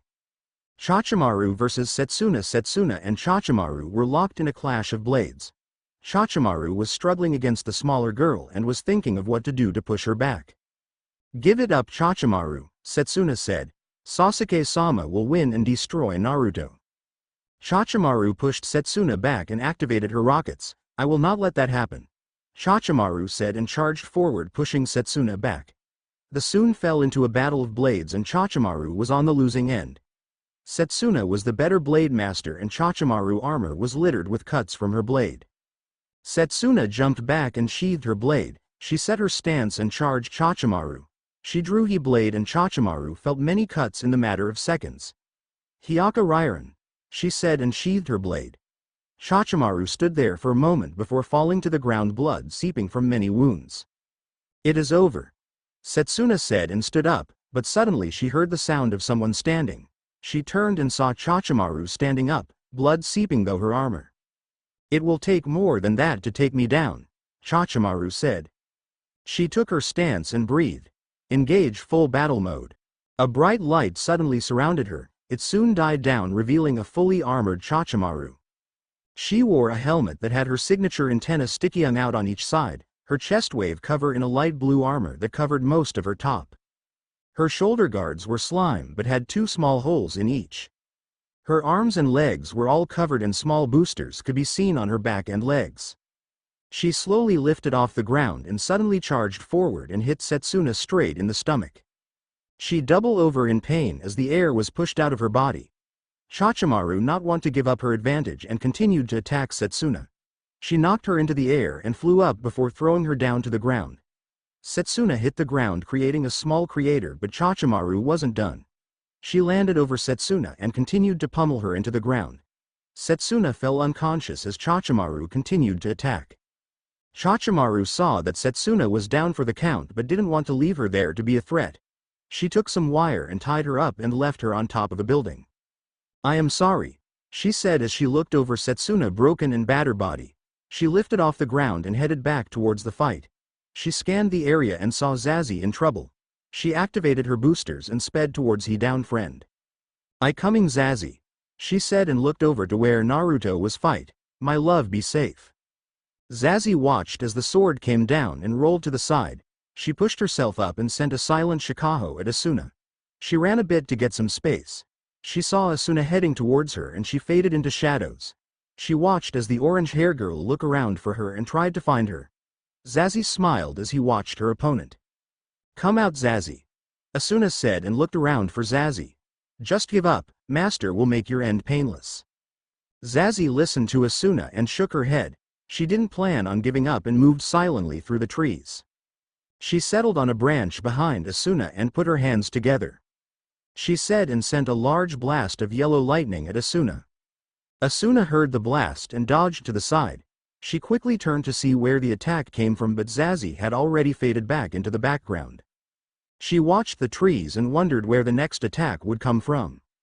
Out of the corner of her eye, she saw a large red ball fly towards her. She stepped to the side, letting the ball fly past. She turned around and headed towards a clearing, wanting a better area for the fight. Zazie followed but stayed at the tree line so she could watch what Asuna did next. Asuna held her sword in front of her and closed her eyes. She didn't move for a few minutes and Zazie decided to test her defense. She sent a barrage of Shikako spells at her and watched as Asuna dodged or blocked them all. She frowned and wondered what she would do next.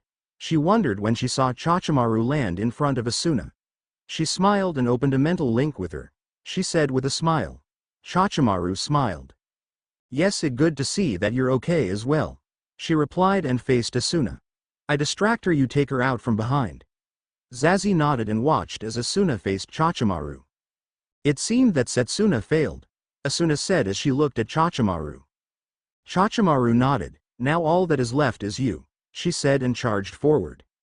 Asuna raised her blade and blocked Chachimaru's first strike. She pushed off and side-stepped a punch to the face.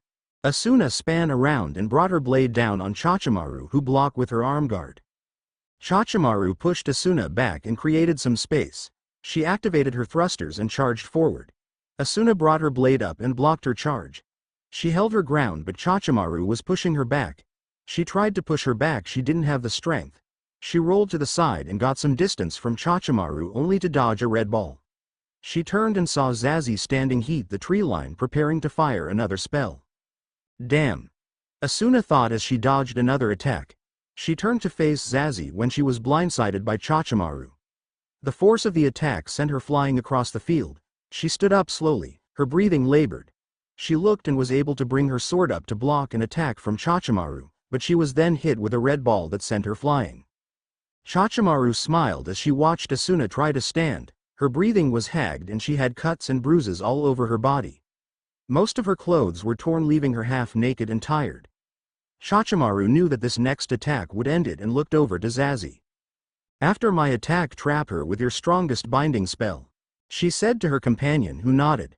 Chachimaru turned toward Asuna and took off at high speeds. Asuna watched as Chachimaru suddenly appeared before her and punched her in the stomach. She felt all the air in her body leave her as she flew back from the punch. She tried to stay conscious, but she couldn't keep her eyes open. She turned and saw Chachimaru coming towards her when she felt something wrap around her. She turned and found a glowing white chain bind her. She turned and saw Zazie standing over her hands together. She looked at the pair with a blank expression on her face before she slipped into darkness. Chachimaru watched as Asuna stopped moving and knew she was out. She picked her up and flew her to the same building she left Setsuna on. While she was gone, Zazie took the time to rest. She had nearly lost the battle and was currently trying to recharge. She let out a sigh as she leaned next to a tree. Chachimaru returned and sat down next to Zazie. We have to find Naruto, she said, and Zazie nodded. Zazie replied and got up. She breathed in and took off into the trees. Chachimaru watched for a moment before following. With Naruto sighed as he dodged another barrage of light arrows. He was getting annoyed by the consent barrage from the small red head. When he was separated from Zazie and Chachimaru, he tried to find them but was pinned down. Negi was on his staff firing off barrage after barrage of magic arrows at Naruto. Naruto dodged them but had to deal with Kid and Feiku in close range. He brushed them off like it was nothing, but they kept getting in his way. He turned and blocked a kick from Feiku and knocked her to the side, only for Kid to attack him from jumped over her only to twist in the middle of the air to dodge more arrows. Naruto turned in another kick for Feiku. Before she could create space for another attack, Naruto grabbed her leg and slammed her onto the ground. Fei felt all the air leave her body and was stunned for a moment. Naruto was about to take advantage of this when he dodged Kid's large shuriken. He spun around and grabbed it. He used the blade to block Kid's kick and then spun it around to block Fei's attack. He sent Feiku flying with the flat side of the shuriken and then threw it at Negi with all his might. The small red head quickly flew to the side, not wanting to get hit by the spinning blades. Damn! Naruto thought as he ran forward. He was dodged Kid and continued to charge only to be blown back by a wind spell for Negi. Naruto spun away from a kick from Feiku and blocked a punch from Kid. He was annoyed and wanted to move on. He blocked the kick from Feiku and threw her into Kid. He rushed the pair and waved his hands together. Bakudo number 63 Seijo Sabaku, Naruto said, and a large yellow chain appeared and wrapped itself around Feiku and Kid. They tried to break out, but the chains were too strong. Naruto smiled to himself but didn't have time to relax as he dodged another barrage of attacks from the pint-sized mage. Naruto span around and brought his hand together. Hado number 31 Shikaho. He cried and sent a large ball of red energy at Negi. The redhead dodged to the side but felt the shockwave of the explosion from the attack. It sent him down towards the ground while Naruto charged forward. He jumped and grabbed Negi off his staff and brought him to the ground. He quickly bound the young mage in the same bakudo as Kid and Feiku. As he sat down he looked at his opponents and sighed. "Damn you Sasuke," he said as he got up, "I will make you pay for all you have done." "Then make me pay," a voice said from behind him, and he turned and saw Sasuke standing there. "Hello Dobi." "Teme." Naruto replied and stood up. He summoned his scythe to his hand.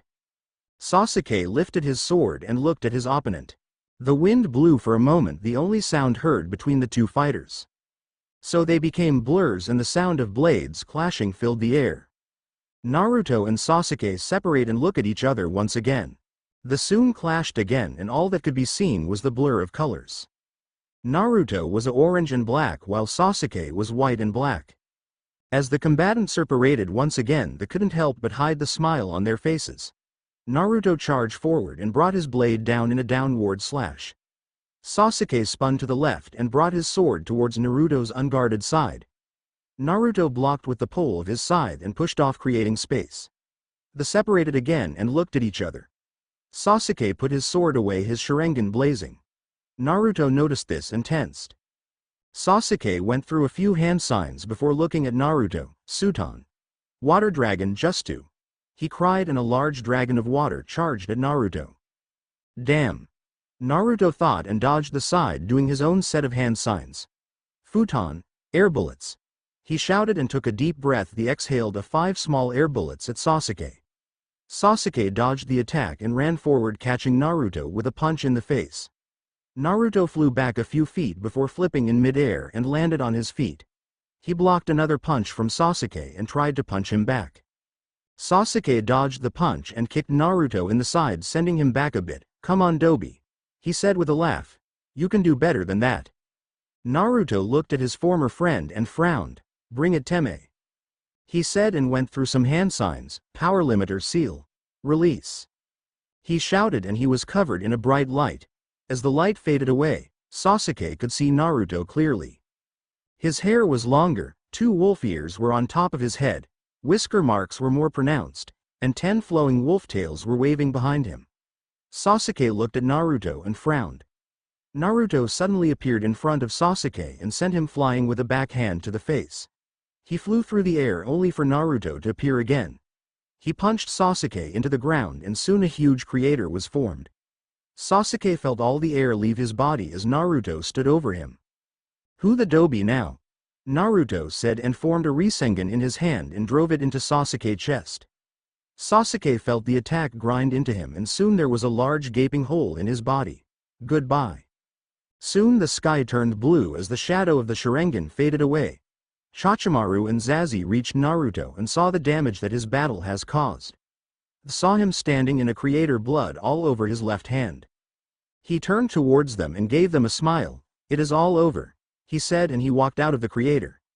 Zazie rushed him and tackled him to the ground. She held him close, not wanting to let go. Chachimaru soon joined her and wrapped herself around Naruto.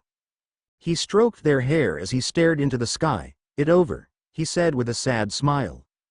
A few days later Naruto had finished packing his things and looked around the room. He couldn't help but smile at all the memories he had created and was sad to be leaving. After the battle, Yami told him he needed to leave. He was sad to be going, and when he informed the girls, they were saddened. He took one last look and headed out the door. As he exited the dorms he noticed that it was quiet. He couldn't help but sigh as he walked, knowing that it was better to just leave without any hasty goodbyes. As he reached the entrance of the dorms he saw 4 people standing there.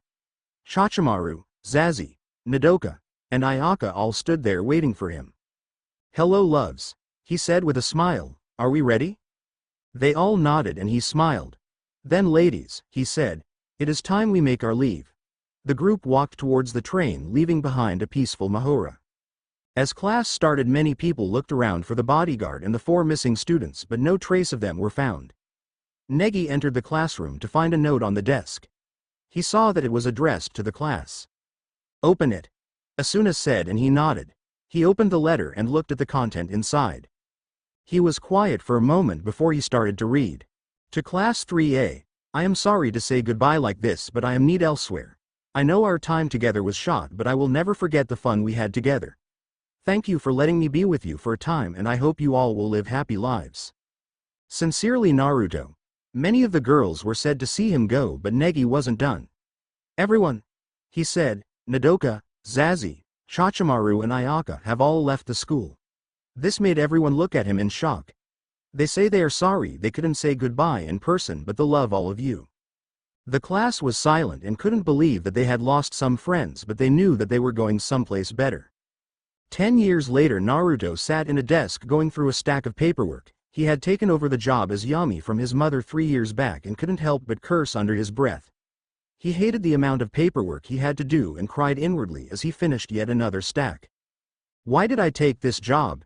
He wondered, but was interrupted when the door burst open. Daddy! A collective of voices cried, and Naruto was swarmed by a gang of small children. He fell out of his chair and looked at all the bodies that were on top of him. First there was a girl about 5 years old with silver hair, blue slitted eyes, wolf ears, and 2 tails. This was his daughter Zell. She was the first child from Zazie and himself. She smiled as she looked at her father and held him close. Next was a pair of boys, one with green hair and the other with blonde. They both sported wolf ears and tails. These were the twin Choji and Shu. Both were 4 years old and their mother was Chachimaru. Next was another girl. She had blue hair that covered her face and a book in her hand. This was Nanao. She was 5 and always loved to read. Her mother was Nodoka and he couldn't help but smile. Finally there was his youngest. She was 3 years old with long blonde hair. Her name was Ayame. She smiled at her father and held him close. Her mother was Ayaka and he couldn't help but be ecstatic when she was born. Children, get off your father, a voice said, and they all turned to see their mothers standing at the door. Over the last 10 years they have matured and Naruto couldn't help but smile. They all were beautiful and they all loved him. It okay, he said with a smile. I need the distraction anyway. Everyone laughed as he got up with a child in his arms and on his legs. Ayame rode on his back as he walked towards their mothers, a huge smile on his face. Life was good.